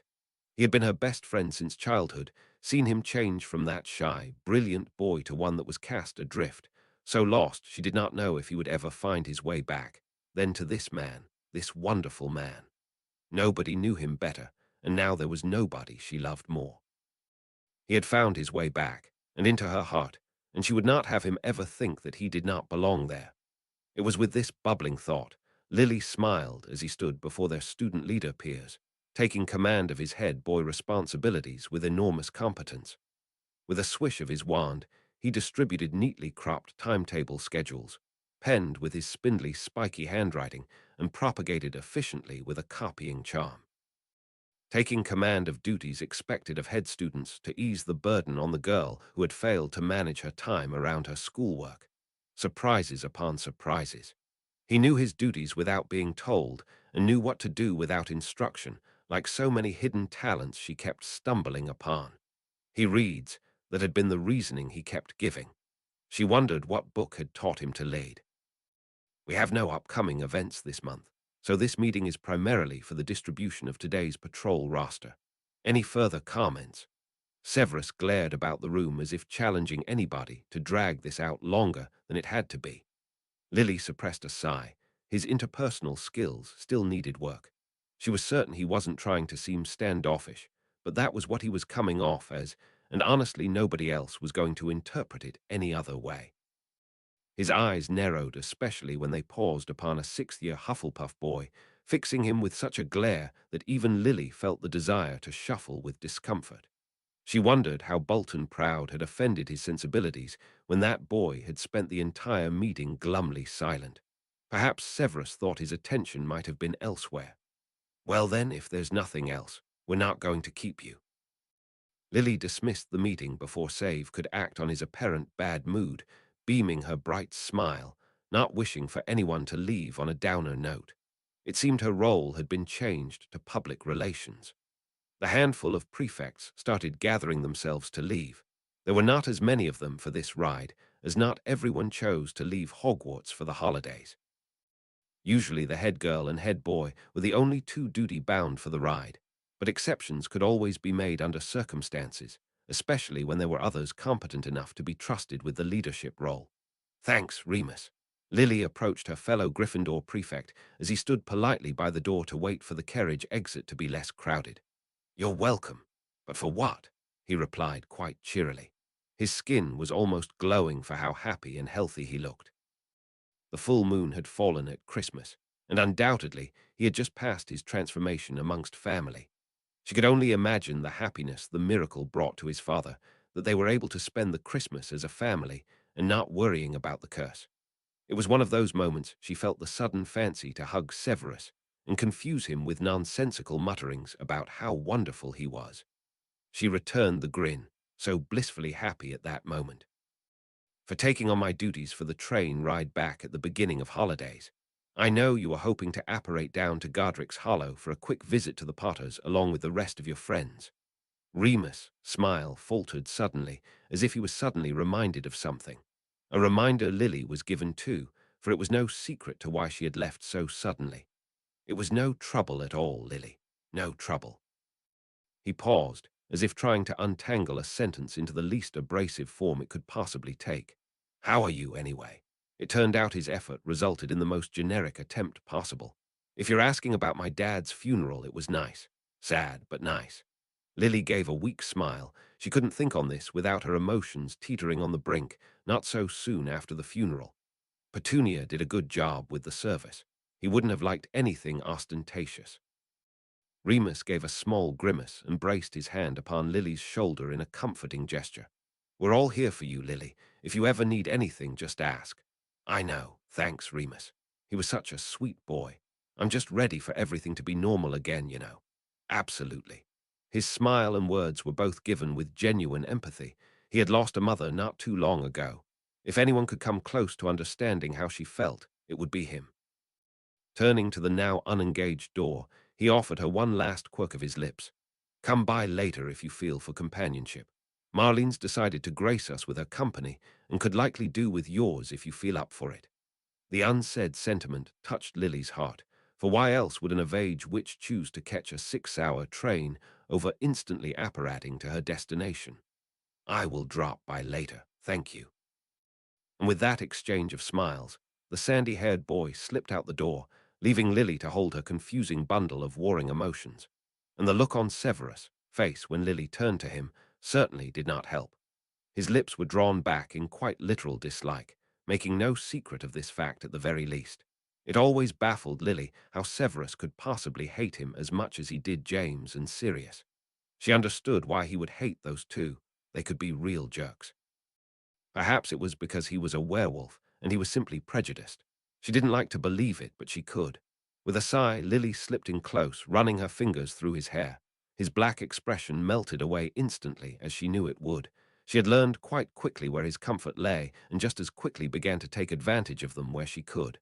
Don't glower at people, she muttered with a quirk of her lips. It makes you all scary, he muttered. So he was aware of this issue. I'm used to your quirks, but others might get the wrong idea. Lily continued, running her fingers through his tangled locks. He never made a habit of keeping up his appearance. His philosophy to personal grooming closely resembled a defeatist attitude. Why bother when there was nothing he could possibly do to look good? For them, it might be the right idea, he muttered in foul humor. Lily suspected the return to Hogwarts, and reality was riding upon his mind as well. He had been perfectly sweet when they awoke that morning, but he was always sweet with her. Perhaps that was it. He only ever really let his guard down with her. Everyone else he could not keep far enough away. With a soft flick at his nose, Lily tutted good-naturedly. You know what they say about flies and honey? That they drown if you stick them in. She snorted with laughter. His humor always had a way of taking her by surprise. How he could say such silly things with such a straight face she could never know. He leaned in suddenly and without warning, taking her lips with a swift kiss. Unanticipated and uninvited in his affections, but not unwelcome. She tightened her fingers in his hair, preventing him from leaving as quickly as he approached. I'm going to miss you, he muttered in unexpected sentiment. Lily grinned as she met his eyes, those dark, intense eyes. We're going to the same school. You mean you're going to miss waking up next to me? That coaxed a sheepish smile from his thin lips, as if he was caught out on something mildly unseemly. She wasn't going to allow him to retread those doubts. With a swift motion, she leant in, returning his quick kiss with a lingering one. She felt him momentarily tense, then slowly relax into the sensation, his fingers settling upon her waist. He was almost comfortable with their exchange of affections now, not so hesitant to approach or engage. Perhaps he was finally convinced that this sort of interaction was not unseemly. This was what people in love did. And this was what she wanted from him, some semblance of spontaneous affection. But whatever enjoyment she was taking from the moment, she had to relent. Severus would probably appreciate her cluing him into the pair of eyes staring at them through the door. Someone's here to see you, Save. He withdrew, momentarily confused, before starting and turning to the door and setting eyes on a small Slytherin who stood there wide-eyed and staring. This was another one of those moments she wished Save would not scowl on default. The young Slytherin boy looked as if he was moments away from fleeing the cabin, except he couldn't seem to back out of the door. Another hand pushed him inside, another Slytherin boy, and her fellow prefect, Rockers. With him came a small crowd of younger snakes, all sheepishly staring about the cabin in every way but directly at the two head students. Sorry for interrupting your moment, Snape, but some of our Slytherins wanted a word. Rockers announced quite boldly, as if heedless of embarrassing the head boy and incurring his wrath. But then the young prefect had already worked with Save for the better part of a year now, and like most that got to know him would likely realize his scary disposition did not constitute any form of threat. And you thought to bring them to the prefect's carriage. Save scowled, not softening his disposition in the face of scared younger children. To Rocker's credit, he did not back down. It's the best place to speak privately. They had just come from home. And home is not a welcoming place to changing views. They need to talk to you. Severus silenced, his scowl receding from his severe face. Responsibility was rearing its head. Holidays were well and truly over. Lily gathered her cloak and duffel bag, knowing all too well she had no role in this. Slytherin matters were all Severus, and the best she could contribute was to not meddle in what he had to do. I'll leave you to it then, Save. I'll see you later. She left with a quick smile and a hold of his hand. She knew better than to seek out anything more from him when he had already settled into his duties. She slipped from the door and made her way down to the next carriage. The sound of chattering was quite shy and muted, telling Lily her first set of patrols had passed through not long ago. There was no permanent solution to keeping order, but at least the regularities of patrols ensured no troublemaker had too long to rain havoc. Slipping from door to door, Lily glanced in to see if she could spot some familiar faces. Some had the blinds drawn, which Lily dealt with immediately with a knock at the door and a polite reminder to keep the windows clear. Though nobody was against privacy amongst the student populace, these rules were set in place to minimize damage to public property. Nobody wanted half-drained, rambunctious teenagers blowing up a carriage with a prank. It took a few tries, but Lily eventually got to the one occupied by her friends. Marlene, Remus, and Peter sat together in a very lonely compartment.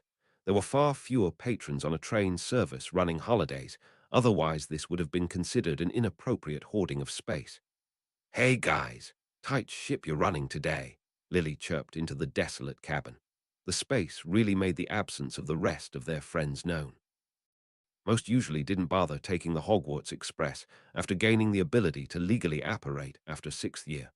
Peter hadn't yet qualified, despite having made several attempts at the apparition exams. Unfortunately for him, he simply kept failing. Sirius had chalked it down to a bad blend of stage fright and foul luck. Lily honestly thought the poor boy just stunk at it like he did in most classes. Before Lily could levitate her bags into the overhead, Marlene swept swiftly to her side and enveloped her into a rib-crushing hug. "Lily, I'm so sorry," she muttered, as the smaller girl struggled to breathe. "I'm here for you all right, Lils. Need anything, just tell me. Anything at all." "Air," Lily gasped, beating her fists helplessly against her best friend's muscular shoulders. "Oh, you drama queen," Marlene grumbled as she obliged, releasing her gasping friend and returning to her seat with a gesture to the spot beside her. There was plenty of room in this carriage today, but the friends had selected to all bundle together by the pelted window. London just about never snowed. Rather, a freezing drizzle had begun when the train pulled out from the station, morphing into this sleeting storm. The storm was no doubt only going to grow frostier the further north they went, until the train would be coated by a heavy cake of ice frozen solid by the blizzards in the Scottish Highlands. It was one of those times Lily could truly appreciate the invention of heating charms and how expertly the enchanter must have woven it about the inside of the train. With a flick of her hand, Lily sent her bags to the overheads, happy to take her best friend up on the seating arrangement. Peter sat opposite to her, his watery eyes wide and darting about the carriage, no doubt trying to arrange words of consolation or the courage to deliver them. Remus glanced curiously to the door and asked, "Is Snape not coming?" That idea sure seemed to give little Peter a fright. "No, he's got stuff he's got to do, Slytherin kids he's got to mentor," she replied quite proudly. Lily could actually feel an edge of tension being taken out of the room. Lily turned a look of betrayal about her friends. She thought they were getting over the whole antagonism deal. "He's not a bad guy. Don't take this the wrong way, Lils, but your fiancé is not fun to be around," Marlene muttered, no doubt muting her opinions in deference to her grieving best friend. "He's been there for me, Marlene. He's the kind of guy I can rely on. So what if he's a little awkward at parties?" Lily beseeched to her small cluster of friends. "My dad's funeral would have been a lot harder if he hadn't been there to hold me through it." Her friend averted her gaze, a look of contrition being shared amongst them, even little Peter, who had not yet said a word. "Besides, he's not my fiancé any longer. We married in the holidays," Lily announced, quite suddenly and quite brazenly. The silence that answered her was deafening. There wasn't even a look of surprise upon the faces of her friends, stunned frozen too quickly to even register their surprise. It was Marlene who defrosted first, her response harsh and fiery. "You what?" We married," Lily tried again meekly. Upon reflection, she could see how this news might seem to have come about rather suddenly. "Sorry I hadn't invited any of you. It was rather sudden." "I'll say," Remus replied weakly, with a forced smile upon his face. "So soon after your father's funeral," Marlene went on with a hint of aghast in her voice. Her face was awash with frazzled thought. A tickle of color touched Lily's cheeks. "It just happened all right. I mean, my dad had just died and my sister was, well, my sister. I was falling apart and Save was there and it just felt right." She didn't know why she was explaining herself like she was trying to defend what they did. It wasn't wrong. It hadn't felt wrong at the time. Marlene's face remained mired with etched concern, while Remus could only offer his faltering smile. Peter, however, did not appear half as bothered with thought. "Congratulations," he offered timidly, before quickly withdrawing into silence as he realized that he was not on the same vein of thought with his friends. "Thanks, Peter, for being the first to congratulate this milestone in my life," Lily grumbled, unintentionally causing that shy boy to shrink inwards. "What do you want me to say, Lils? Congratulations, I hope you don't regret it," Marlene muttered, her worry still etched upon her brow. "How about congratulations and leaving it at that?" Lily shot back heatedly. She didn't know what was worse, the creeping realization over how rash her decision must seem or her friend's refusal to humor her. She got that Marlene wanted the best for her, but who was anybody to judge what was best? It was all just very sudden. "Congratulations, Lily," Remus attempted in a not at all convincing fashion. Marlene was quick to shoot him down. Oh, grow a spine, would you, Remus? I don't know. I quite think he's got the right about it, Lily fired back, despite the fact that she had said the same on occasions that did not pertain to opposing her. A hypocrisy she was well aware of, but chose to ignore. Peter shrunk further into his seat, as if attempting to physically disassociate himself from all the negativity in this compartment. Remus, however, leaned forward, as if attempting to physically insert himself into what looked like an argument that would rapidly devolve into tears. Can we just all take a step back and start over? Look, I'm sorry, Marlene muttered, suddenly muted. I didn't mean to snap at you, and I get you like Severus. I have no idea why, but I was getting used to the idea. She paused a beat, seeming to struggle with what she wanted to say. So yeah, married right after your dad's funeral. You freaking out and jumping right in. That's not ringing alarm bells. What would you have me do, Marlene? Cry in a corner? Freak out over where my future was taking me? Because I considered that, and frankly it wasn't doing it for me. Marlene sat struck dumb for a moment, looking as if struggling to find the words. But then she grimaced and settled back into her seat, leaning her head against the glass to glare at the sleeting rain. The silence that fell between them sat heavy in Lily's heart. Remus gave a small nod of encouragement, but said nothing to broach that silence. Peter couldn't even look her in the eye. Lily sighed, sinking back into her chair and resting her head against the top of the coach seat. Severus said the same, she muttered, rocking her head side to side as if she were attempting to shake her head, glancing meekly over to her withdrawn friends. He wanted us to wait. He didn't want to sneak off and do this. He kept trying to talk me out of it. Voice of reason in your relationship, then, Marlene muttered against the window, her words fogging the glass. A small giggle escaped from Lily's lips. Infuriatingly so. Marlene's lips quirked up involuntarily at the sound. So what now? Her friend asked, bringing her knees upon the seat to swinging about to face her. Lily shook her head and shrugged, scanning her eyes about her small gathering of friends, trying to find sincere words that were not tainted by fear. Fear of the future and the unknown. Try our best, I suppose. That's all anybody could ever ask for, Remus offered gently, a tired smile upon his face. Peter glanced up and quickly nodded his own conforming approval. And we'll always be here for you, Marlene relented finally to her smile. Don't you ever be a stranger, Lils. You're always welcome with me until you find a place to settle. Even Severus, I guess. I can stick him in with the owls. Lily giggled and slid over to pull her best friend into a hug. What was there to fear of the world when she had friends like these by her side? She would face her unknown future, knowing that every step of the way she would never be alone. Chapter 44, Faultless Impasse. Chapter text: Bolton Proud should have died during this Christmas break. Of this Snape was certain. He glared in confusion as the boy ushered some of his young, clingy Hufflepuffs from their table in the great hall, as if he could somehow glean the answer of this disparity from that boy's gormless head. Nothing should have changed in regards to this Hufflepuff's life. Snape had done nothing to prevent this tragedy. Death Eaters were supposed to storm the boy's household on the eve of New Year's, after targeting his mother, Daily Prophet columnist Matilda Proud, who had published an unflattering satirist article about the Death Eater movement. A brutal lesson intended to teach all those who would dare to insult the Dark Lord. What did this mean? Did she not write the article? And what did this mean about the future? Was it already cast off course? The thought was both a relief and a worry, for that meant the days to come would no longer be within his realm of prediction. Snape was mired with this concern on his march down to the dungeons, feeling the chill within those dark and dreary halls. Whether it was physical or transcribed dread, he could not discern.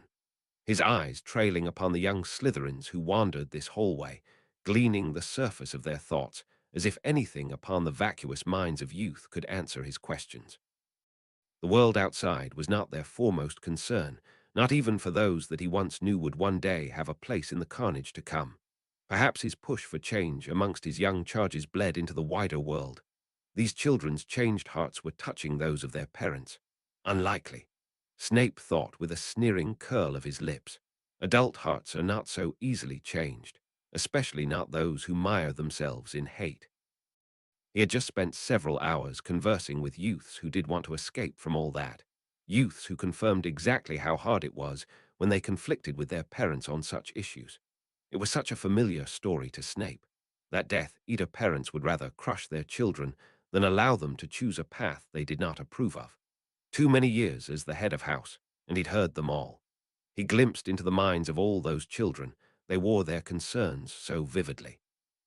Worries about disapproval from their parents, the validity of their choices, what the future might hold. Concerns he expected from children, and nothing that told Snape of how his influence affected the world beyond these enchanted walls. Worries he could not even begin to deal with. As he stepped beyond the password-protected stone wall, the warmth of the common room rushed up to greet him. Slytherin Dungeon was by no means cozy, but compared to the frigid corridors beyond the entrance, it was positively snug. Yet somehow, it felt lonely. His mind wandered suddenly back to the Evans household in Cokeworth, the warmth he felt there heightened by the warmth of Lily's company. Was he honestly going to pine like some lovesick fool now? With a scowl, Snape yanked his thoughts away from longing, willing himself to be grounded in the here and now. It simply would not do to be so distracted by this new situation in his life, one that he had never come close to previously in either of his timelines, one he could still lose so easily by the vicious machination of fate. His hand flew to his wedding ring, worrying it with his long, dexterous fingers, a habit that only began as recently as this afternoon's train ride. The responsibilities he had to this war had once tied directly to the responsibilities he held for Lily's future. But now, with the war looming so dangerously close to him, so close to Lily, he could not help the overwhelming desire to simply flee with her in tow, to escape from this conflict of ever-growing uncertainty, and to preserve this only spark of joy in his life, with the only woman he had ever wanted. With a scowl, he withdrew his hand, cowardly thoughts invoking his self-disgust, as to this budding tendency to play with his ring out of anxiety. He had broken himself of bad habits long ago, and was not about to work into another one. Had his tells been so obvious in his spy years, he could not have lasted. Stepping to his usual seat by the fireplace, he spied an unexpected figure in the darkened corner of the room. While it wasn't unusual for Urquhart to sit there per se, it was simply one inconsistency that rubbed Snape the wrong way. "You were not at dinner," Snape observed, not intending his words as chastisement, but invoking a withering slump from the boy nonetheless. An unusual response from the normally quite bolstered boy. "Is something the matter?" the head boy ventured, not entirely out of concern, more out of curiosity. From Urquhart's set jaw, Snape would have guessed his next words would be where he should stow his curiosity. However, to his surprise, the Slytherin boy answered him straight. "Susan had been writing to me all holiday wanting to meet up until the weekend we return to school. I told her I won't arrive until late tomorrow." Snape's lips thinned with amusement. "How very unlike those of your peers your problems appear to be, how you must suffer so." He could not possibly add more sarcasm to his tone. "I don't think you quite grasp the gravity of my problem," Urquhart muttered. "By all means, enlighten me," Snape prodded mockingly, actually genuinely amused. Urquhart returned a withering glare. "No, thanks. You are the last person I want a heart-to-heart with." Well, that certainly was an exaggeration. Though dour as he was, Snape couldn't imagine he'd rank below Mulciber or any number of those still hanging on within what's left of the Death Eater gang in Urquhart's books. Yet you find no alternatives to cowering in the corner. I don't suppose rejecting her directly is an option." Snape continued uncharitably, all too happy to return all the grief Urquhart laid on him in the days when the sum total of his love life involved remembering how to act like a human being whenever Lily spoke to him. "Gee, thanks. You sure bring real out-of-the-box thinking, Snape," Urquhart snapped back with an impressive bite of sarcasm. "Will you be engaging in this act every weekend she asks of you?" Snape prodded mockingly. Urquhart didn't even look the least bit abashed. "I was made youth representative to Wisengamot this term, so I genuinely won't be available some weekends. Whether I represent those weekends truthfully is another matter entirely. So I take it you have tried to take your objections to her directly, and she remains incredibly tenacious." The boy pressed his fingers to his temples, as if attempting to ward off a headache. "You are doomed, I'm certain," Snape sneered, settling himself into a chair opposite, and content to leave things at that. His attention was captured by the shifting wall and the student that shuffled in. Regulus Black, a boy he knew to be a Death Eater within the inner circle, for the branding upon his arm could not mean anything else, strode in shoulder to shoulder with Rosier. Neither spoke nor turned their eyes in the Watcher's direction. Snape threaded his fingers and followed the boy with his eyes, pondering if any information he could glean from the boy was worth doing so forcibly. The young Death Eater already knew of Snape's power of legilimency, so there would be no doubts as to who amongst those present had forced their way past his occluding mind, while Snape had no doubt as to how to navigate his way through the mind of an unwilling. The risk was marking himself as a direct target. He did not know how much news of himself had already made it to the ears of the Dark Lord and his servants, but he knew they could not be ignorant of his existence, not with the upset he was creating amongst their young and soon-to-be initiated. How much of a thorn he was regarded as was another matter entirely. There was every chance the Dark Lord would not even pay a fleeting mind to his existence, believing his little rebellion to be naught but children's play at politics. But to his side, Wilkes and Travers would go, and with them no doubt their enmity. The Dark Lord had a soft spot for granting favors whenever he was especially pleased by the actions or conduct of one of his own, or whenever such things tickled his fancy. Snape could only hope that nobody with him on their mind would make that rare request. As for where Regulus' path lay in all this, though Snape knew ultimately the boy would eventually have a change of heart and disappear, it would be years from now. Whatever was to happen in the boy's life likely hadn't happened yet, and Snape knew all too well how sure one could be upon the wrong path. The boy had a heart that could be moved, but the key to doing so was still elusive. Perhaps time was the only key, but even that was uncertain, for events were no longer proceeding as Snape could predict. Snape folded his hands and bade himself patience. There was more than one path to any information sought, a lesson any spymaster learns while surviving their craft. If the world was to turn too quickly, he would not be too long out of the loop, for Dumbledore would be the first to urge him into haste, as he had once before when he knew the end was near. Without a word between them, Snape and Urquhart sat in that corner, content to brood away in their own little worlds. It was into this heavy atmosphere that Mulciber lumbered, his travel case looking ridiculously tiny in his large, cumbersome hands. "Did someone die?" he asked, seeming genuinely confused. "I'm mourning the fact that you didn't," Urquhart replied. It seemed the holidays did nothing to dampen hostilities. With a heavy scowl, Mulciber made to throw his luggage at the boy, but seemed to change his mind mid-arch. Urquhart reacted nonetheless, leaping to his feet, wand in his hand. If Mulciber feared getting hexed, he certainly didn't seem it as he turned his back and waddled to the dormitory stairs, his luggage held far more carefully between both hands. "Great oaf," Urquhart muttered as he stowed his wand away. With a sigh, Snape leant his head back against the high back of the chair. "That oaf is trying to leave the path of his past. I would thank you to make an effort to assist him." A dark frown touched the boy's fair brows as he cast his eyes down to Snape. "I hadn't realized we're playing counselors." Snape pressed his thin lips to a grimacing line. "Perhaps I prefer not to be seen discouraging these types of progress." "Thinking about leaving a legacy so soon," Urquhart muttered as he settled himself back into his chair. "I have to. I'm graduating at the end of this year," the grimacing young man replied. "And with me will go progress unless this change is instilled into the next generation of Slytherins. And you think to do this by holding Mulciber on a pedestal?" With a snort and a shake of his head, Urquhart grinned darkly as if terribly amused. "You do not think much of the ability for critical thinking of children, do you, Snape?" Indeed he did not, but he knew better than to voice his thoughts aloud. Urquhart continued, his smirk taking on a thoughtful look. "Ideas die without those to champion them. Without you I do not think this peaceful route of darkness from these halls would last a single year. Rather, I think you should train a replacement, another weirdly charismatic oddball to draw idiots from the darkness." "Is this advice coming from the Gryffindor in you?" the head boy scathed. Grooming a replacement Snape sounded too much like the self-lauding style of narcissism that House was known for. Urquhart did not even make to deny it. "Perhaps. Why would that invalidate it? Leadership, after all, falls within the Gryffindor spectrum. We accomplish more doing as other houses do, especially when their strengths are our weaknesses." A thin amusement touched Snape's lips at wisdom he did not expect from youth. "You come from a multi-house family, it seems." because wisdom at his age always came from a source. My father is a Gryffindor and mother a Ravenclaw, while my uncle is a Hufflepuff. They do not come to blows over this, he answered with a mirroring smile, his clever mind likely realizing he was caught out repeating taught wisdom. With a relenting nod, Snape leant back in his chair.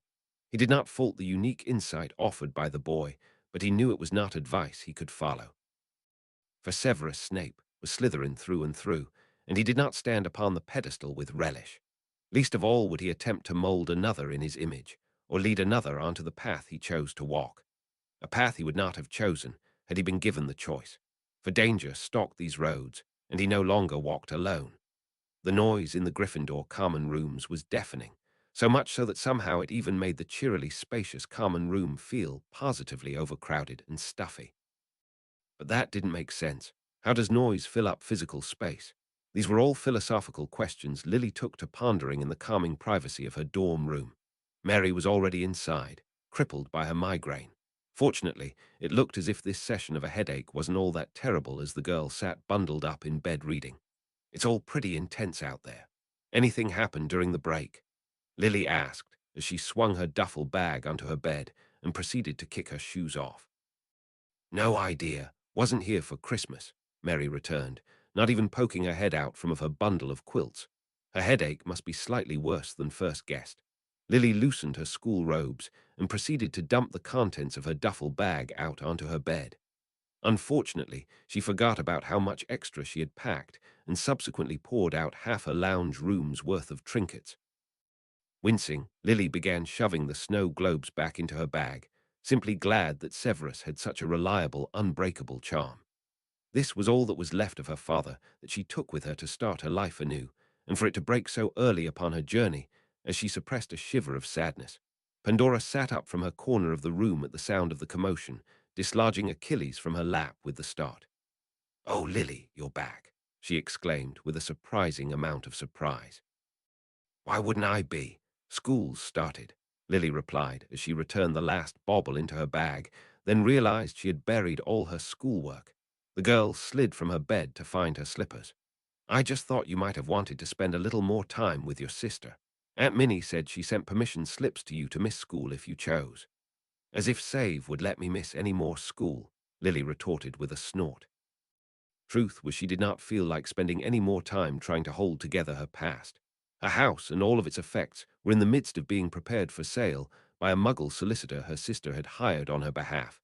It was a kind gesture from Petunia, making their on-off relationship all the more baffling.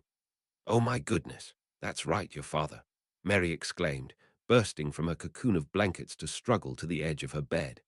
"I'm so sorry, Lily. It slipped my mind. Blast this headache." She flitted over to Lily's bed to pull the grieving girl into a hug. Even Pandora, who usually was not as sharp on social expectancies, approached, knowing her friend needed comfort. "I'm all right now," Lily murmured into her friend's chocolate curls. But it was a long while more before Mary released her from her tight clasp. The chubby Muggle-born leant back, scanning her friend with a pinched expression upon her brow. "You can't be all right. People don't get all right that quickly." "Yeah, but I'm past crying." Lily felt her lips quirk up in a flimsy attempt of a smile. "Oh, Lily. Oh, honey." Mary resumed her rib-crushing hug, to which Lily surrendered. She needed this, and despite having Severus, company and comfort, he was never a tactile man. Though he would embrace her whenever she asked him, it would always be tempered with self-conscious restraint. Perhaps that was why she had tempted him to the bedroom so eagerly. It felt as if that was the only time when he touched her without inhibitions. Pandora sat herself on the end of Lily's bed, folding her hands as if patiently waiting. She was another that did not subscribe to tactile displays of comfort, but was always willing to talk and listen. "So what now?" she asked with a serious look on her face. "I finished school," Lily replied, slipping out of Mary's loosening embrace. "Get a job and find a new home with Severus." Mary cocked a brow as her lips twisted in gentle amusement. "Are you two now planning on marrying straight after graduation?" "Well, actually," Lily could not help but crack a sheepish smile, "he and I got married over the holidays." "You're joking." The brunette stared at her agape. But before Lily could think the girl might have felt offended by being kept out of the loop, she grinned and enveloped her back into a hug. "That's wonderful news, Lily." I'm so glad the holidays gave you something to be happy about, too. Lily Snape. Lily Snape, she repeated stupidly, before realizing that was her name now. Oh, goodness, that's right. I take the last name of my husband after marriage, don't I? I'm Lily Snape now. I mean, you don't have to, Mary giggled. It is the choice of the modern woman. That is what Aunt Minnie told me. Pandora added solemnly. Lily lapsed into silence, digesting this sudden revelation. It wasn't that she wasn't aware that women tended to take on the last names of their husbands, but in all the excitement, she forgot it applied to her too. What was the name printed on the marriage certificate? She did take his by default, didn't she? Though it saddened her to realize that she wouldn't be able to carry a part of her father with her in name, it all felt far worse to ignore the new life she set herself upon in favor of an old one she was determined to leave behind. Lily Snape. It felt strange to think aloud, and stranger upon her tongue. Things have really changed, really quickly, haven't they? She murmured, eyes suddenly glistening with unspoken emotion. Without a word, Mary swept her grieving friend back into her hug. Pandora watched the display mutedly for a moment more before finding words of comfort. Change isn't all bad. A very Pandora way of comforting people, skirting around the emotional side of things. It isn't, Lily muttered with a watery smile. I love Severus, so it really isn't. You're very brave, Lily, Mary muttered as she released her again. I hope I can face change with half the amount of fortitude as you do. Come graduation, I think we'll all need it. A smile peeked from Lily's lips, relieved to be given a course to change the topic. Sorry for not remembering, but what were you doing again? While Lily knew of Pandora's ambitions along the path of wand-making, and Marlene spoke only of playing Quidditch professionally, Lily had no notion of what her fellow Muggle-born had intended as her future directions. I never mentioned it, Mary smiled sheepishly, an expression Lily had never seen of the girl. It gave Lily outrageous ideas about where the girl's ambitions lie. It really isn't as wild as you think, she mumbled as if she were a mind reader. Well, come on. Don't keep me in suspense, Lily urged, shifting about to draw her legs onto her bed, partly to face her friend, but mostly to get away from the claws of the little black blighter that snuck swiftly under her bed. Achilles had it in for her. With a relenting sigh, Mary shrugged before admitting the single most shocking thing to Lily's sensibilities. I plan on returning to the Muggle world when I'm done. Silence reigned supreme for a good 10 seconds, as it seemed all three girls had to process what had been admitted. Pandora was the first to speak. "Ha!" was all she managed. Lily, however, had not yet managed to unstick her dislodged jaw. I know it sounds crazy. I have all this education in a place I don't intend to find my career in. But guys, I was never into settling down into small communities. I was all about big cities and amazing adventures, being free and untethered. Magic gave me that, but the community of magic is too small, too cloistered. You want to give up magic? Lily could not comprehend it. This was a special gift she could never dream of living without, and here Mary was, defying her reality. I don't want to give up magic, Lily, Mary replied. Her eyes weren't rolling, but the exasperation in her voice spoke otherwise. Pandora piped up. But you'd have to. The statute of secrecy prevents you from living a magical life amongst muggles. Not if I don't reveal myself. Mary smiled almost smugly. There's been plenty of cases of magical folk living out amongst muggles with nobody being any the wiser. Besides, I was still going to live in a registered magical residence and keep up to date with the magical goings-on. I'm just going to find a job out in the muggle world, using my special abilities to oil my way forward. Are you even prepared for a muggle career? Lily asked with a frazzled tone in her voice. Mary never took Muggle studies as a course, and if she were anything like her fellow Muggle-born compatriot, then that world she spoke of might as well be a foreign country they only knew by birthright. But if Mary held any concerns over this, she did not look it in the least. I'm traveling next year, experiencing the world a little more before I make plans to join it. I was told I could take my A-levels, which is the Muggle equivalent of newts, whenever I wish.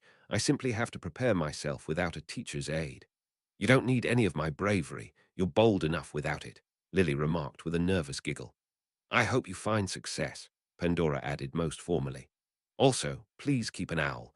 I would most love to hear how you find your way around to applying magic to Muggle life inconspicuously. Mary smiled and agreed readily. I would love to hear from you and your adventures with wand making. It was as these sentiments were being aired that Marlene decided to finally leave the lively throng of Gryffindors downstairs to join her almost equally lively roommates. What have I missed? She asked as she spied the three girls gathered around her bed space. Are the Quidditch player to be has arrived? Lily declared, swept up in the moment. Her best friend slid down to the edge of her own bed to sit opposite. What are we talking about? Our future after graduation, Pandora explained with a tone of finality, as if her efficiency eliminated any need of further elaboration. Marlene, however, brought with her one last surprise of the day. Not gonna be a professional chaser, guys, at least not right off the bat. What happened? Lily gasped, all sorts of outrageous scenario popping into her head, not least of all the possibility that her best friend's uninhibited bedroom antics might have gotten her into trouble. But the real reason was far heavier than she had prepared herself for. Shit's happening out there, and I'm not going to sit on my arse and pursue my dreams like this all don't matter. I'm preparing for war. Talk of this nature amongst Gryffindors was not foreign to Lily, but suddenly it all felt so real and tangible, no longer just an indistinct fantasy upon a clouded horizon. Are you doing this straight away? The moment I graduate, yeah, Marlene smirked. There's this secret army being formed to combat you-know-who and his army of nutters, and turns out all Jamie Boy's contact came through for us. Then she turned her eyes, burning with excitement, upon her wide-eyed friend. That invitess open to you too, Lils. I remember you saying you wanted to fight. I wanted to do something, Lily breathed, feeling another tickle of excitement and fear within her breast. It was all becoming too real. Well then, come along, Marlene urged, her blue eyes afire with unfettered excitement. We're gonna kick some bad guy ass. I can hardly wait. Lily grinned, excitement building. The terrible happenings these past few months felt heavy upon her soul. She felt so helpless at every morsel of news, at every loss whispered in the halls. Why was this all happening? How could such awful people exist? It was all she could do to listen, unable to do a thing to stop it all. But this was the opportunity she had wished for. To take to the war directly, fight this evil with every fiber of her being. To no longer sit on the sidelines and lament for every loss this travesty of a war brought. But would Severus come with her? Her imagination brought up fantastical images of standing side by side with him in the heat of battle, striking down evildoers like heroes in stories of old. But slowly her fantasies unraveled as reason whispered in her ear. She hadn't married a Gryffindor, save would never choose to fight upon the front lines. Perhaps he would never choose to fight at all. They had never spoken about such things. He'd never shared his opinions of this matter once, seemingly taking to the depressing news floating about the hallways with silent indifference. With a frown, Lily worried her lips, feeling the rush of excitement bleed out of her. It was his birthday, a reminder he did not desire, not even from the woman he loved. Perhaps especially not from her. Another year older, Sev, growing into your mentality, she hopped as they walked from defense class, headed towards the library. Snape tried his best to temper his glower as they descended the grand staircase. A day dedicated to delightful reminders of his age. Just brilliant. So remind me, why are we going to the library again? Lily asked after a stretch of silence. Homework, Snape answered mutedly, already knowing where this was going. A giggle sounded at his side before light hands shoved him playfully, making him thankful they had just turned off the stairs at the first-floor landing. We only have a short 15-minute break before you head off to arithmancy, and you feel like starting on homework given today. Honestly, Snape had, but he felt like admitting so in any way except ironically would set Lily off in another bout of titters. Not that her laughter was a bad thing, but today of all days he was feeling especially sensitive about her judgment, because officially he had turned 18, while Lily would stay 17 for a month longer. An insignificant age gap to anybody else, but to Snape it was marking the true years that lay between them. "Can I make a suggestion?" asked Lily suddenly, with a gleam in her eye. Without waiting for an answer, she took his hand and stepped backwards through the wall. Their secret alcove, Snape realized, as he followed with very little resistance. The chill of this winter's day was quickly forgotten, as memories of their last encounter they made themselves so very known. Even more so when Lily reached up to press her lips to his, a salacious kiss that spoke too poignantly of how different their relationship had become. He felt his hands wander, an almost involuntary reaction, until his mind caught up to his body and reined himself in. Bad mood. She asked softly, her breath tickling his. If this isn't enough time for homework, then this isn't enough time for anything else, he muttered, trying to shake off the embrace. Her lips quirked upwards. I was just here for a snog. I don't know what you were expecting, she giggled, drawing up to his ear to whisper salaciously. But since it's your birthday, how about after potions tonight? Certainly nothing of that sort now that he was reminded of his age again. But he failed to gather the wits her all too suggestive words had scattered. But certainly not here, Lily whispered in sudden hush as someone walked past their hidden entrance. I don't know how many know of this place, but I certainly don't fancy the risk of being caught out. Can you imagine? The head girl and head boy. If she were actually horrified by the thought, her grin did not seem to support her claims. But that reminder of their duties to the rules cleared the fog within Snape's mind. I should think we shouldn't court such risk at all. School rules are put in place for a reason, Lily, Snape muttered in a low voice, hating the disappointment that squirmed in his gut. Idiot teenaged hormones. It's no risk, Lily continued to insist. I have it on good authority that there is a room grate for when you need privacy, and if you're worried about the other issue, no problems. Madame Pomfrey is very good about the whole thing, I hear. She'll administer the potion, no questions asked. They couldn't afford any more potions. That had been Snape's excuse to avoid further amorous encounters past their consummation. Lily had been exceedingly understanding of her sudden situation of poverty and had seemingly accepted chaste restrictions of affection. The indelible truth was, she was still a school-aged girl, and he was, at least mentally, a 38-year-old professor-turned-reluctant headmaster. And despite knowing this keenly, he could barely manage to wrest his lust under control, his morality waging total war with his damnable hormones. He had resolved to wait until the final hurdle of their school year had passed before making any more passes over that moral abyss, but it seemed that Lily was not intent on making things easy for him. After a momentary struggle, his weary determination finally won out. Just because we can doesn't mean we should. A sentiment that applied equally to himself. An unreadable expression flickered across her face. Doubt, he thought, perhaps disappointment. But perhaps that was his own hopeful wishes. It still didn't make sense to him that she would find him attractive in that way. Yet here she was, propositioning him as it had always been since their first night together. Thankfully, too, because Snape hadn't found the confidence or the shamelessness to make any such suggestive advances throughout their entire honeymoon period equivalent. Laying her fingers flat against his chest, Lily leaned up to lay one chaste kiss upon his lips. Such a law-abiding citizen, she murmured against his lips.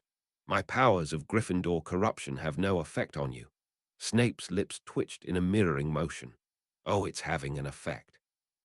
I simply possess the strength of will to resist your wicked influence. This odd back and forth he had with her, these teasing words he'd never had course to utter, locked in an embrace, with the only woman who would ever choose him. How odd that this was his life now. Happiness he's not found in 38 years of life, achieved in the second attempt of an 18th year. If only he could have gotten this right on his first try. You still haven't told me what you wanted for your birthday, Lily whispered, her lips tickling against his own. I have everything I want. Why would I have need for anything more? He muttered, feeling his cheeks color at the cloying layer of sentimentality to what he had just uttered. She drew back, eyebrows drawn upwards in cheek-filled surprise. My, oh my, how things change. Is this the sparkle of romanticism I hear from you? Surely this is a sign of the end to come, Snape replied dryly, enjoying Lily's snort of amusement. As her giggles dried up, a sheepishness fell over her. She paused, chewing on her lip, causing Snape to feel there was more to today's playfulness than just innocent frivolity. What is it? He murmured, bringing his fingers through her silken hair. It was hard to believe he could ever be touching anybody so casually, or that he'd be allowed to. I wanted to ask you for something too. Was hoping to put you in a good mood before trying, she muttered with a wincing smile, like she had just been caught out doing something she shouldn't, and all she could offer was cheek and humor. How very Slytherin of your conduct, he remarked with a lift of his thin eyebrow. Her fingers found their way into his thick strands, brushing through them in a gentle motion. I was wondering, after graduation, what are your plans? I'll find work, Snape promised immediately. I won't allow us to languish too long in destitution. Do not fear badly for our future. The first job was always the hardest to find, even for the scores he was expected to produce in newts. He had no reputation in the real world, and though he knew how capable he was, his demeanor would never allow him to convey it in an interview unless with a legilimens. With a relenting smile, Lily laid a hand upon his chest. I know. I wasn't worried about that, silly. I was fortunate enough to have snapped up the most brilliant boy in school. Her smile waned then, her brows pinched as if she feared to speak the worries upon her mind. Severus, she began, a waver in her voice that set many of his unspoken fears aflutter. Bad things are happening out there. Bad people are hurting innocents. A war is coming, but there are people willing to stand up to all that.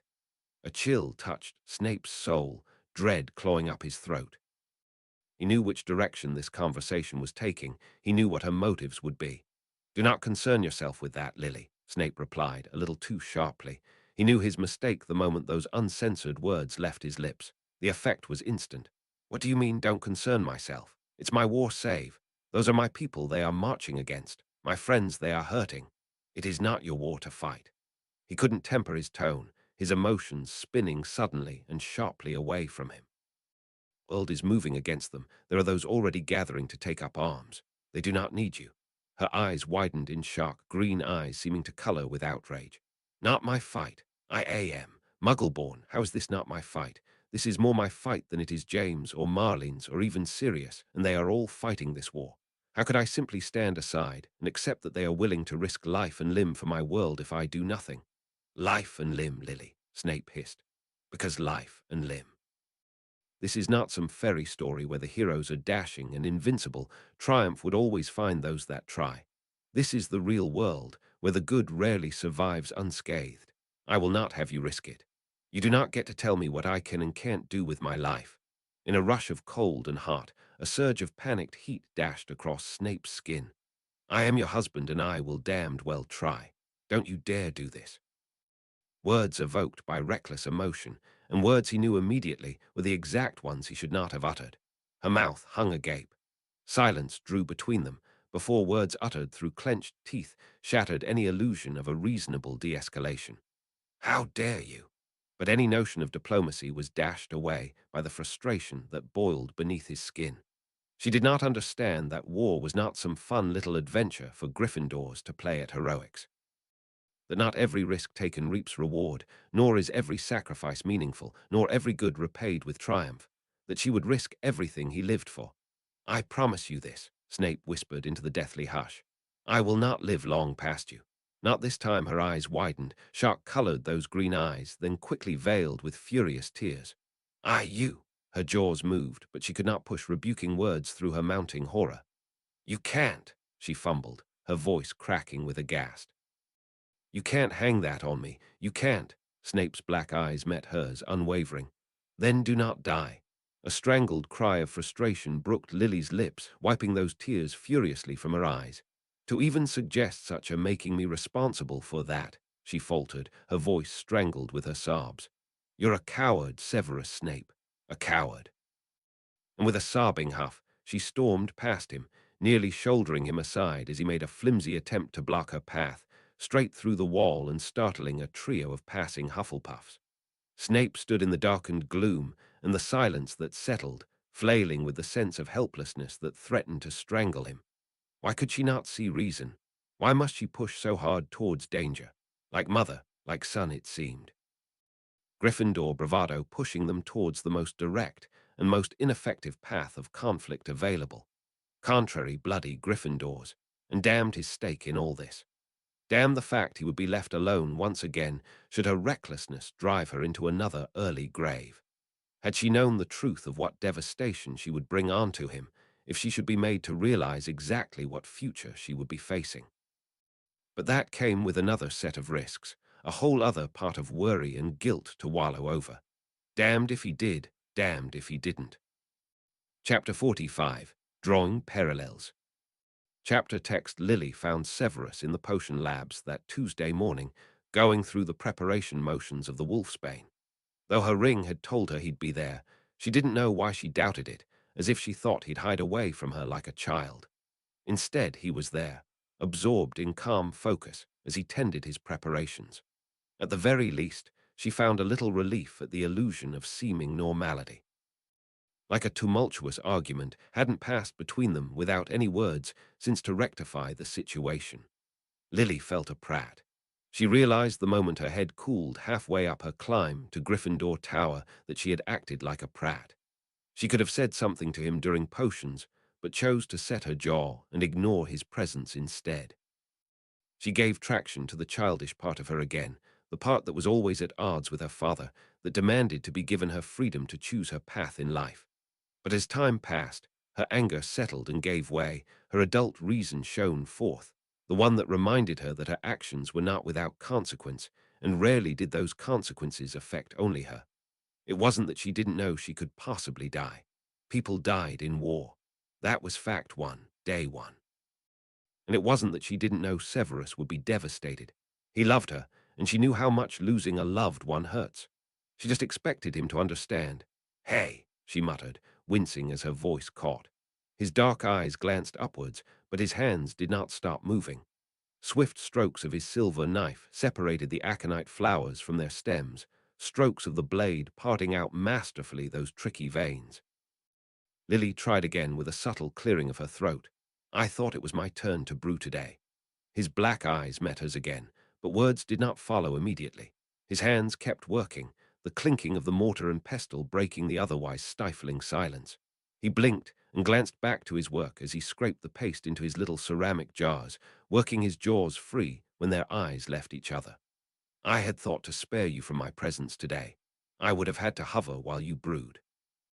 Her heart clenched. This wasn't what she wanted him to take from their clash. She wasn't still angry with him. She just wanted him to understand. The world is bigger than the both of us. She saw his hand falter over the stroke of his whisk, the frothing rancid fats settling quickly in that moment's lack of stimulus. With a grimace, he returned to the motion, beating it with far more vigor, but distracted technique faltering, not inefficiency. "Sorry," she muttered, voice dropping to barely above a whisper. "I didn't mean to rehash our argument. I just wanted you to know why it's so important to me." "I know why," he murmured, slowing down his whisking strokes to add a dash more salt. "How could I not know? You are a Gryffindor. The prospect of heroics draws you in like a siren's call." "That's not why." She felt the strangling grasp of frustration, but forced it down with sheer will. "Can I ask for a moment that you just try to remember that I was born a muggle, that I have family, a sister, out there that is a muggle, that I have neighbors and childhood friends and so many people I don't know but have seen in passing that are muggles. Perhaps I don't want them to get hurt by evil beliefs within the magical world, things they don't even know about." But Save remained unmoved. He did not even raise his eyes as he replied, "It is not your fight." "Then whose fight is it, Save?" she snapped too heatedly. He winced, almost as if he could sense another repeat of yesterday brewing before him. His head dipped as he turned away, concentrating on packing the rancid butter over his minced aconite roots. Lily didn't want to fight either, not while he stood here and brewed this complex monstrosity for a boy he didn't even like. Not while she was reminded of all the good Severus was willing to do, simply because she asked. But it seemed the lengths he would go to would have a limit, and that limit was the real physical danger of war. "You don't have to go to war with me," Lily murmured. "Just keep your head down and pursue your career. But don't expect me to do the same, not with what's happening." Silence reasserted itself, coloring each second that passed. With a clank, Severus heaved his cauldron of aconite root stock onto the fire and set it brewing. In the moments that followed the slow heating of the cauldron, he finally lifted his eyes. "Then I would like you to remember something," he whispered, his voice almost lost in the steady thrum of the humming burner. "I don't have a lot of good things in my life, Lily. I could probably name them all on the fingers of one hand. Almost all of them have to do with you." His black eyes fixed on her, holding her in place with their intensity. "What do you think you are risking exactly when you risk your life so carelessly? Did you think so little of my peace of mind? Of course not." She ground her teeth, tears threatening as was her temper. "This is bigger than either of us, Save. Everyone who fights stands to risk something. It doesn't need to be you. Am I to just close my eyes and ignore what's happening?" Her voice shrilled. This talk was spiraling into an argument again, but Severus didn't answer, instead pushing his stirring rod into the cauldron and coaxing the brew with his careful clockwise strokes. "If you pursue this course, you leave me with nothing, Lily, not even peace of mind," he murmured through gritted teeth as he added the horsehair and shredded turmeric. "I know that you feel a part of this all, and thus an obligation to serve it. However, know that you are only a small part in this looming war, but to me, you are my entire world." Guilt clenched Lily's heart, lifting the anger from her tears. Severus only had her. His mother left for greener pastures, and his father was a drunken lout. He only had her. The cauldron bubbled slowly, finding its way back to the boil as Severus stood hunched over it silently. It would be so easy to give him the reassurance he craved, to promise him she'd not risk herself for any cause for his sake, to put his fears to rest, silence those recurring nightmares that haunted his sleep. He feared her death so keenly that he would hold his head and weep in darkened solitude. How could she forget how terribly those fears clung to his heart? "I know, Save, I know," she murmured as she wrung her hands, tears still falling. "I don't want to talk about this anymore. Can we just pretend I never said anything?" His black eyes were on hers again, his thin lips curled over his teeth in semblance of a scowl. "Promise me," he demanded. His brows pinched the bridge of his nose, but any resemblance to anger fled in the wake of the desperation in his black pleading eyes. "Promise me." With a hiccup, Lily committed. "I promise. I won't risk myself recklessly or put myself in unnecessary danger." But that war would go on, and terrible things would continue. Even if she were to lay his fears to rest now, to promise him and mean it, she could not guarantee she would feel the same way on the other side of these walls. When the true magnitude of the horrors was hers to see, would she be able to find it in herself to hold back for his sake? His dark eyes returned to his cauldron, as if ensnarled by his reflection shining off that pool of orange. Lily's heart thudded dully in her chest, feeling every inch defeated. "Say something, why don't you?" she urged, unable to take the silence any longer. With a slow nod, he complied, unscrewing the cap from his ceramic jar. "I am grateful, Lily. You put my heart to ease." "I thought so. It was your doing after all," Snape muttered over his steaming cup of suspiciously fragrant tea. "I spent a week stressing over how my actions might have brought about unintended consequences in this timeline, when all along this disparity was down to your meddling." "Meddling, Severus." Dumbledore's tone was light as he took a sip from his tea, not in the least put off by that whiff of floral sweetness. With a testing sip, Severus gave his tea the benefit of the doubt, and found the brew far more to his taste than he first feared. It seemed Dumbledore was finally learning his palate. "Do you not approve of preventing the demise of the Prouds?" the headmaster continued with a gentle frown. Snape wasn't trying to antagonize the man, but he recognized how his nonchalance might be interpreted. "Perhaps I was mistaken, but I was placed under the impression that we were allowing things to run their natural course for as long as possible. After all, once we avert the course of the future, all bets are off as to how things might proceed." With a grim nod, Dumbledore agreed. "We have an entire 2 years of relative peace left, do we not? No outward aggressions from Voldemort, only disappearances and minor incidents.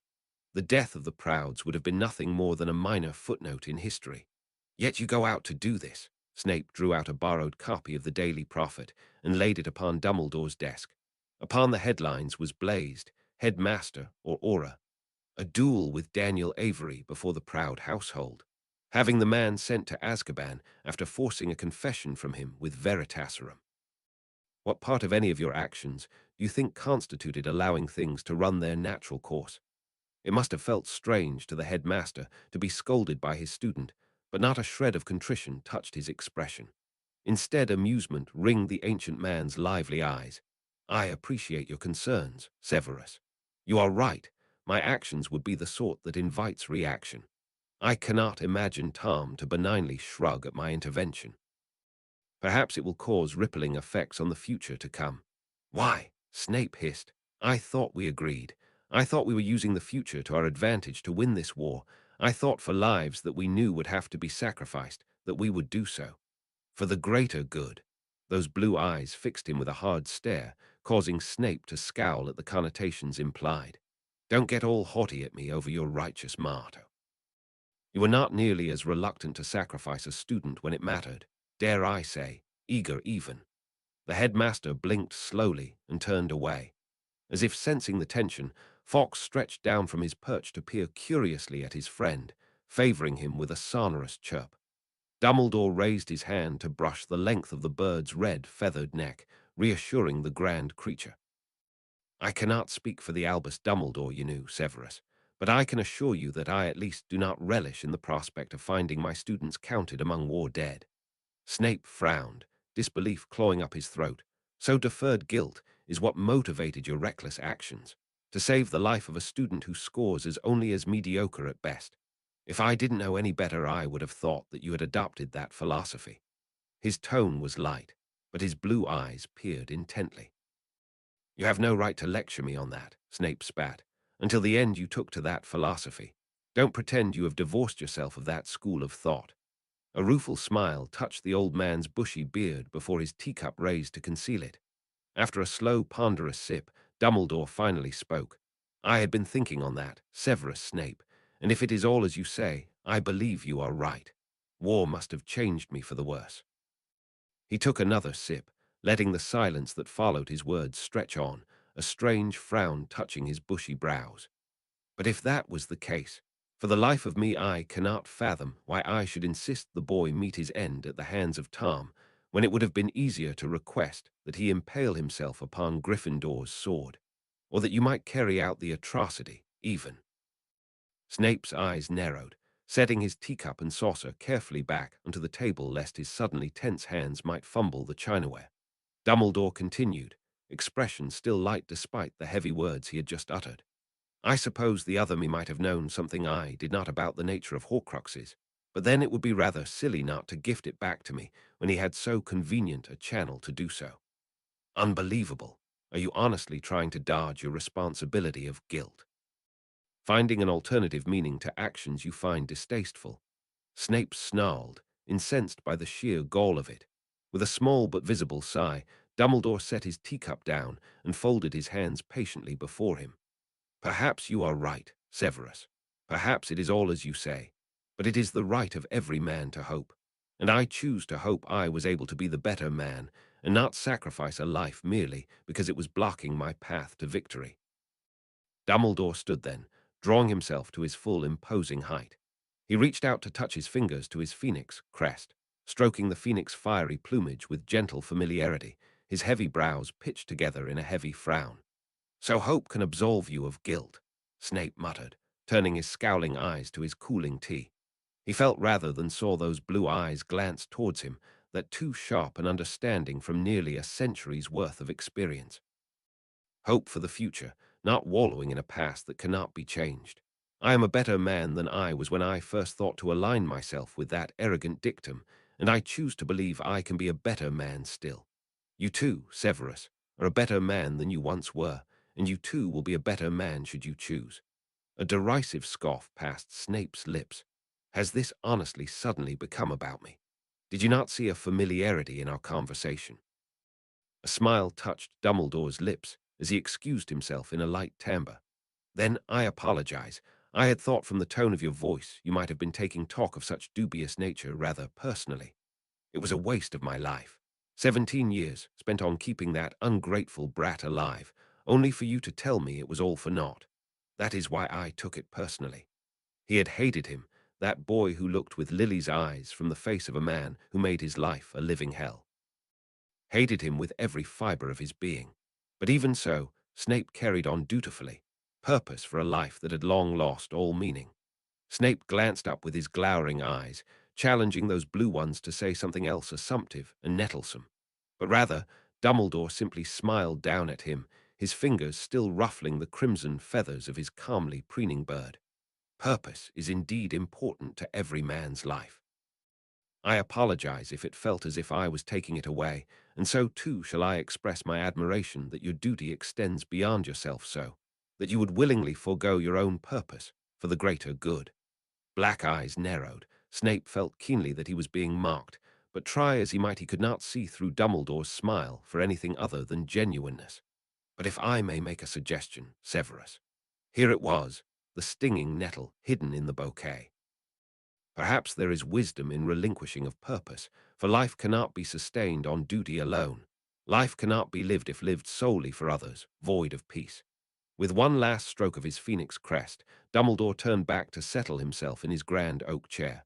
Happiness, Severus, is a duty to oneself. I am happy, Snape forced unconvincingly through gritted teeth, but he meant every word of it. He had more to live for than he ever had in 2 lifetimes. With an enigmatic smile, Dumbledore chirped, "Oh, indeed, I had forgotten. You have had more than a little more purpose in this lifetime. I must congratulate you on your recent nuptials." "Hasn't Scuttlebutt been active?" Snape muttered scathingly. "Oh, I hadn't heard it in Hogwarts. Rather, a friend of mine in the ministry sent an owl to express a most astonishing thing, that 2 of my students had registered as husband and wife over the Christmas break. Since I only know of 2 such engaged young couples, I only inferred. Excuse me if I am incorrect in my assumption." His scowl relented as he confirmed it. "Lily and I married 2 days before New Year's Eve. You would be correct if you inferred she is my purpose."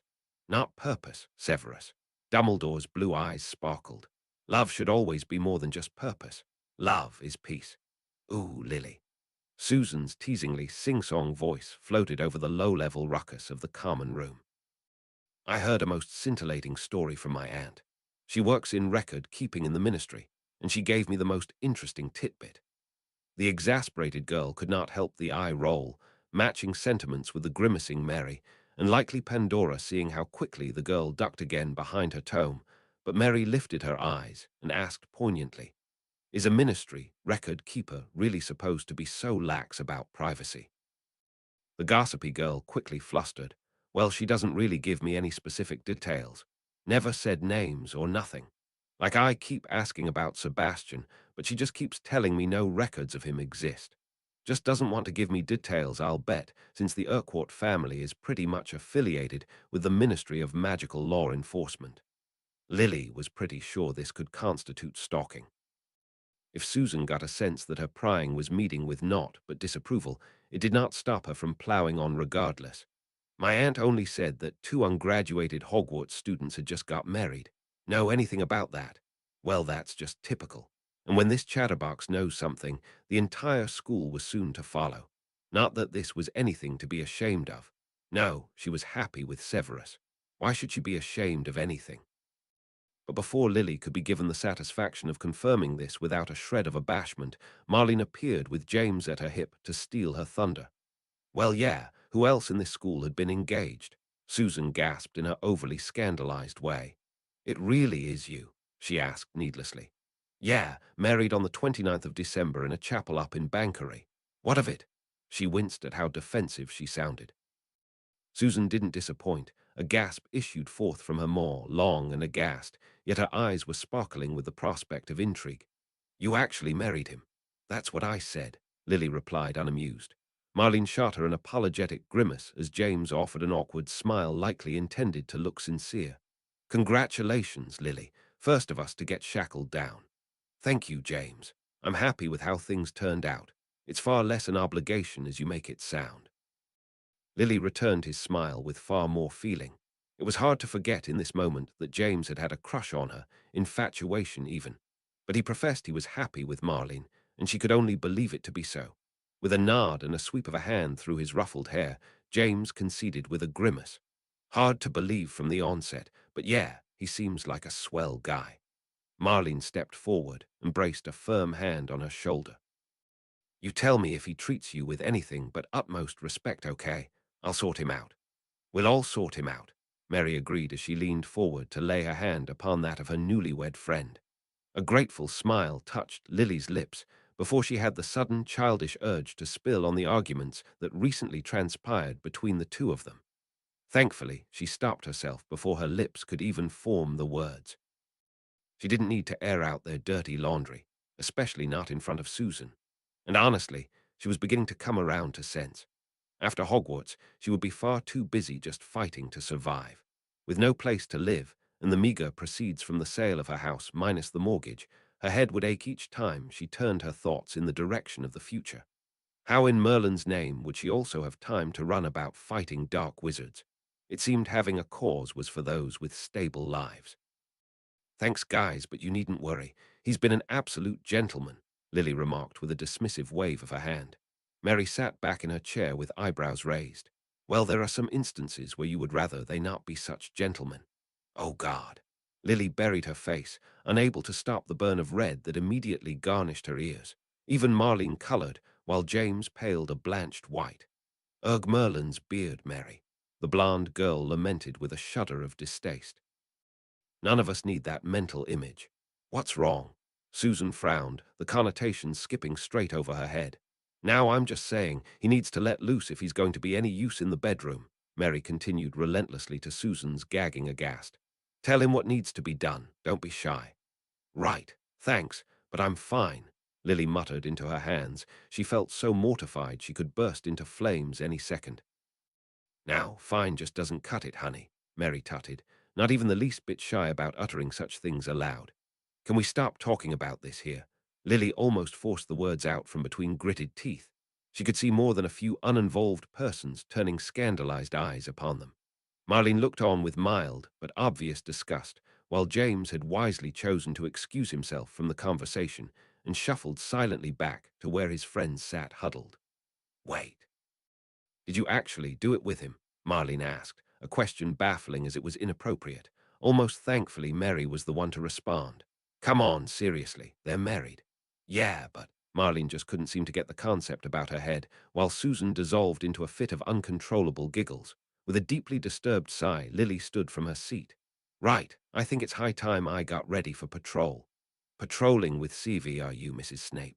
Susan giggled obnoxiously. Different Slytherin, actually, Lily muttered, gathering up her sash. There was at least another 10 minutes before she had to leave, but she really couldn't find it in herself to endure the conversation any longer. Individually, her friends were great, but together they could become something altogether entirely mortifying. She fled the room before discussions could fully begin over the matter, almost welcoming the blast of freezing air that whooshed through the portrait hole, willing the flustered warmth to fade. She could not claim to be innocent of such thoughts about her first night as a young wife. The nerve that fluttered about her stomach, the anticipation as Save's fingers slid down her form, unclasping her dress, feeling his hot breath on her collarbone. That fleeting concern when he drew back, his black eyes meeting hers, so painfully hesitant. Are you certain you want this? And all she whispered in answer was a spell to loosen the complicated bindings of his dress robes. She strode quickly as if trying to outrun the memory and the flush that followed. There was reason she wanted to avoid the topic. She could barely brush past the memory without wearing her lascivious thoughts upon her sleeves. It didn't take a legerdemain to deduce the root of her fluster. Slowing to a casual stroll, Lily took a moment to shake off her mostly internal turmoil and compose herself. Thankfully, she was not needed anywhere in a hurry, giving her time to tame the redness from her cheeks and reapply her head girl persona.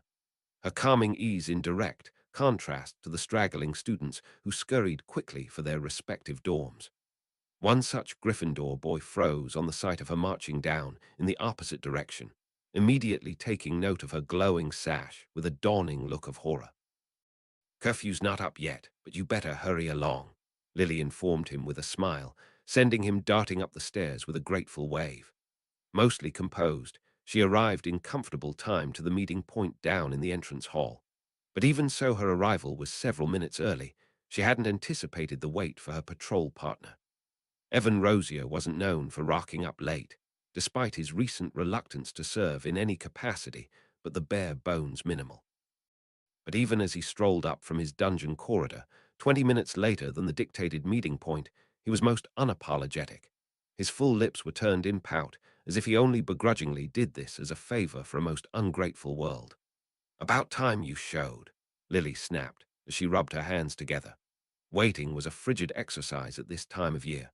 She had caved in at one point and messed about with the heating charm Save had taught her, but had concluded she'd rather freeze. Rosier turned a heavily lidded eye upon her, as if she were a cockroach scuttling over his shoe. I suppose it was you who sent Snape to harass me.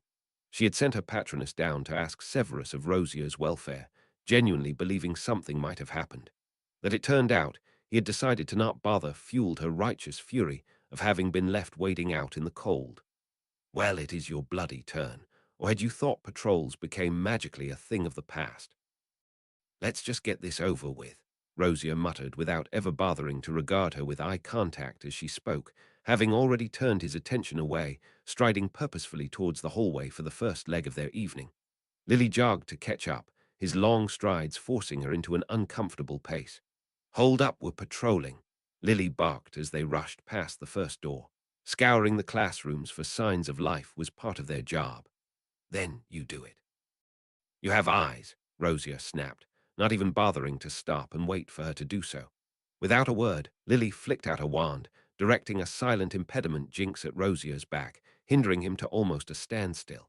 His expression slowly morphed from surprise to rage as he turned to face her, impassably slowly. Then just as suddenly, the jinx wore off, and he stumbled into the wall as Lily casually closed the door to the room she had just swept. You can do the next one. She snipped with an arched brow as she marched past, indicating the door by Rosia's elbow. His eyes were on her, narrowed into slits, rage not worn plainly upon his face, but obvious from the heat of his glare. Lily did not stow away her wand. Fear suddenly nipped at her mind, warning her that she might need to defend herself quickly, and as proficient as she was with wandless casting, she was still wobbly at best casting wordlessly. She would be too slow to duel with the likes of Evan Rosia. It was almost vindicating relief when Rosia turned to the door he was assigned and opened it as instructed and scanned about with borderline agitation.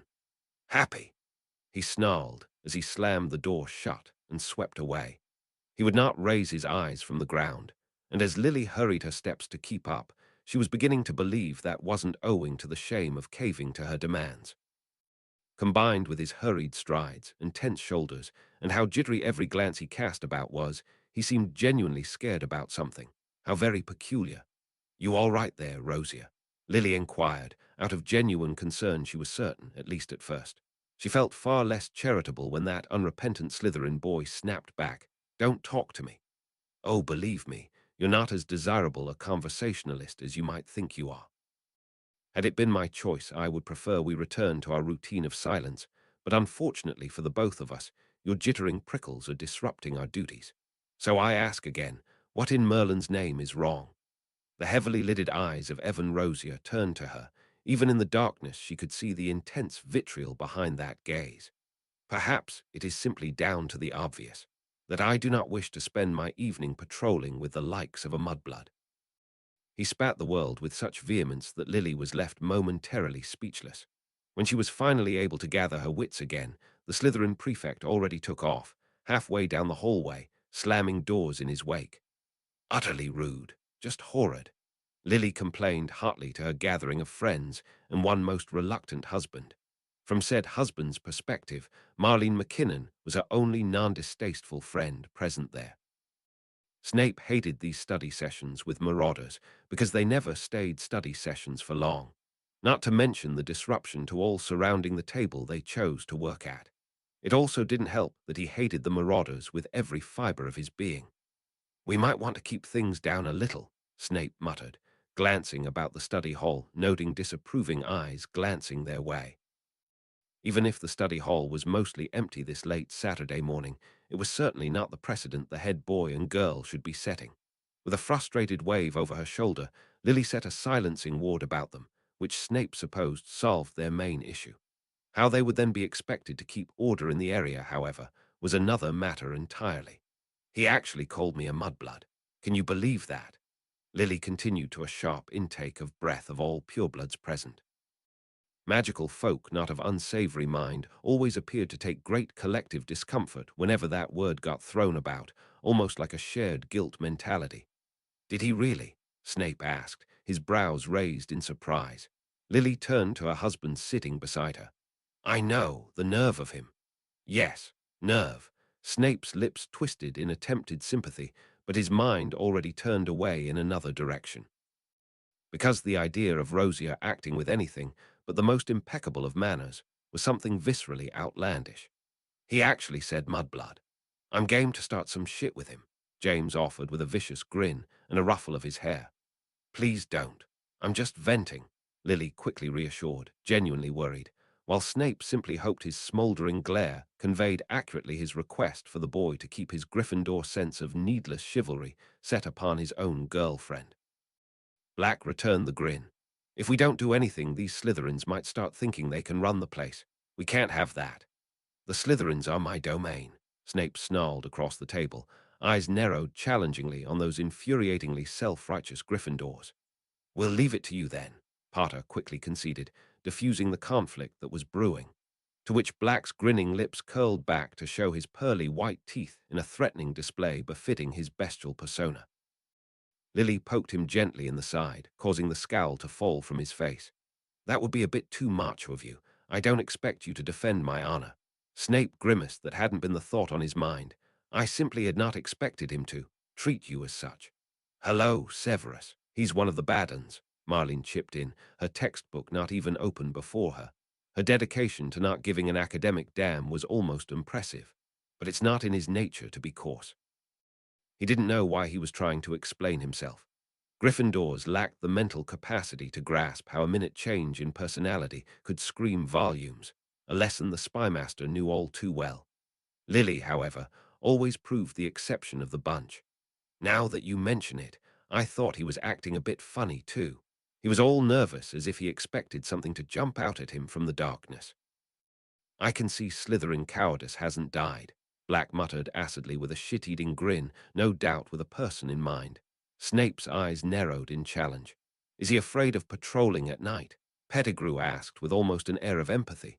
Lupin, however, shook his head. I've patrolled with him several times. It's never been an issue. It shouldn't be an issue. Snape agreed privately. He would never go so far as to agree verbally with that flea-bitten wolf. But before he could ponder this further, new visitors breached the sanctity of their silenced bubble. Susan and the McGonagall girl approached and sat at either end of Snape's side of the table, with the gossip choosing Lily's side and the far more tolerable McGonagall setting herself straight at his own. I was hoping for a moment of your time, Severus Snape, she stated without any preamble and quite politely. What, after Lily's guy too? Susan snipped quite uncharitably to the visible eye roll of both sensible girls. Urquhart isn't even interested in you, Pandora McGonagall observed viciously in a pointedly polite tone. With a hiss and the narrowing of her eyes, Susan slammed her books down and disappeared behind one. Honestly, what was with Gryffindors and drama?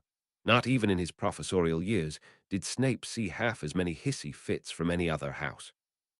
With a dismissive smile, Pandora settled her attention back to the Slytherin boy sitting at this table, overcrowded with Gryffindors, and unfurled a length of scroll. My dissertation on pioneering a one-handed enchanting technique, she declared, holding the unfurled sheath at too awkward an angle to read, but seeming to nonetheless expect something of that equally socially awkward boy. Snape frowned for a good solid moment before that girl finally reached over and slid his inkwell higher up the table to set her parchment safely before him, knocking his textbook, Alchemical Conundrums and Triumphs Throughout the Ages, closed. This was one of the times Snape wished these people didn't assume he was a mind reader. With barely the hint of a nod, Snape did as he was bade and turned his attention to the work, finding the girl's long, sloping writing style very agreeable. He had suffered through enough chicken scratchings upon exam papers to properly appreciate well-developed handwriting. Beside him, the rest of the noisy collective of Gryffindors set back into throes of discussion of no particular academic nature, something he was more than happy to tune out. His eyes skimmed down the page, well practiced from years of mocking less than adequate homework attempts, taking in the concepts proposed quickly and singling out any mentions of technique and reasoning. And already this was ringing all sorts of alarm bells, mainly to do with the subject matter. Had this been an extra credit charms thesis submitted to Flitwick by a seventh year, he would not doubt the little professor would be sweeping about the staff room, boasting of the talent in his student to every ear he could find. It honestly baffled Snape just that little bit why his opinion was asked when charms did not lie in the least within his realm of specialities. Certainly he was doing well in it, but as an academically gifted student, that statement wasn't anything special. He had no special interest in the field save for spell-crafting interest, and even then it was only to complement jinx grafting. In fact, the only pioneering he had ever attempted purely in the field of charms work was only a simple alteration of the silencing charm, and even that had been far more taxing than any of his slew of jinxes and hexes had ever proven, and almost as deadly. "I certainly hope you're only keeping this to theory," he muttered, not at all liking this talk of experimental charms work. "Oh no, I fully intend to pursue this course in full," McGonagall confessed, without a single shred of thoughtful contrition. "The first thing you should keep in mind about playing about with charms work is that it is a highly volatile subject." Snape spoke warningly to the attentive girl. "Flitwick often cautions us about the dangers of erroneously pronouncing a spell, or even the slightest alteration upon the casting wand's path, so forging your own path upon this field is a treacherous play." The girl smiled brightly, seemingly completely unfazed by the dire warning. Yet nothing ventured, nothing gained. Gryffindors. There is a reason why there is a formed committee in the ministry, specifically for experimental charms. Same reason why I highly discourage any practical work in this subject. If you must blow yourself up, I request that you do it somewhere off school grounds, so that the catastrophe you'd cause would not then become mine to deal with. Snape felt a sharp elbow jab into his ribs. Lily's green eyes narrowed in annoyance. "Severus," she chastised sharply, not appreciating at all the tone he was taking with her friend. "Then you talk her out of her calamitous pursuit," Snape growled, but Lily simply shrugged. "Oh, come now, Save. You've done far more dangerous magical meanderings before. That is not relevant to this discussion," he growled, eyes narrowing in annoyance. The contrary girl raised a crimson eyebrow. "Your own lectures never apply to you, huh?" "I knew what I was doing," he replied through gritted teeth. He was beginning to be genuinely convinced that the adage of Gryffindors and suicidal recklessness applied to every one of them without exception. "But from what I just read, you're trying to mimic my technique of persistent spell effects to minimize the need for juggling. But instead of the relatively safe path of spell weaving, you abandon it in its entirety to pursue the far more treacherous route of charms crafting. Do you not understand why I have to?" The young McGonagall blinked, seeming genuinely surprised by the notion. "Of course I do," Snape rounded back on her. "You cannot weave a charm with a charm. This field of spell casting is focused on applying a will upon an object to elicit a tailored compliance. To pair a charm to a charm is to spell work as pairing a verb to a verb is to the English language." "Correct. 5 points to Slytherin," the girl said without a hint of obviously intended humor upon her politely smiling face. He felt on the verge of stripping Gryffindor of similar said points. Alas, student leader privileges came with their set of responsibilities. "If you have nothing more constructive to say in regards to this," McGonagall reclaimed her scroll and proceeded to re-roll and bind it, her polite smile never leaving her lips. This was all going to end in disaster if Snape allowed this to pass without having the last word. "If you must do this, then pursue it through legal routes. Petition Flitwick with your idea and get him on board. He would have techniques and means to keep you safe while pursuing this craft.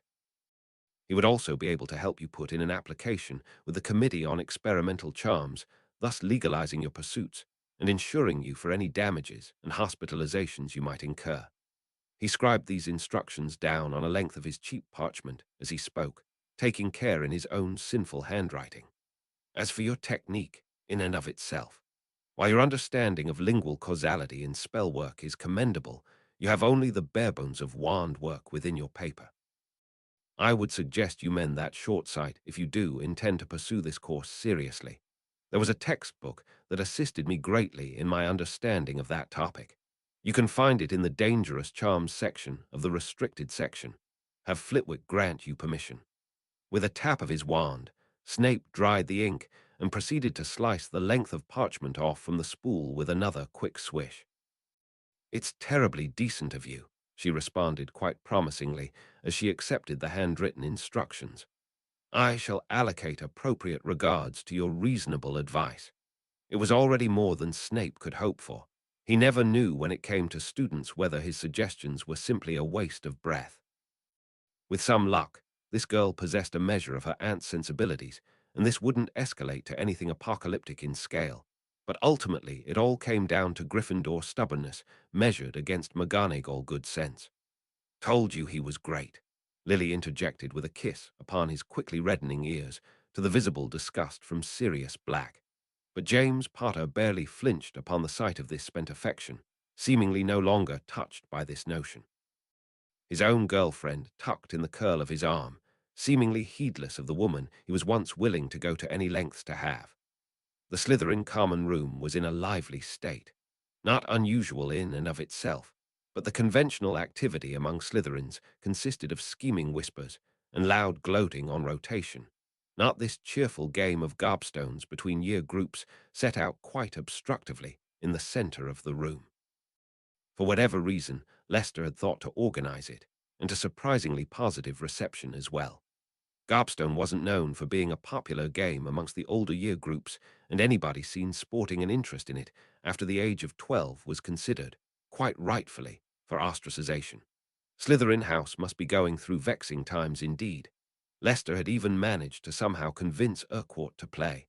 However, Snape turned down an invitation without a moment's consideration. That activity reminded him too much of his mother, of how she kept a championship gobstone set in her chest under lock and key and forbade him from ever touching it, that she would deny his childhood even that little taste of stimulation. How he detested the memory. Instead, Snape sat back into his corner, having been made to give up his fireplace seat for gaming space, and proceeded to glower through the bustle of bodies. He had spent and wasted a morning pursuing the alchemical arts, attempting to create a magical substance with no formula and the barest inkling of where to begin.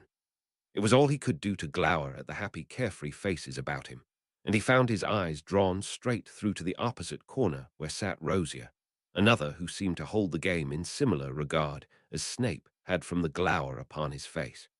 But Rosia did not glower. That simply wasn't something he did. Though Snape knew that boy's heart and mind were filled with less than happy thoughts, he was remarkably good at keeping it from his countenance. To see him so visibly unhappy, how had Snape missed this? This change within those peers he had resolved to keep an eye on. How long had this been going on? Rosia silently sat in a carved chair in the opposite corner, facing an equally silent Avery. Neither boy seemed to even want to look at the other, staring off in two separate directions. A most forlorn scene in the midst of such untethered frivolity, though Snape might just be calling the kettle dour by the striking comparison he must paint. A great cheer erupted, causing both boys to glance momentarily towards the ruckus in the middle and Snape to avert his gaze subtly. Only an amateur would jerk their eyes away at the first touch of eye contact. An experienced spy like Snape knew to let his eyes simply lose focus. He knew how to watch without seeming to watch. Without so much as a blink, Snape's eyes adjusted to the gobstone's game, just in time to see Urquhart's stone sink, sending a great puff of fetid stink at his face. It seemed he was getting thoroughly trounced by a fourth-year girl who held almost his entire collection of stones, and seemed remarkably fresh for someone who had played through 2 sets. Not losing to a girl, are you, Urquhart? Mulciber guffawed loudly, eliciting a round of nasty sniggers.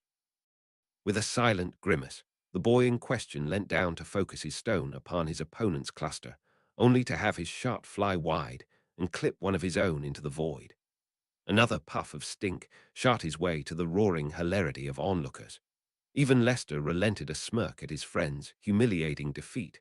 No amount of loyalty among friends could starve off schadenfreude amusement. Urquhart's opponent, too, gave a giggle at his expense, but then promptly winked, eliciting a wry smile from his mortified glower. It seemed that a woman's flirtation was salve to that boy's pride, a chink in his armor. Since his return from voluntary exile, Sebastian Urquhart's aloof but gentlemanly manner had proven itself extraordinarily popular with the female populace. However, rather than revel in his newfound popularity, this humdrum served to drive him further in search for privacy. He seemed to wear the attention well a majority of the time. However, on occasions things would seem a little too much for him, and he'd head for refuge in the strictly enforced quiet of the library or even a disused classroom. Even when he spent time in the common room, he'd choose a corner seat to limit the number of people who could join him. He had even asked Snape if he could borrow the password to the prefect bathroom on account of the intolerably high number of girls that had been watching and giggling whenever he walked down to the showers. Naturally, Snape refused, reasonable or not. Them be the rules, but not that it'd matter considering the boy would always change in the privacy of the cubicle, self-esteem issues that came with being an outcast. Snape could sympathize. Tonight, however, it seemed he was capitalizing on his popularity. I do not suppose I could convince you to be gentle on the finishing blow, he beseeched shamelessly with a charming smile. To the failings of all that is good and just, the girl appeared to succumb with her own shot, curving just shy of sinking another one of his stones, leaving him teetering on defeat, but still hanging in the game. A round of groans graced the fourth years backing the girl, as well as from the majority of the male populace that seemed to teem with jealousy whenever Urquhart flaunted his popularity with the fairer sex. This too applied to Rosier, it seemed, as Snape watched him stand and leave without a word, leaving Avery sitting alone, painting a very lonely picture amongst the bustle. An opportunity, perhaps. Snape had often been accused of sneaking up on students, startling them out of their plans for mayhem and mischief. He walked naturally with a soft step, but much of their surprise came down to their general lack of awareness. So too was Avery's, it seemed, as the boy started in his seat when Snape dropped into the chair opposite. "Good evening, Avery. I take it that you're enjoying the festivities," Snape offered with a directing glance to the jeering crowd. The boy obviously wasn't, and Snape could not help that little barb of sarcasm in his voice to color his words a mocking tone. Snape," the boy stuttered, squirming in his seat with wide-eyed surprise. "How have you been?" he asked in a breathless rush, before seeming to remember they wasn't supposed to be on good terms and promptly falling into a distressed silence. With a feigned, casual air, Snape leaned back in his armchair and sought the boy's eyes out. "How have your holidays fared?" He prodded, willing the boy to meet his eyes. "Family well." Avery's eyes flickered upwards then, a motion that halted just short of actual contact. They're very well.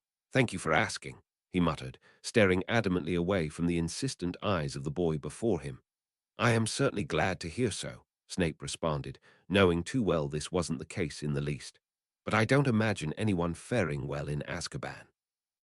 Those elusive eyes jerked upwards, wide and round, as they met Snape's black pits.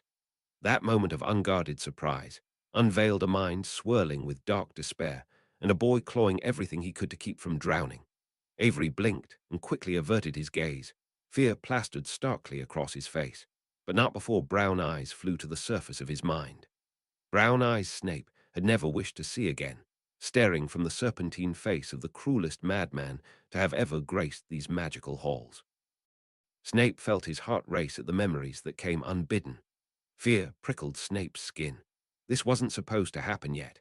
Avery had his first audience with the Dark Lord after graduation, alongside both Snape and Mulciber. But whereas Snape was dropped into the lowly ranks of the masses, the two purebloods were invited into the inner circle with open arms.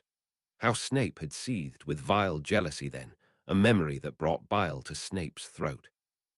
With a desperate motion, he took the boy's arm and forced up the sleeve.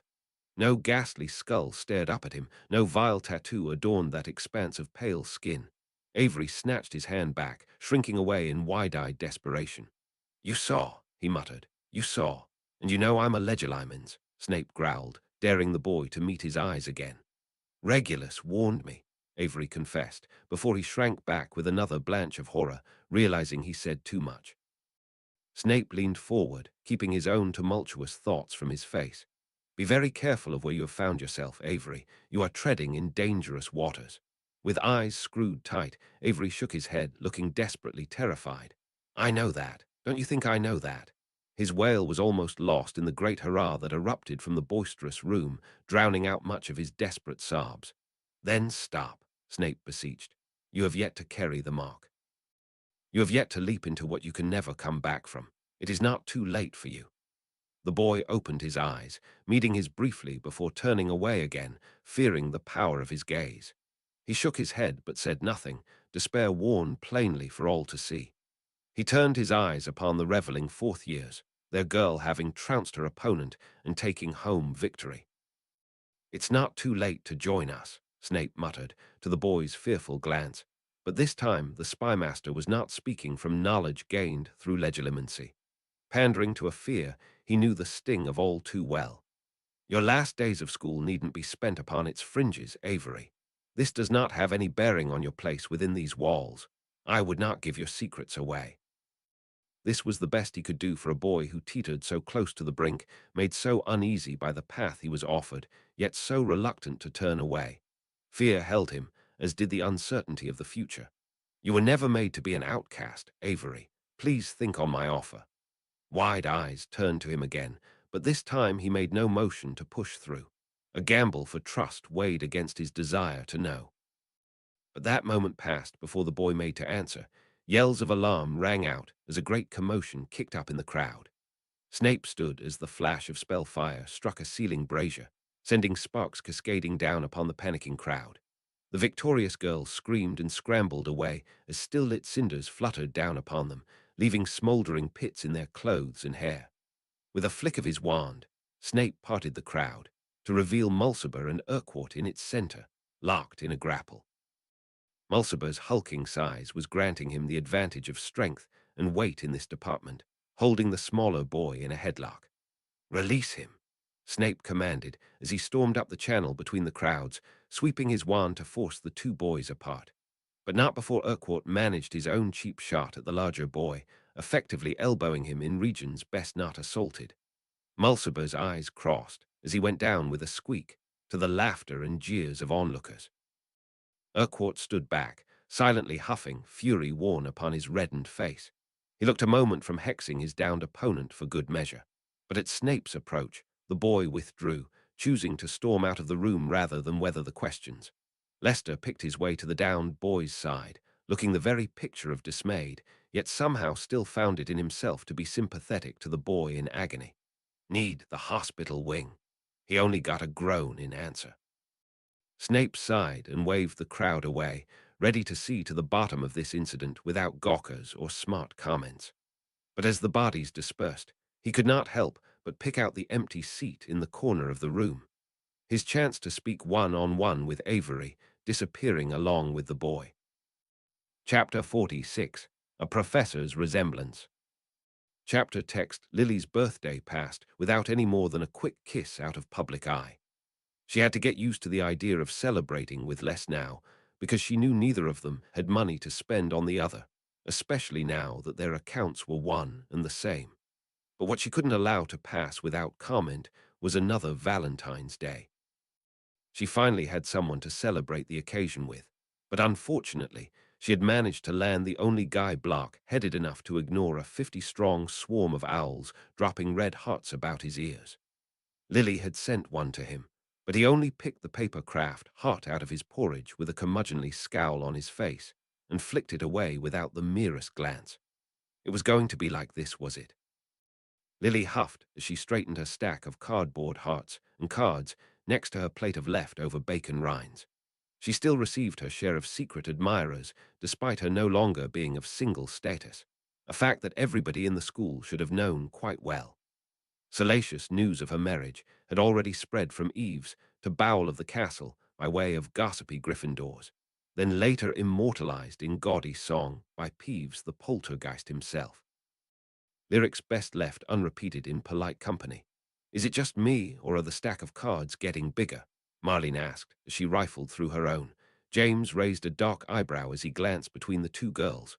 "Some boys just don't know when to back off, do they?" he quipped with a grin, eliciting a snort of laughter from Lily. James, at least, had learned that lesson well. The card that he would send to Lily every year now crowned the top of Marlene's stack. "I got one from Sebastian." Susan squealed excitedly, clutching a little pink heart tightly between her fingers, showing it about the table eagerly. Pandora graced her with a doubtful look. "That doesn't even look like Urquhart's handwriting." Susan turned her nose up at her love rival. "Oh, hush you. You're just jealous that he's over you." "No, I'm serious. That's not his handwriting," Pandora insisted quite earnestly, returning to her plain omelette. Susan was not having any of that, turning her attention to the rest of her friends and her shoulder to her love rival. "So he says he wants to meet me after lunch today in private," she tittered, all excited. "Maybe you should be cautious, in case it really isn't him," Mary offered sensibly. "Oh, tush, all of you. You're all raining on my parade." Susan huffed, returning to her plate of hash and kippers. Without vocalizing the huffiness she felt, Lily pushed her cleared plate away, having it whisked from the table in a blink of an eye by magic she couldn't quite explain. Throughout the meal, Severus hadn't lifted his eyes from his bowl of plain white muck, scowling at it like it was the source of all this childish joviality. It always seemed like the more fun everyone around him was having, the more miserable he'd get to compensate. A permanent balance to all that is joyful in the immediate universe. But Lily had been looking forward to this day so much.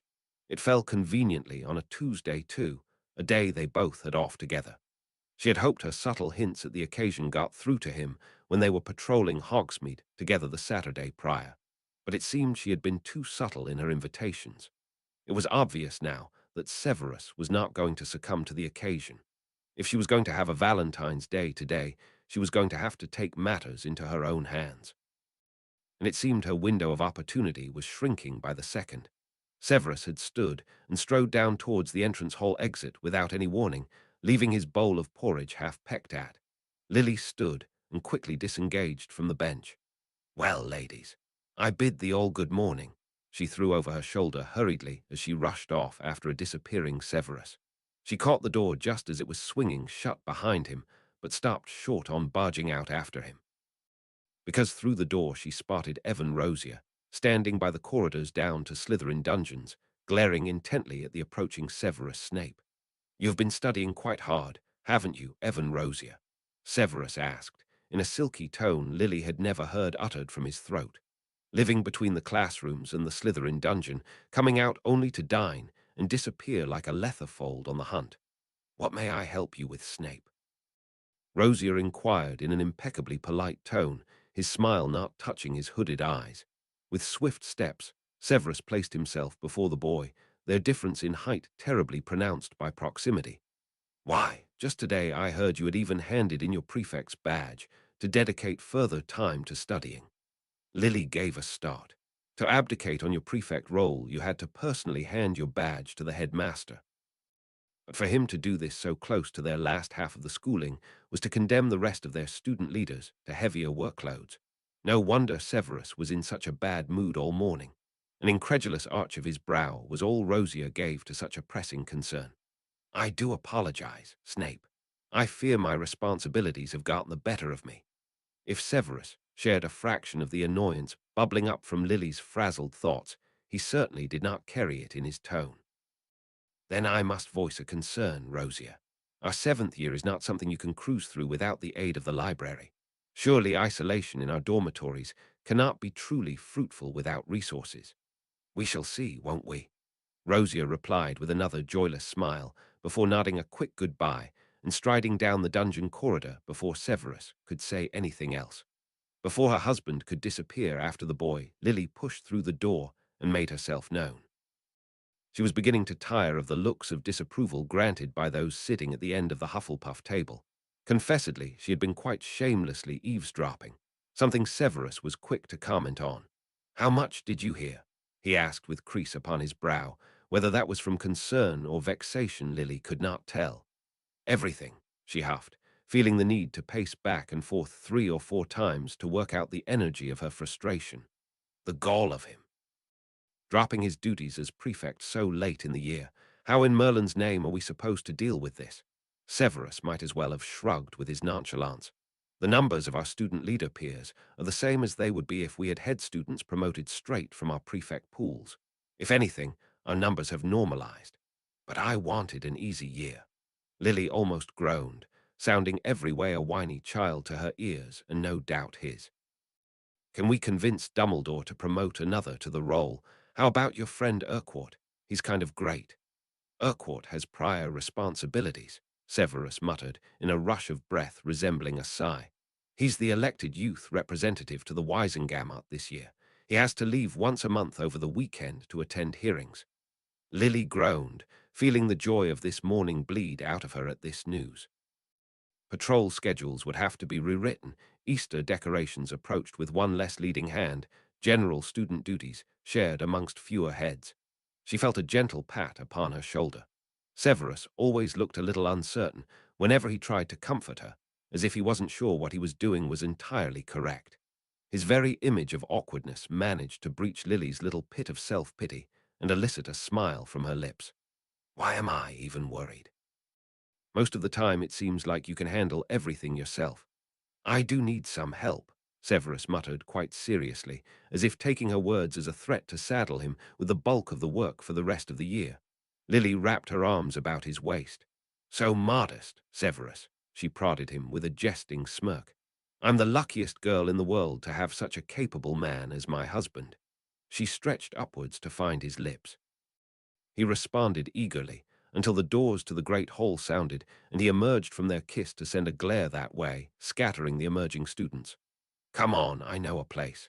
Lily entwined their hands and tugged him towards the grand staircase. She felt him hesitate. Do you have something else that needs your immediate attention? She asked, brow raised. His thin lips pulled into a grimace. Alchemy, he replied, discomfort flitting across his face. He was loath to admit that the most notoriously difficult subject in Hogwarts was giving him difficulties. That was the kind of standard Lily had found herself married to. Well, you could do that, Sev, she muttered, allowing her disappointment to colour her voice. Or you could celebrate Valentine's Day with me. A sly smile touched her lips as his eyes widened with realization. She untangled her fingers from his and stepped towards the staircase, pausing to throw a wink over her shoulder. He didn't need much encouragement to comply, following quietly behind her, but pausing momentarily at the first-floor flight. That wasn't where Lily wanted to take this occasion, and she wondered if his sharp mind realized what she might have planned. Surely, he might have an idea when they reached the flight of the 7th floor and turned down the left corridor. She stopped short before the portrait of Barnabas the Barmy, with an innocent smile on her sweet lips, amused by the rising redness of his cheeks. There we go, he's thinking about it. She didn't need to be a Legilimens to know what his internal struggle comprised of. His dark eyes darted to the expanse of wall, then to her, then down the hall where the sounds of footsteps and jovial voices could be heard. Gryffindor Tower was only a turn of a corridor away, and the sound of student traffic carried, no doubt prickling him, influencing his decision bolstered by his suddenly and quite oddly rule-abiding nature. But Lily wasn't going to let him succumb to his conscience easily. She pulled him down into a deep and sensual kiss. She felt his lips burn against hers. His hesitation fled as his fingers threaded through her hair to rest upon the back of her neck. She withdrew, her breath teasing against his lips, his dark eyes boring into hers, his mind quickly gathering. But before he could regain control, Lily stretched upwards on her tiptoes, bringing her lips to his ears. What do you need? She whispered, her hot breath tickling his ear. He did not answer, but he did not need to, for behind him a door appeared, answering the thoughts he would not voice. With an audacious smile and a pat to his blush-touched cheek, she strode past him to the door and yanked it open to reveal the setting he had in mind, only for her smile to fall from her face in confusion as she encountered what could only be described as the blandest bedroom she had ever seen. A small to medium-sized room stood before her, with an equally proportionate bed sitting with its head resting against the furthest stone wall. The bedsheets were unadorned white crisp linen, smoothed with the most clinical of care. No windows adorned the wall, instead brackets burned in each of the 4 corners of the room, along with the fire within the small stone fireplace, causing indistinct shadows to dance upon the walls with eldritch delight. The only feature worthy of closer scrutiny was the black and lacquered wardrobe that sat in the center of an unoccupied wall, decorated by golden gilding upon the edges of its frame, its grand majesty commanding the centerpiece of the room, and a desk of heavy black lacquered wood that sat opposite. With wide-eyed fascination, Lily approached the desk. A candlewick burned warmly on the corner of its expansive surface, smooth and polished, as if the house elves had only just tended to it. Its base was carved with the familiar serpent of Slytherin, a silver finish upon the scales of their belly. Why did you choose this place? She asked, but from the look of mild horror upon Severus' face it seemed he hadn't intended for this room in the least. Is this a dorm room in the Slytherin dungeons? Lily asked, fascinated. The Gryffindors certainly had nothing like this, certainly not a private room for students. It's Slughorn's room, Severus muttered. I saw it when I visited him to arrange potion laboratory privileges. Lily's eyebrows shot up as she turned her eyes about the living space once again. Slughorn lives so austerely, Surely not.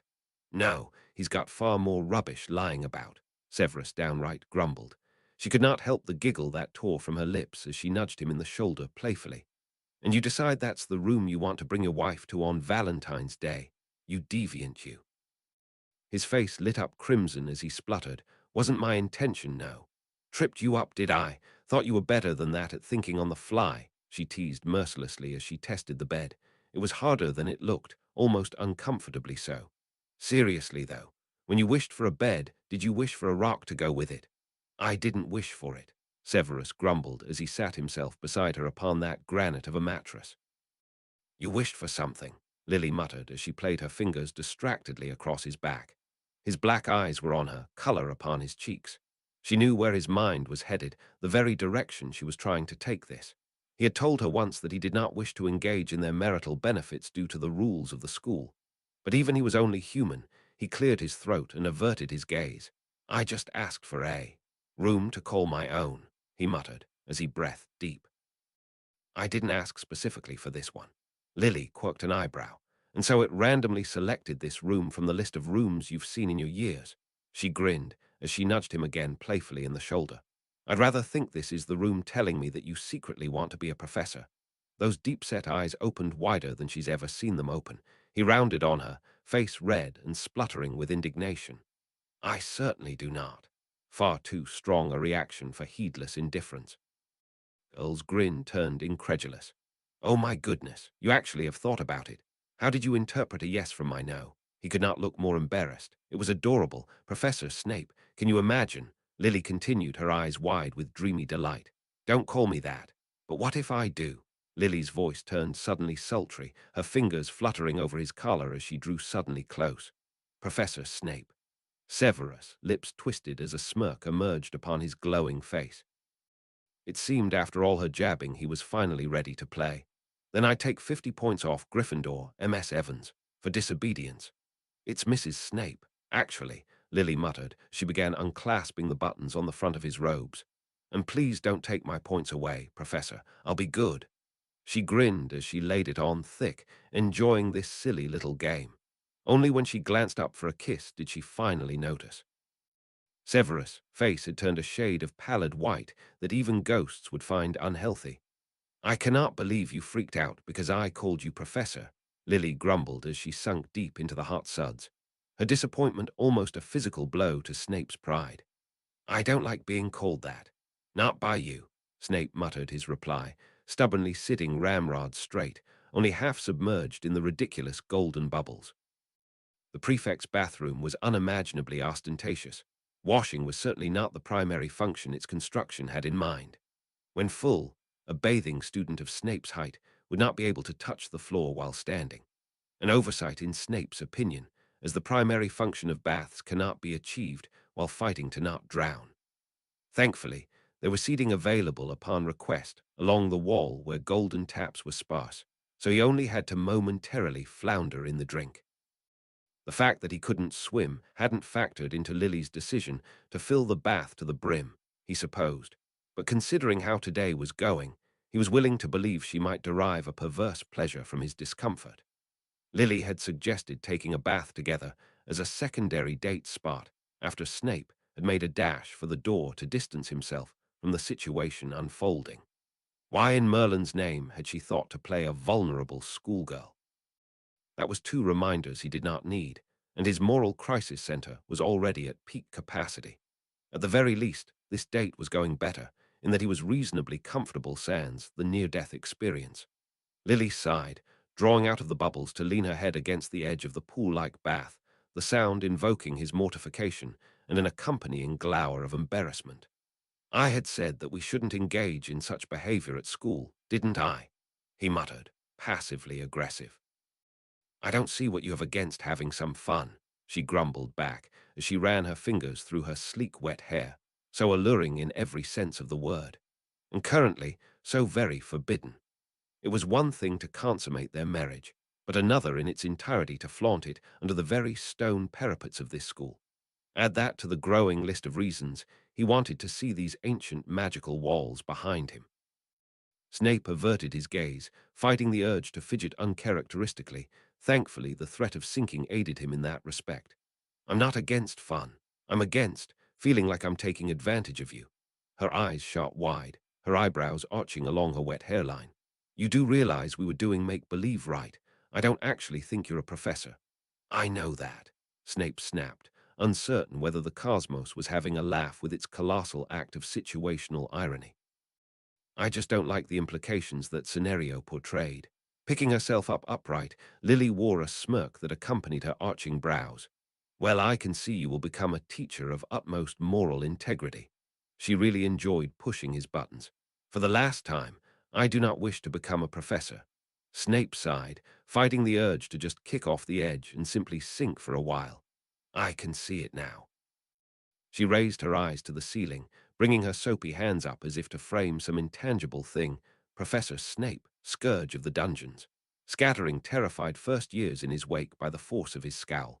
She wasn't exactly far off, but regardless, I will not be a professor.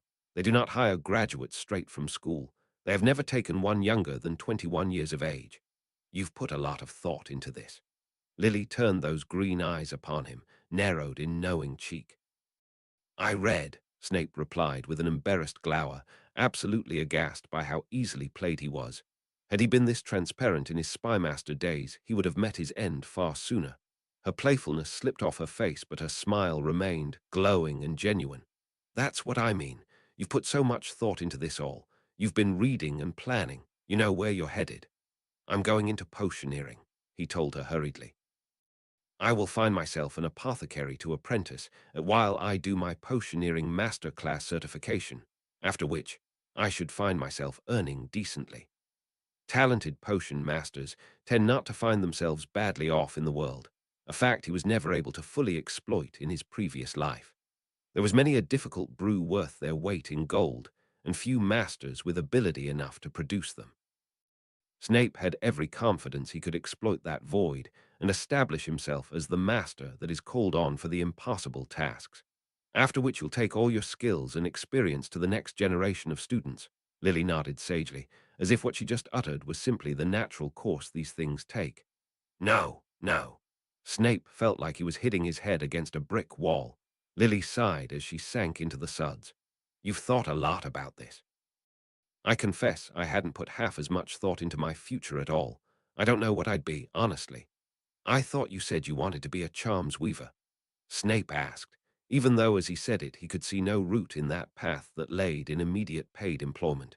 Experimental crafters of charms tended to be self-employed, and thus didn't usually reap any benefits from their work until much later in life, if at all. In Snape's previous life, Lily wasn't pressed for money concerns, having married that rich jackanapes, and was allowed the luxury of remaining unemployed. She could have very well dedicated her time off from risking her life to the pursuit of magical creation, another endeavor closely paired with the risking of life. Perhaps he ought to feel something akin to glad that the life he could provide her gave no reprise to pursue such perilous courses, and perhaps he might have had he brushed aside the burning shame. Let's focus on something that I can earn money with right away, Lily murmured, sinking slightly into the suds. It seemed she was also starkly aware of the viability of her first choice in life. I mean, I can brew as well. That's true. You are an admirable potioneer, Snape agreed readily. Of all the brewers he had seen pass these halls, and he had seen his fair share, few could hold their own against him as Lily had.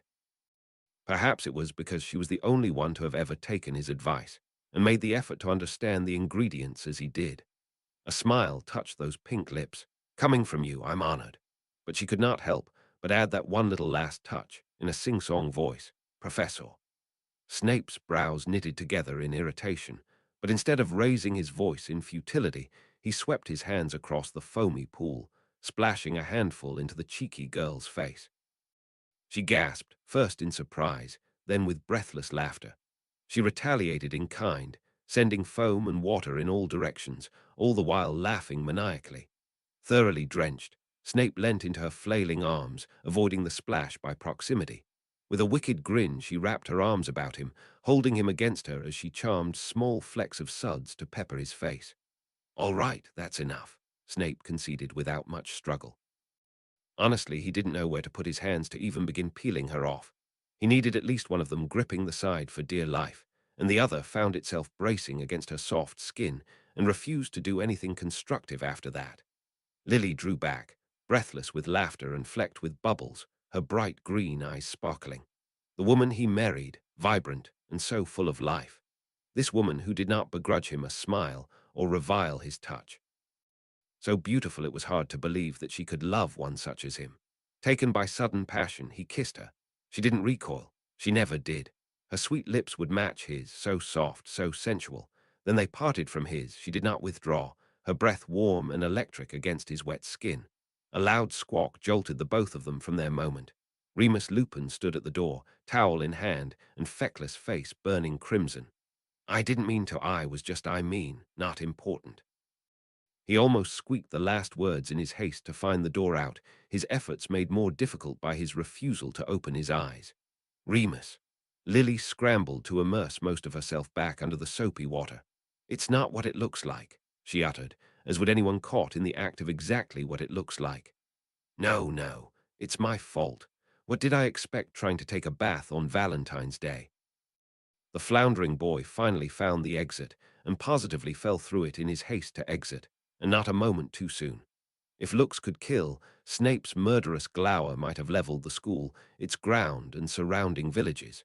By contrast, after her moment of mortification had passed, Lily actually looked amused. "Goodness, we really can't catch a break today, can we?" Afternoon would be his own to do with as he wished. It seemed as Lily departed for Gryffindor Tower, in favor of setting the record straight with that damnable werewolf. Snape cared not for the mongrel's opinion, at least not past initial embarrassment, but for whatever reason, it seemed important to Lily that her opinion in that half-breed's eyes not be tarnished.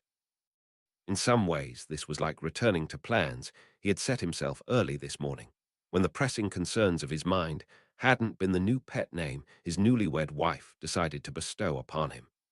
Who would have ever imagined the day that Professor Snape would recoil at the use of the title? But this afternoon would be a return to alchemy, it seemed, deep in the dungeon away from all these tittering hormonal teenagers. It was ridiculous to think how similar a vein of behavior his own had been just hours before, so close to breaking his own rules on the matter.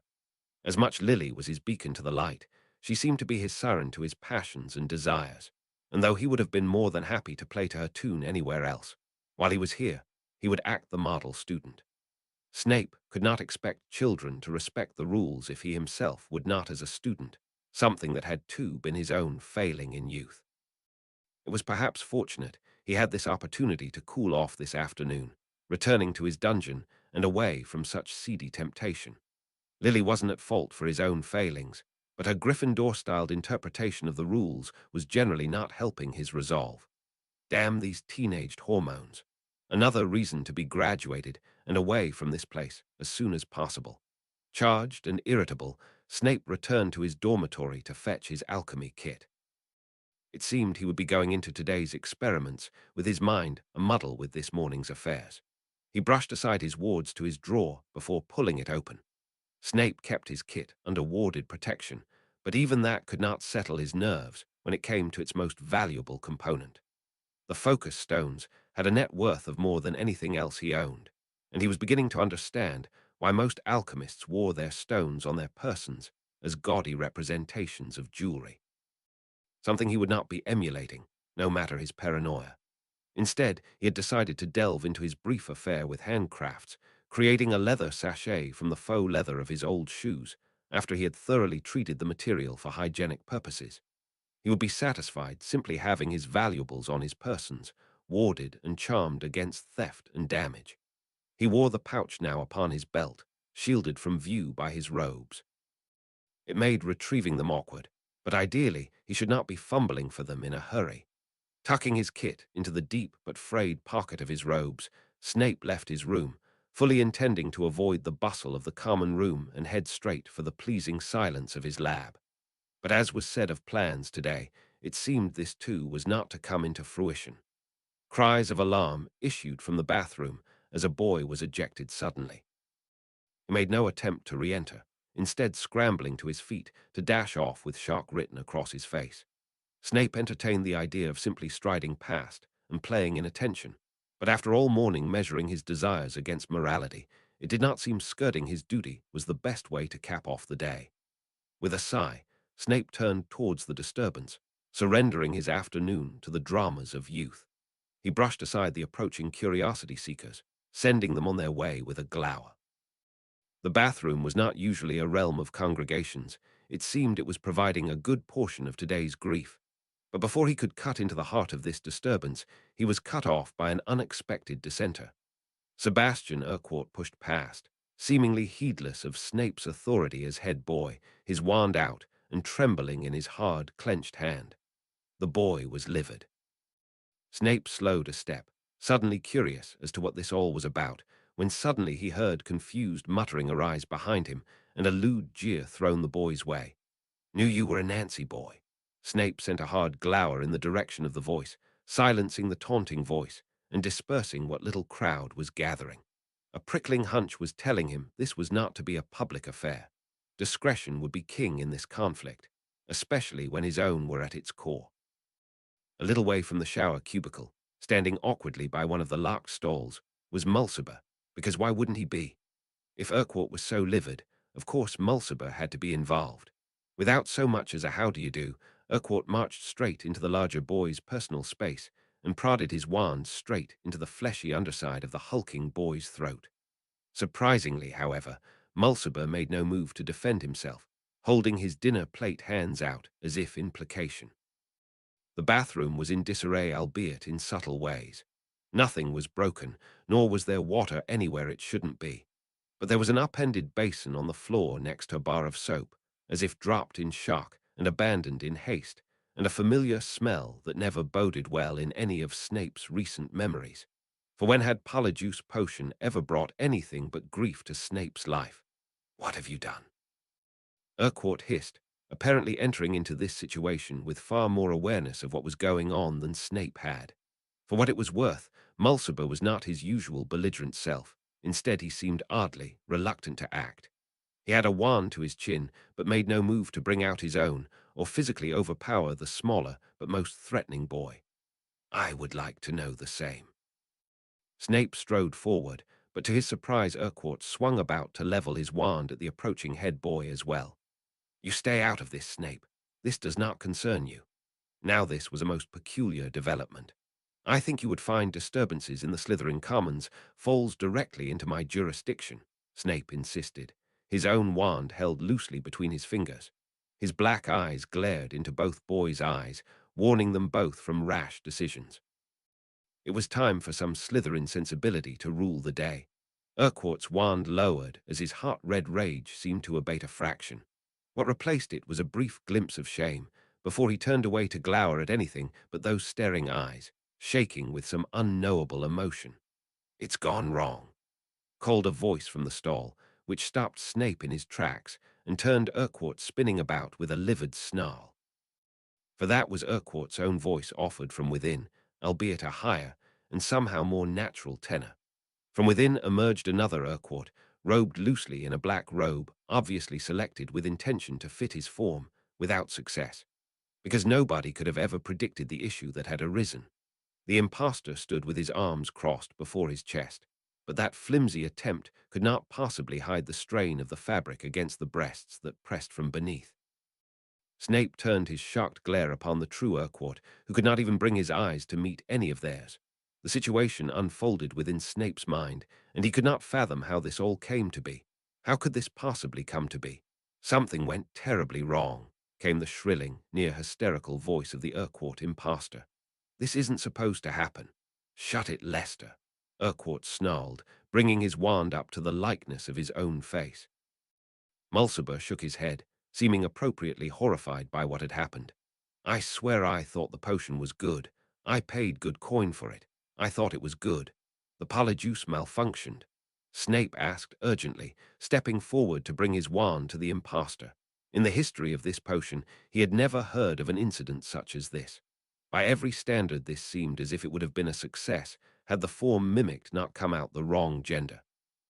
But it seemed an unlikely scenario that the potion had provided an undocumented aberration, and from Urquhart's distress, It did not seem to be a result unexpected, but that left no other explanation than the final, and almost equally as ridiculous notion. That Sebastian Urquhart was a woman, and had somehow found herself living amongst the Slytherin boys without detection for 7 years. But this was not a discussion to be had in front of so many. Would be correct, Mulciber and Leicester, is it? Snape remarked lightly. They hadn't ensured the leeches used had observed the appropriate fasting period before harvesting.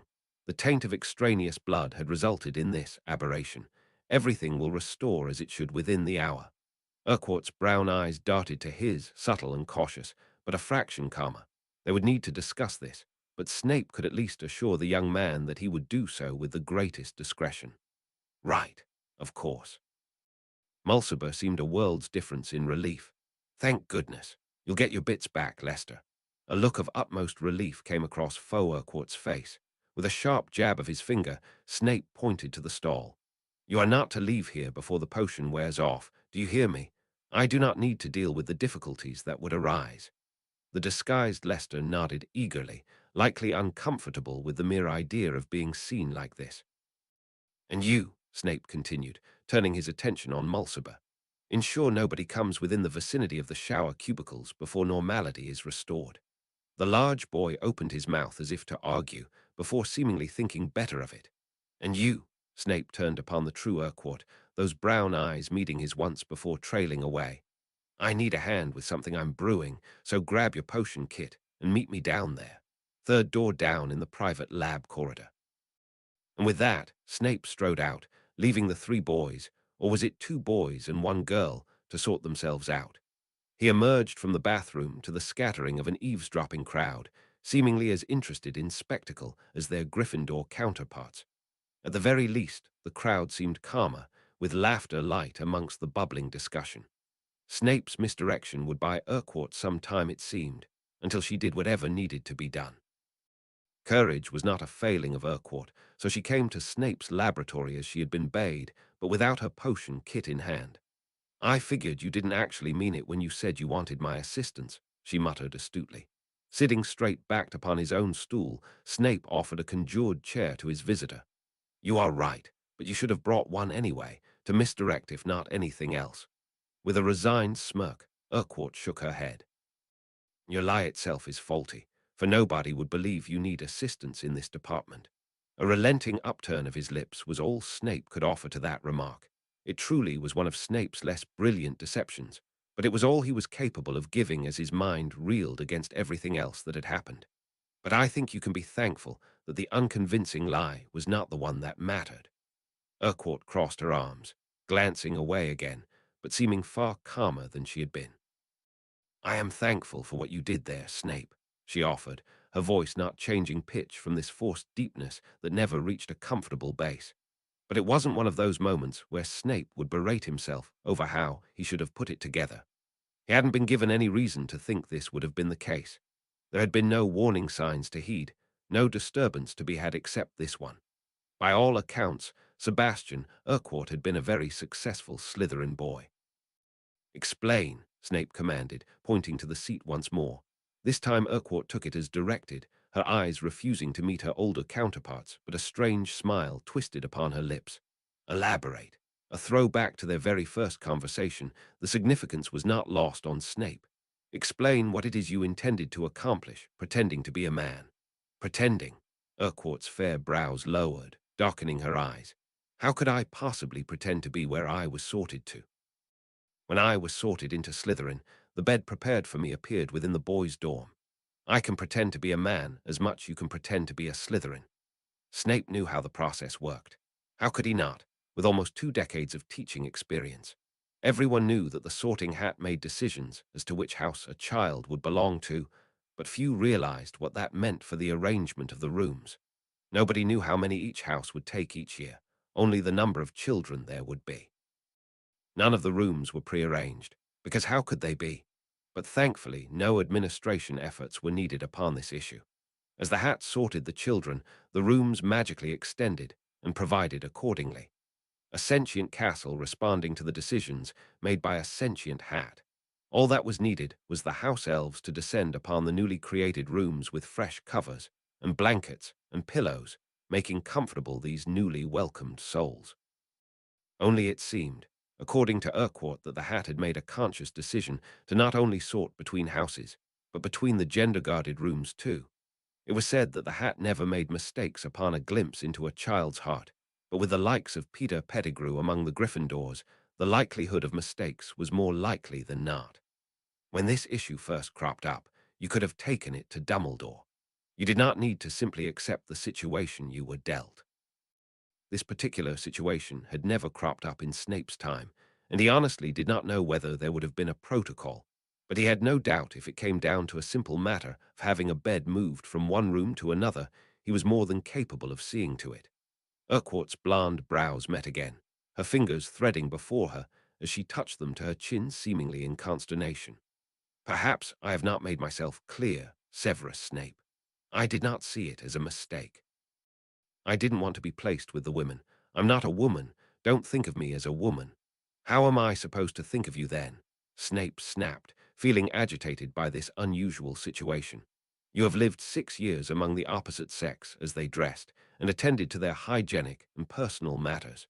This has suddenly become a matter of school decorum and morality. Urquhart bit back hotly. And has my presence disrupted this routine once in my 7 years? Have I ever commented or acted inappropriately on any of those matters? Has my being physically female ever affected anything but my own schedule when it came to any of that? The answer would be no, because Sebastian Urquhart had been a loner, so nobody bothered to find out why she would never change in the room with everyone else present. Nobody questioned why she would bathe only when the stalls were empty. Nobody was interested enough to even realize she maintained a smooth chin without ever needing to shave. Do not think I'm any different from the day you first spoke to me, Severus Snape. When you asked for my support when you thought to change the world, Urquhart continued, her voice roughened and muted, but sharp still in tone. I didn't hesitate when I believed you were doing right, the only man who would stand beside you without a guarantee or a prod with reality. Man, Snape sneered. A rush of anger touched the girl's brown eyes, deep set, but suddenly feminine to Snape's realization. How did he not notice how feminine Urquhart's appearance had been before now? I held my own for 7 years, asked for no special considerations or accommodations, and suddenly only this matters. Snape crossed his arms and uttered not a word, his black eyes not wavering from the woman that sat defiantly before him. That had lived 7 years in absolute mockery of school rules, amongst children oblivious of the truth. A girl who had indeed held her own in every respect in the world she had chosen to live in, bore the roughhousing and boorish banter without complaint, and seemed as true a man as any who had walked through the stone corridors of Slytherin. Had today not happened, Snape would have never been the wiser. I will have to bring this matter before Dumbledore, Snape muttered, not cruelly. His opinion had formed unkindly, but to his surprise, the revelation did not shake him as terribly as he had thought it would.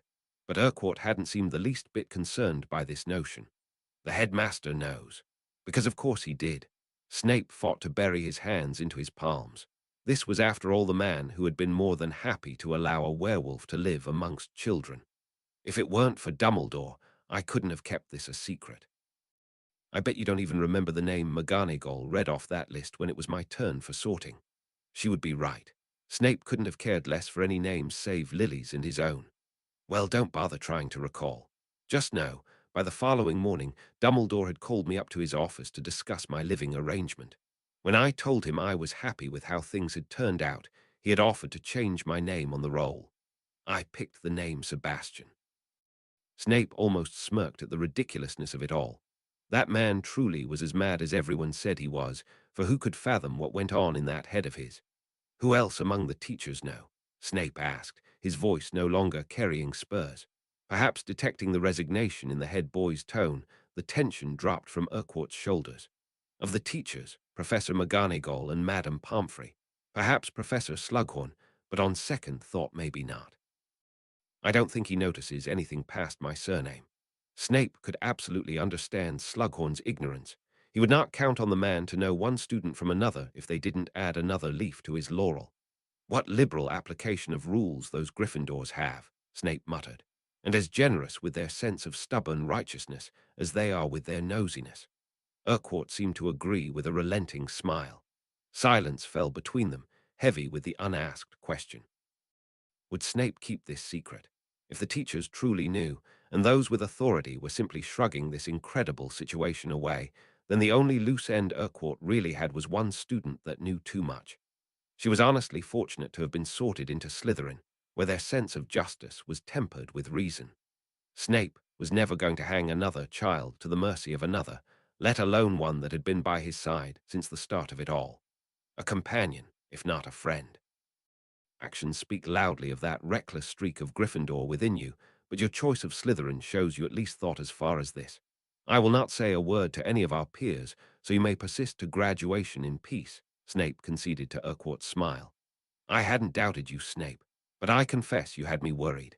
A twist of his thin lips confessed Snape's displeasure, but the words that passed his lips bore a prick of his thorns.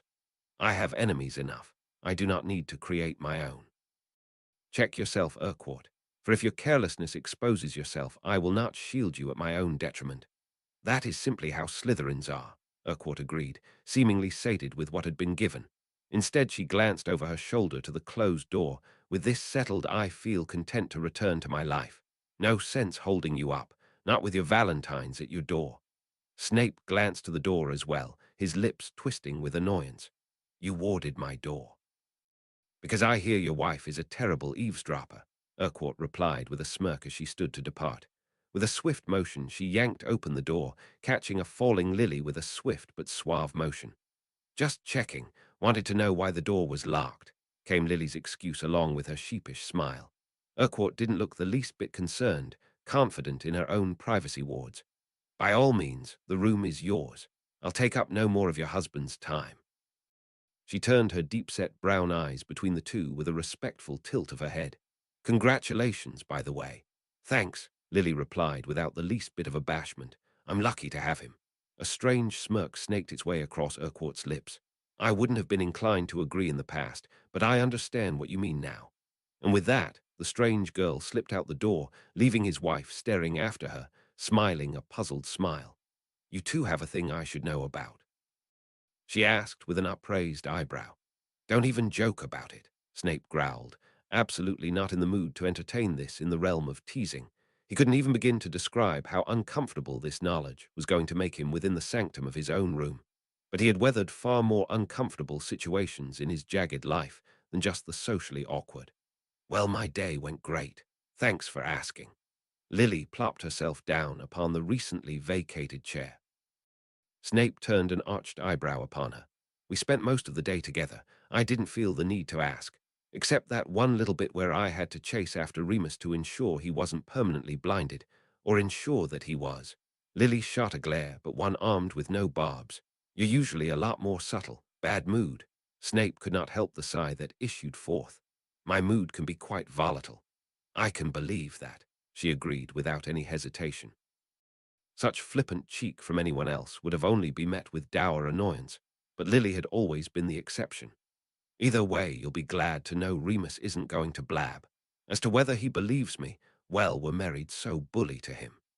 Slipping about to his cauldron, Snape surrendered any notion of breaking out his alchemical experiments today, instead deciding he might as well get the wolfsbane aging process out of the way early. Thankfully, the finicky potion allowed a reasonably lax window for these steps at least. Lily leaned back to watch, quite content to spend an hour simply watching him. Though inexperienced, Lily had the focus and skill to make a brilliant potioneer should she choose to pursue this course. And with a professed knowledge in a brew such as the wolfsbane, she would be a desirable hire for any apothecary. While you do that, I want to work on a brew of my own. Lily smiled so very sweetly there was the instant alarm of ulterior motives. And that is? Snape asked as he put his cauldron on the flames. There was a good 2 minutes at least before the substance reached a high enough heat to begin the process, and that was 2 minutes to worry about what was happening on the other side of his bench. Well, she grinned, a cheek-filled grin that stretched worryingly between her reddening cheeks. I want to learn that potion, the one you gave me after Christmas. It took a moment for the realization to register with Snape, but it came to him along with reddened cheeks. Lily, must you tempt me? "Whoever said it was about you?" she quipped so nonchalantly, baiting him. "I want to learn so I'd know for the future. I can't rely on you to take care of me all the time." "Assumedly I'd be there when you need it," Snape muttered with a snip in his tone. Lily sighed, long and heartfelt. "Yeesh, you're such a grouchy goon right now. If you're having your period, just tell me." Snape glared as she grinned in odd humor before she seemed to sigh again. "When did you become such a choir boy?" Such an odd question, because he neither sung nor attended church. "Because I remember when you never looked twice at a rule you didn't like, sneaking into the restricted section of the library, practicing dangerous spells on your own, breaking curfew left, right, and center. I used to be the one freaking out about your rule breaking." "That simply came along with my change," Snape confessed, as good as the truth. "And I suppose you snuck into the restricted section to learn this brew before you changed." Lily's brow arched in such wicked humor. Snape scowled and did not immediately reply, embarrassed by her implications. The truth was he learned to brew this along with a slew of medical potions as part of his masterclass certification, something he could not possibly admit. "I was optimistic." He gave through gritted teeth, humiliated by the false alibi he was forced to give that painted him all the worse in his deluded youth. But Lily didn't seem the least bit disturbed by the idea that he had lustful intentions long before anything good had come about between them. "Well, I really shouldn't be too surprised," she simply muttered, with a wistful smile upon her lips and a sparkle in her green eyes. "And here I thought it was just the title of head boy going to your head. Perhaps I strive for better now, because I do not wish to enforce an example that I am unable to set," Snape muttered, as he pushed his ladle through the surface of the warming potion and brought it slowly to the surface, noting a thin film clinging to the back of the spoon. It was ready. Lily sat back into her seat to watch him as he got down to work, turning down the flames to keep the brew adjusted on this temperature. Since their first mishap with the potion, she would always be hesitant to disrupt him as he set to concentrate. Though he had fair skills in multitasking, he understood her reluctance to run that risk, not after all the effort they spent getting the brew to this stage without any means to restart.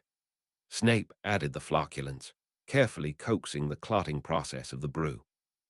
The mold that accelerated the aging of the brew produced a toxin that had to be purified through this process each day for just over 2 weeks, with the mold being neutralized upon the final day. Slowly, Snape lowered the ladle back into the brew, bringing it about in his careful strokes. His motions rhythmic as congealing masses began to form, careful not to break apart the solids, but ensuring the contents of the brew never ceased their circular motion. His wand was pointed firmly to the flames as he continued this rhythm, never allowing the pot to come to a boil. As his ladle came for its 10th pass, he withdrew it, replacing it quickly with a sieve to remove the first congealment of impurities. A tedious task that needed to be repeated several more times over the course of this night, and more still in the nights to come. A task Snape had repeated more times than he could numerically recall, and a task that even Lily had come to find routine in. But even so, those green eyes continued to watch, bright, curious, and attentive, not the eyes of any student that had ever passed through his halls. Chapter 47. Advantage of Foreknowledge. Chapter text. Easter was creeping ever closer as spring swept through the Scottish countryside, chasing away the last of the snow of a farewelled winter. The fair weather had taken hold, and with it came the lush greens that stretched miles wide. A seasonal change that affected the mood of the student body quite noticeably, but the joy was short-stayed with the older years. For along with the dawning of the season of flowers came the beginnings of exam panic. There was hardly a smile among the 7th years, and fewer still among those within Slytherin. How much of that came down to exam stress, and how much from student drama, Snape had no notion. Rosier barely ever left the common room. If he wasn't bent over a desk in the corner, he was brooding in a chair. But by contrast, he was functioning far better than Avery, who would hardly leave the room. Snape could not help but feel some part of that had been his to blame, especially after how their last encounter went. That was possibly one of Snape's less subtle persuasion attempts, and it went about as well as one would imagine. But those two were positively industrious compared to Snape's group of misfits. His three companions didn't seem to even realize exams were coming, considering how few times he found any of them with a textbook in hand. There was definite tension between Urquhart and the other two, and Snape was not certain who was the source of it all. Perhaps he had not been as convincing as he had thought. Perhaps Urquhart's secret still hung up in the air. But if so, the restraint they all kept in giving Neri a comment was truly admirable. Even Snape found himself bothered by this notion, but he had the excuse of knowing things for certain. He found himself changing on the other side of his bed at nights, and reluctant to climb out of his posters in the morning if he sensed movement within the room. Urquhart had assured him that she had no designs upon men, a concept Snape was beginning to suspect had a hand to play in swaying Dumbledore. But that had invoked another concern in the bothersome, morally aligned category. I trust you have not played with young, foolish hearts. Snape had asked in a low voice as he approached the brooding girl in her corner. She had returned him a withering look, as if she couldn't believe he had even asked such a thing. Neither could Snape, if he could be perfectly honest. He ordinarily could not give a toss about heartbreaks evoked by the stupidity of youth. Rest assured, Snape, I have ensured any woman I have attempted to court knew my intentions as well as my anomaly. I do not wish to find victory in deceit. To that, Snape scowled, hearing a chastisement in her statement. That is usually the norm for Slytherins. Then 'tis fortunate for all that in this respect I am not a very good Slytherin, Urquhart had quipped with a folding of her slim fingers. But I find I cannot pursue carelessly, not if I wish to keep this from being slung down the hallways by Peeves. Ah, Susan, Snape had muttered, realizing all too well now the implications of this situation. Urquhart's lips had twisted in a tired grimace. Mulciber has got to fish his bowls out of his handbag and start blaming me for his own failings. I damned well welcomed him to take her off my hands. As they both understood it now, that whole incident down in the bathroom had been Mulciber's half-baked plan to win Susan's affection, a scheme that Lester somehow found himself roped up into. Lester, disguised as Urquhart, had kept to the bathroom stringently for the hour he was under the influence of the polyjuice, with Mulciber keeping company, as they no doubt thought on their life choices. However, the plan experienced moderate success, despite none of its components performing its intended function. Susan had thought herself stood up, on Valentine's Day no less, and would not take Urquhart at her word when she denied any involvement. Snape rather thought it was a wonderful opportunity to be rid of her once and for all, but it seemed the cross-dresser had a bit of a reluctance to act cruel. Had she actually been a man, Snape would have thought it was due to the chivalrous teachings of a gentlemanly upbringing, but as it were, he chalked it down to the need for validation. Thus, the drama around Snape's close associates had reached an all-time high, and with Lily taking her study breaks to the lakeside, he found himself spending his entire weekend locked away in his lab. Suddenly, the time he was able to allocate to alchemy had increased twofold, resulting in his approach turning from cleverly thought-out, well-mapped experiments to what approached calamitous mixing and hoping. It was to this Snape credited the lump of caustic goop that sat fizzing in a shallow pewter dish in the middle of his runic table. This was the result of mixing an Australian brown snake venom together with a black mamba's to simulate the deadly fast-acting venom with neurological and hypotensive effects, but then attempting to transmute the mixture into a more caustic substance. The result was this coagulated mess. Snape sneered at his attempt, vanishing it, pewter dish and all. With a listless prod of his wand, Snape summoned his focus stone back to hand. Much of his product still reeked of his starting snake venom, evidence that his stone had not touched every element of the starting substrate. Even if the final product would be a failed one, it would be a step above what Snape could do now. His difficulties here, however, lay with the chemical varieties that existed within a biological substance. Should he succeed in forging a stone that handled one element superbly, there would be three others that soared above its capabilities. Adding to that already difficult field was the fact Snape had been playing with venom mixtures, thinking to bring together transmutation with Galpalart's third law in an attempt to invert it. Unfortunately, he as good as doubled the organic variables in his starting solution, making the quest to formulate the perfect focus stone just that much more difficult. perhaps if he were to use the mixed substance as the stone's base. It was rare that the object to be transfigured took the form of liquid, and he held no data for what results that would provide.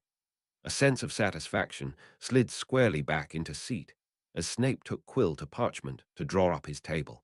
He was given free rein of any alchemical substance he needed from the school stores for this project, but it would not go amiss to treat his resources with some due respect.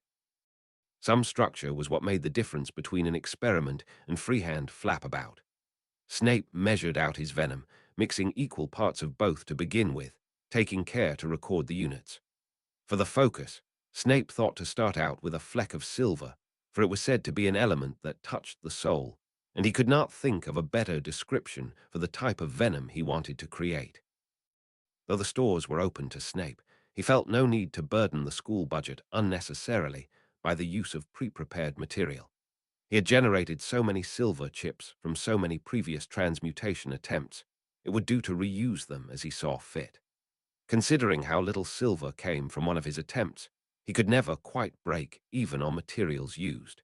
It made the whole idea of pursuing alchemy professionally laughably unprofitable. Practice motion, Snape took to his chant, a familiar course he had worn into his memory through repetition and practice, drummed into him by his own discipline, no syllable failing by his tongue nor memory. With a flick, Snape dropped the silver into the cauldron, the clear toxic liquid swirling about its silver center. Taking his wand to his temple, Snape prepared the memory.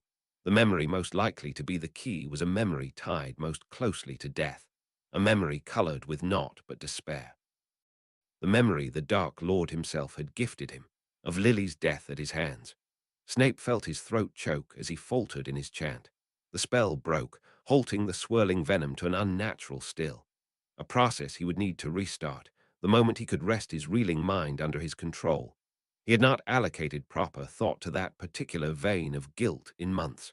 Not since his life had taken a turn for the golden had he touched upon that familiar despair.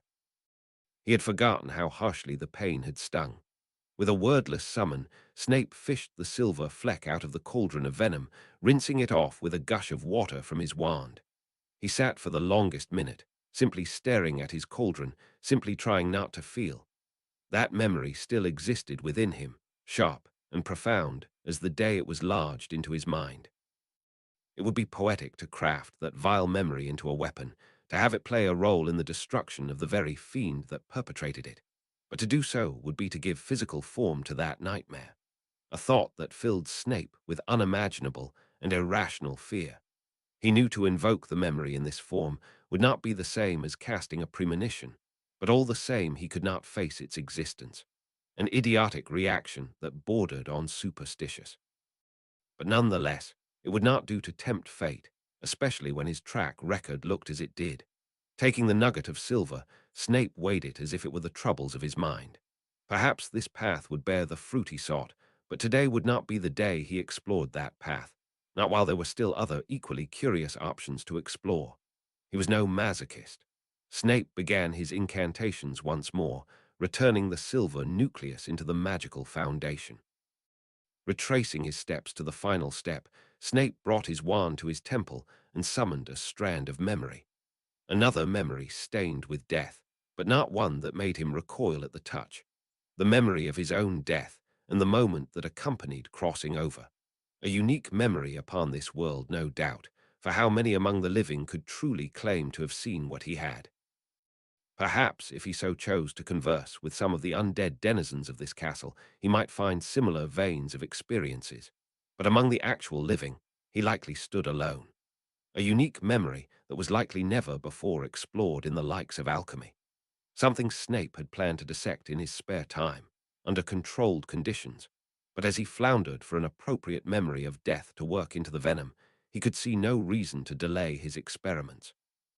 Without dropping a syllable in his chant, Snape drew out the shimmering strand of memory, holding it over the swirling liquid. With a gentle tap of his wand, he dislodged the silver thread into the cauldron, and almost started. Black crystals burst forth from the belly of the cauldron, violently usurping the liquid, stilling its form in an instant. Silver veins jutted through the clear crystalline structure, as if a vascular system existed within this stone that clung to metal as if it were growing vines. Snape watched cautiously, wand leveled, and ready to bring things to permanent control with a quick vanishing spell. But thankfully, it seemed what eldritch response his unnatural memory elicited had passed. What was left was an odd structure of climbing crystals that coated the belly of the cauldron, so unlike any stone that Snape had ever created. With a severing charm, Snape attempted to chip out a portion of the structure, causing it to shatter into several odd-shaped shards and littering his runic table with flecks of brittle silver crystals.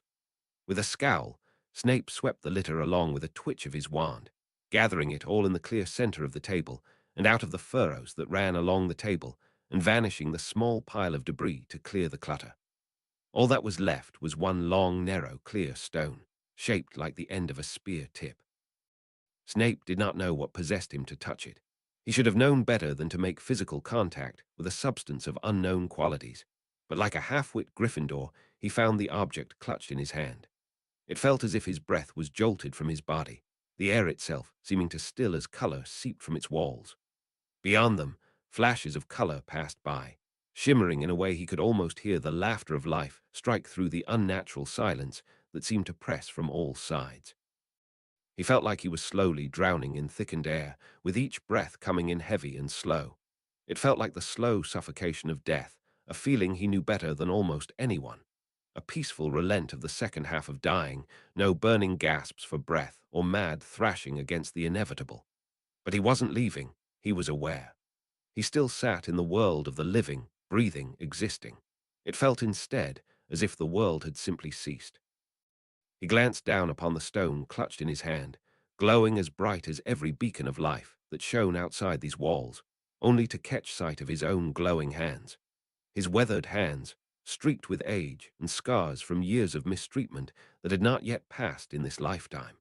Hands that should not exist upon his younger form, nor the snake that twisted from the mouth of a blackened skull that peeked out from his short sleeves. The startled cry, Snape dropped the stone, gasping as if he broke the surface of the water as the world took on color once more.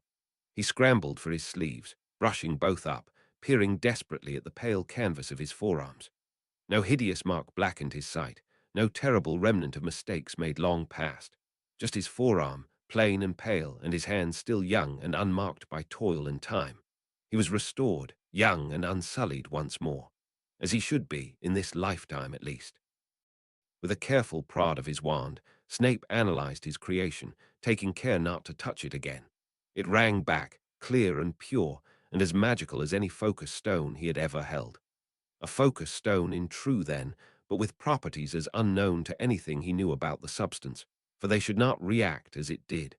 Focus stones were catalysts. They assisted other substances in their reactions. It did not produce a magical effect on its own. Certainly not one that made Snape see the vision of his true self as he did, unless the wizard himself was its authority, and what he had witnessed was his soul, singing to the tune of that stone. That was a terrifying thought, that there might be a possibility for him to cause irrevocable damage to his soul by his own ignorance. With care, Snape summoned the stone into a conjured box, sealing it with every ward he knew. This was something he could not carry on his person for caution to his health and that of those around him. Cautiously, Snape wedged the box into a small gap between jars upon the shelf behind him, bewitching it with a disillusion spell and warding the area around it. Without a lock and key to enchant and call his own, this was as secure as he could possibly make it, as easy as his heart might rest. Lily stood rooted in a spot, horrified by what she saw. Feathers and blood littered the rough dirt of the coop, its surviving denizens in squawking disarray. "What happened?" she asked, utterly aghast, unable to tear her eyes away from the gory scene. She had been setting off for the lakeside when she was alerted by the sounds of avian distress coming from the direction of Hagrid's hut. Though she had originally drawn up plans to while the time away among friends by the lake, the upcoming Quidditch festivities stole away a bulk of her friends, leaving her with only those that would much rather sink into a good book or shelter indoors. This activity of indulging curiosity had initially seemed the reasonable middle ground. "A student did this air," said Hagrid from within the coop, gathering up what he could in his massive saucer-like hands. Lily started. "A student? Really?" She was utterly appalled at the thought. Who was it? Did you get a good look? Nah, it was dark. He grunted as he pulled himself up, meeting the top of the wooden coop before he could even straighten his legs. Jus saw he were wearing black robes, and Dan got none of the silver in his hair as most folks round here got. Ran off before I could get a good look at but he was a he. Lily insisted, grasping for any lead she could find. The moment a student became involved, this turned into her duty. Hagrid tilted his great woolly head, his thick black hair gathering up the loose wooden chips shaken off from the ceiling. Yeah, I'd say it was a he. More he than she. Isn't that right, Digger? He directed to his ancient Scottish deer-hound, staring sullenly at the scene before him with almost regal resign. Are they all roosters? Lily asked as she stared at the mangled forms clutched in Hagrid's mitts. She could make out the combs dangling off their beaks, and unless her general knowledge on non-magical creatures had fallen through, she was pretty sure she could discern between chickens. Yeah, none of the hens were touched. Hagrid scratched his head, covering it with scraps of downy feathers. Scared I am off before he could kill any more, though. Got 7 left. Maybe Thar's Thar. Well, I am getting to the bottom of this, Hagrid. If it's one of mine, I promise you I'm not going to stand for this butchery. Lily declared with a huff, her mind reeling with utter disgust at the thought of a student being able to do something like this to defenseless animals. This was in right need of discipline. This matter mired her mind as she marched down to the lake, formulating her plan for tackling this situation. Remus had been the prefect on patrol the night before, alongside fifth-year Hufflepuff Duncan Small. The best plan would be to find one of those two and inquire as to whether a student was found out of bed, or more likely, if they had sighted a student out of bed and promptly lost them in the chase. The prefects did not have a good track record in catching marauding students. However, when she arrived at the lake, all she found was Marlene and James, locked tongue-deep in one of their snogs. No doubt, everyone had the same idea at once about retreating and leaving the two to it. Moreover, when Lily arrived at the tower, Remus was still nowhere to be seen, along with every other marauder. She almost felt the urge to turn around and march right back to the lake and right between the two feisty lovebirds to demand where Remus was. But she honestly didn't think those two were capable of any external awareness at the moment. This was one of those times she wished she had a hold of that intrusive map of theirs, rather than scratch her head at all the possible places to hide in this massive castle. A powerful enchanted artifact, no doubt, for being able to peer through the castle's secrets so thoroughly, and likely would make their efforts in finding her far easier than if she were to fumble about blindly. With a sweep of her wand, Lily sent her patroness prancing off with a message for Remus to find her at his earliest convenience, confident that at least one of those boys would use that map to locate her with ease. She had to use what little time she had away from the books wisely, so decided to move on quickly to her next best source of information. Down to the first floor to request detention records from Filch to see if anybody was caught out by the teachers last night. What a pleasant encounter this would be. As Lily trudged down to the ground floor, she debated with herself as to whether she should bother Severus for this.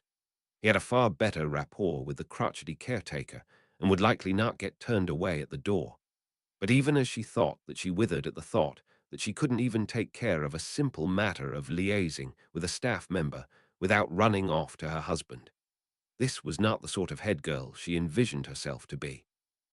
Not to mention how hard Severus had been hitting the books lately. He was probably down in his labs, tearing his hair out over alchemy again. Even if she wasn't going to put her nose to the grindstone yet, it would simply not do to bother him unnecessarily. But as she drew close to that small, unmarked door she knew to be Filch's office, she saw a face she did not expect to see. Evan Rosier peeked out from the door, taking care to scout his way, only to make uncomfortable eye contact with the head girl herself. Lily's eyes narrowed. "Mr. Rosier, you're certainly not meant to be in there. I can see no reasons why an ex-prefect should ever have legal access to Filch's office." She was still sour about that, doubly so when she had to undertake a patrol shift that had been slated for him. His eyes widened marginally, before they narrowed once more, fixing Lily with a glare of utter reproach. Without a word, he attempted to march past her, as if he had every right in the world to be where she had caught him, but Lily blocked his path. "What were you doing in there?" I don't have to answer a mudblood, Rosier hissed, abandoning every shadow of proper decorum.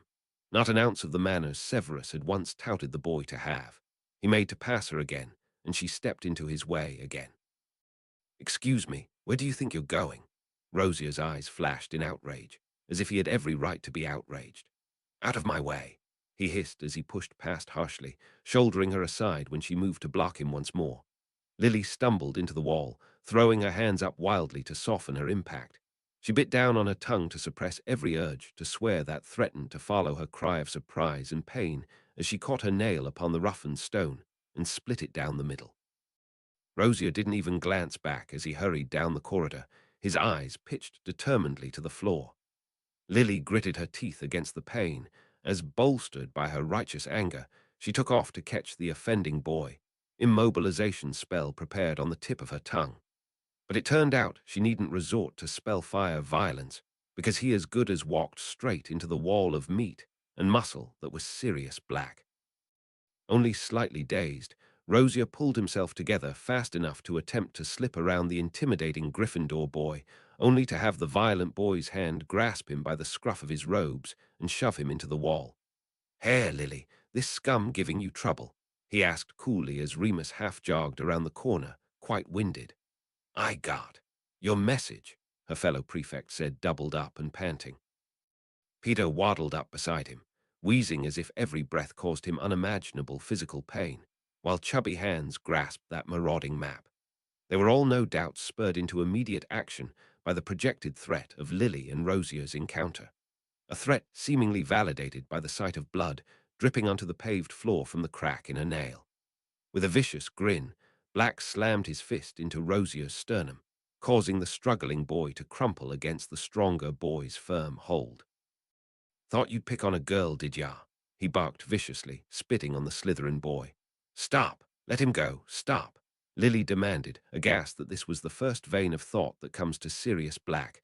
With a roll of his eyes, Black did as he was bade and released the boy, allowing him to crumple the rest of the way to the floor quite roughly. "Aren't even grateful when I help you. You know this is why I don't like you. By all means, help me." "Don't avenge me," Lily muttered as she approached, dabbing at the blood with a handkerchief Remus had conjured for her. He had a serious hero complex like James did, except he always tended to take things several steps too far. Sirius Black always brought out the worst in his best friend, of that Lily always felt certain. "What do you want us to do with him?" Remus asked in still, winded breath, quite content to defer to her judgment. But there wasn't any question as to what protocol dictated upon finding a rule-breaking student. "We take him to his head of house," Lily stated as she wrapped the handkerchief about her finger and knotted it securely. "Professor Slughorn will determine what happens to one of his students when they are caught breaking into the caretaker's office." The first class of Monday morning had been transfigurations, and it was an almost amusing dose of irony that it should be on the topic of the very skin-suturing healing spell that could have saved Lily from a trip to the hospital ward and an hour's worth of reassurance to Severus when he spotted her journeying up from the dungeons. Professor Slughorn had received Rosier, as was expected, a small lecture on the importance of respecting another's privacy, and sent on his way without a single point docked or a single day of detention scheduled. Lily had thought, at the very least, Slughorn could show a little interest when his students were caught misbehaving, but who was she to question a professor's decision? All she could do was brew in her trudge to the surface until Severus found her bleeding through her handkerchief and onto the smooth stone floor. She wasn't silly enough to tell Severus what actually happened then, fearing too rightly the conflict she might stir within that pit of snakes. Though she knew he wasn't a righteous hothead like so many of the other men in her life, some part of her was still worried about the possibility. Wasn't so long ago that her husband had been her hot-tempered best friend, whose reactions could be as unpredictable as they were vicious. But unfortunately, none of her friends shared her concerns in this matter. It was Rosier, Susan all too eagerly supplied from 3 desks behind. She had moved a few weeks back to be closer to the less than eager Urquhart. When she caught him in Filch's office, he shoved her right into the wall. Lily sighed into her hands, just imagining the expression on Save's face. There was just no having Susan privy to anything. And that being said, that very Rosia was probably sitting within earshot. Certainly, if Lily could hear the conversation from all the way at the front of the classroom, Rosia, who sat in the back closer to where Severus sat with his Slytherins, could surely hear it all as well. The end of class couldn't come soon enough, to the great relief of most students. Very few of the students had managed to stitch together their patch of pigskin without drama. Severus had not managed to smooth away the scar, though maybe it was more down to being distracted halfway by a gossiping neighbor. In the end, James and Sirius were possibly the only ones able to pull off this difficult branch of transfiguration flawlessly. Lily could only stare forlornly at her own attempt, the two sides of the cut flesh refusing to meet on leveled plane, resulting in a bulbous mess of scarring. Well, that had certainly struck Healer off as a possible career choice. I get we use pig skin because it's so similar to humans, but I wonder what they do for the students who can't touch it, pondered Dorcas as she collected the skins in a tray to hand to the front. Marlene handed in her mangled mess of an attempt and glanced at the girl in quite apparent confusion. What scenario could possibly produce a student unable to touch pig skin? Like Jack Goldstein, my housemate with the stutter who graduated 3 years back. Dorcas continued, levitating the tray for collection in the back. He was Jewish and had his own little catering corner at the table with food that was especially prepared for him. He would never eat bacon, wouldn't even touch it. Oh, he didn't take advanced transfigurations. Pandora interjected, her own table cleaned up neatly well before anyone else's. And even if he did, he wouldn't mind. He just can't eat pork. For the purposes of non-edible spell work, he'd probably use it. Lily's eyebrow lifted at the statement, as too did Susan's it seemed. How do you know this so expertly? The girl asked in a salacious voice. Was there a little dalliance back then that you didn't inform us about? But if the question landed anywhere near the mark, the girl gave not an ounce of indication by her continued airy smile. Oh no, but we were friends. I met him through his year mate, and our mutual friend Xenophilius. Nutty Phileas Lovegood. Dorcas pursed her lips in surprise. I hadn't known he had any friends. Pandora shot a frown of disapproval to her Ravenclaw friend. He may have not been popular, but he had friends. Oh, the relentless judgment of their friends. Lily felt for Pandora, she really did, but with Severus' approach, she didn't feel she could add much to the conversation before being whisked away to another. But unfortunately for him, somebody else wanted her attention before that. A moment, if you please, MS Evans, Professor McGonagall called from the front desk. Shouldn't it be Mrs. Snape now? Susan interjected unhelpfully from the back, giggling away. The professor fixed both girls with an appraising eye. That may be, but while you're all students within these walls, she will remain MS Evans. Lily ducked her head to hide a smile as she made her way to the front. It wasn't that she didn't like her new title, but having her friends mention it at every given possibility was wearing thin indeed. As she approached the desk, McGonagall fixed her with her steely green eyes, a look that would have set first years jittering in their boots. But for a seventh year who had long learned how to distinguish the look in the professor's strict expressions, she knew that was not the look of disappointment that preceded a lecture. Instead, the professor's eyes softened, as too did her voice. It is my understanding that this upcoming Easter break you might wish to put your name upon the list of stays. With her father gone, and sister as good as estranged, there was little where else she would wish to be. Yeah, I think I'll be staying, Lily answered, with a twitch of her lips she hoped mimicked that of a smile. She was still getting used to the fact that the home and family she had always known had been struck asunder so quickly and so completely. At least she still had Severus, her one constant in her otherwise ever-changing life. The professor gave a nod, no doubt expecting as such. I would have no doubt Mr. Snape would wish to stay as well, given his propensity to avoid home visits as I'm told, in which case both our head students would not be present on the Hogwarts Express. Lily winced, realizing how this might seem a disappointing dodge of duty. I'm willing to accompany the train down and apparate back. Have no doubt Severus would as well. Ordinarily, I would gladly welcome your admirable display of responsibility, MS Evans, but given the circumstances, I would be happier knowing you are rested. McGonagall offered her a kindly smile that made Lily's eyes water unexpectedly. Stay with us this holiday, Lily Evans. Don't worry yourself over the Hogwarts Express. Mr. Lupin had already approached me with an interest in leading those patrols, A task he's proven capable in, I'm told. Lily glanced over her shoulder to her friend, finding the back of his head in the throng of leaving students, grateful for his offer. He is more than up to the task. He's great, honestly he is. Lily could not help but smile, touched by this small gesture that spoke volumes, from Remus and from the professor. I'll stay and rest then. I'll happily leave things to Remus. A curt nod was all that was offered by the stern teacher, a glimmer of empathy in her eyes. Then the matter is settled, MS Evans. I'll expect your name on the sheet when it comes out next Monday. Lily nodded with a smile, trying her damnedest not to tear up. There was always something about unexpected thoughtfulness that made her insides weep in gratitude. She turned, eager for the privacy of a quick escape, only to realize she had forgotten she had been keeping someone waiting. Severus stood at the door, peering at her with a puzzled expression at the watery state of her eyes. A little embarrassed to be caught, Lily made to wipe away the tears before they could properly form. She didn't want to even attempt to explain to him the complex state of emotions or the major part he played in it all. She was so grateful to not be alone in all this. He had no idea. Professor McGonagall just wanted to confirm my Easter schedule. Nothing to worry about, she chirped happily in a slightly hitched voice, something she hoped he didn't notice. Severus gave his small, reluctant smile, laying a gentle touch upon her hand before withdrawing in deference to the crowds they joined. With a subtle gesture of his head, Save directed them towards a quieter corridor. I wish to discuss what happened yesterday, Severus began, his voice almost lost in the bustle of noise. Even quieter corridors were loud, but thankfully it would quite quickly disperse going into second period. Susan needs to learn to shut her beak, Lily quipped tartly, annoyance flicking her in the face like whiplash.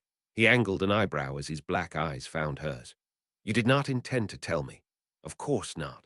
The matter is resolved, Lily muttered, hoping he'd interpret the bitterness in her voice as residual annoyance from her statement before. Slughorn's judgment was imperfect, but she just had to learn to get on with her life. She didn't need Save involved in this, but Severus would not let up. I wish to understand the context here. Please indulge me. Why did Rosier attack you? Exaggeration. Embellishment. Lily threw her hands in the air. He didn't attack me. I caught him in Filch's office, and he pushed me over to get past me, but I'm quite sure he didn't mean for me to fall over and split my nail. Severus' brows contracted as he stopped mid-step, prompting Lily to do the same in the middle of the thoroughfare. At least one student had to scramble to avoid them. Filch's office. Yeah, I don't know what he was doing there either. Lily grimaced, making a mental note not to mention how Slughorn hadn't even bothered to question the errant boy. Save had a rather low opinion of the professor already, and it would break the old man's heart to hear that one of his favorites would disdain him so. Severus made a subtle motion before marching off in the opposite direction. Lily could only assume he wanted her to follow. It wasn't until they slipped through the relative security of the trick wall to their alcove did Severus press any further. Tell me everything, he demanded as he put up his muffling spell, something he invented to use during times when silencing spells were inappropriate. It was far more subtle to hear buzzing in your ears than a sudden void during the busy hours of the day. Lily settled into her seat by the slitted window, freckles of light sparkling orange as they caught the sweep of her hair. Where to begin? She breathed, resigning herself to this fate over the course of her free morning period. Well, I suppose it should be down by Hagrid's cabin. Someone had killed his roosters, so I had. Hold on. What? Even in the gloom of the poorly lit alcove, Lily could tell Severus' eyes had widened threefold. His cockerels were slaughtered, all of them. Not all, maybe half, Lily pondered, trying her best to recall what happened exactly. Hagrid said he chased the culprit off before he lost all of them. But it was the damnedest thing. Not a single hen was touched. So I did what I thought I could and went to Filch to see if anybody was caught out last night. Hagrid swears up and down it was a student. Lily paused in her recount, frowned as she peered up at her husband. It was like a statue had suddenly replaced him. He stood so still she couldn't tell if he was still breathing. Slowly, however, he let out a pent-up breath. I have to go, Save muttered, gathering his cloak as if he were about to sweep out, but paused upon the threshold, then issued the most perplexing demand he had ever made of her. I don't want you out in the corridors. Stay in your common room if you do not have class. Do not go anywhere alone. And with that he left before she could gather her wits.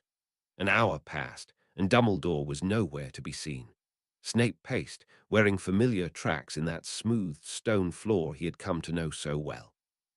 But waiting was something Snape was willing to do. Even if he had class after morning break, he would have skived off it to wait, because this information was not something that could. When he had arrived in the office, he was all but appalled that the headmaster had to be absent today of all days, when Snape held such a vital piece of information that had to be acted on with all due haste. He pondered as to whether it might not better serve his time to simply take aside every student and personally interrogate them. But that would likely prove to be doubly time inefficient, not to mention strip away any level of pretense he was trying to maintain. It did not help his nerves to know that Lily had not taken any heed to his bidding. Through his ring, he could feel her shuffling still about the floors beneath, stubbornly refusing to even humor him. Snape stopped mid-pace to take a deep breath, only to find his annoyance stoked further at the sight of feathers littered about the room. Whatever the headmaster was attending seemed to be of less than vital importance, for he never left his bird behind when he had to deal with matters of life and death. When he entered, Fawkes had been perched in his usual stand, fixing him with a black-eyed stare. His feathers were molting from his tail, but even without any prior studies in magizoology, Snape had known the beast for long enough to know this was not the sign of its burning day.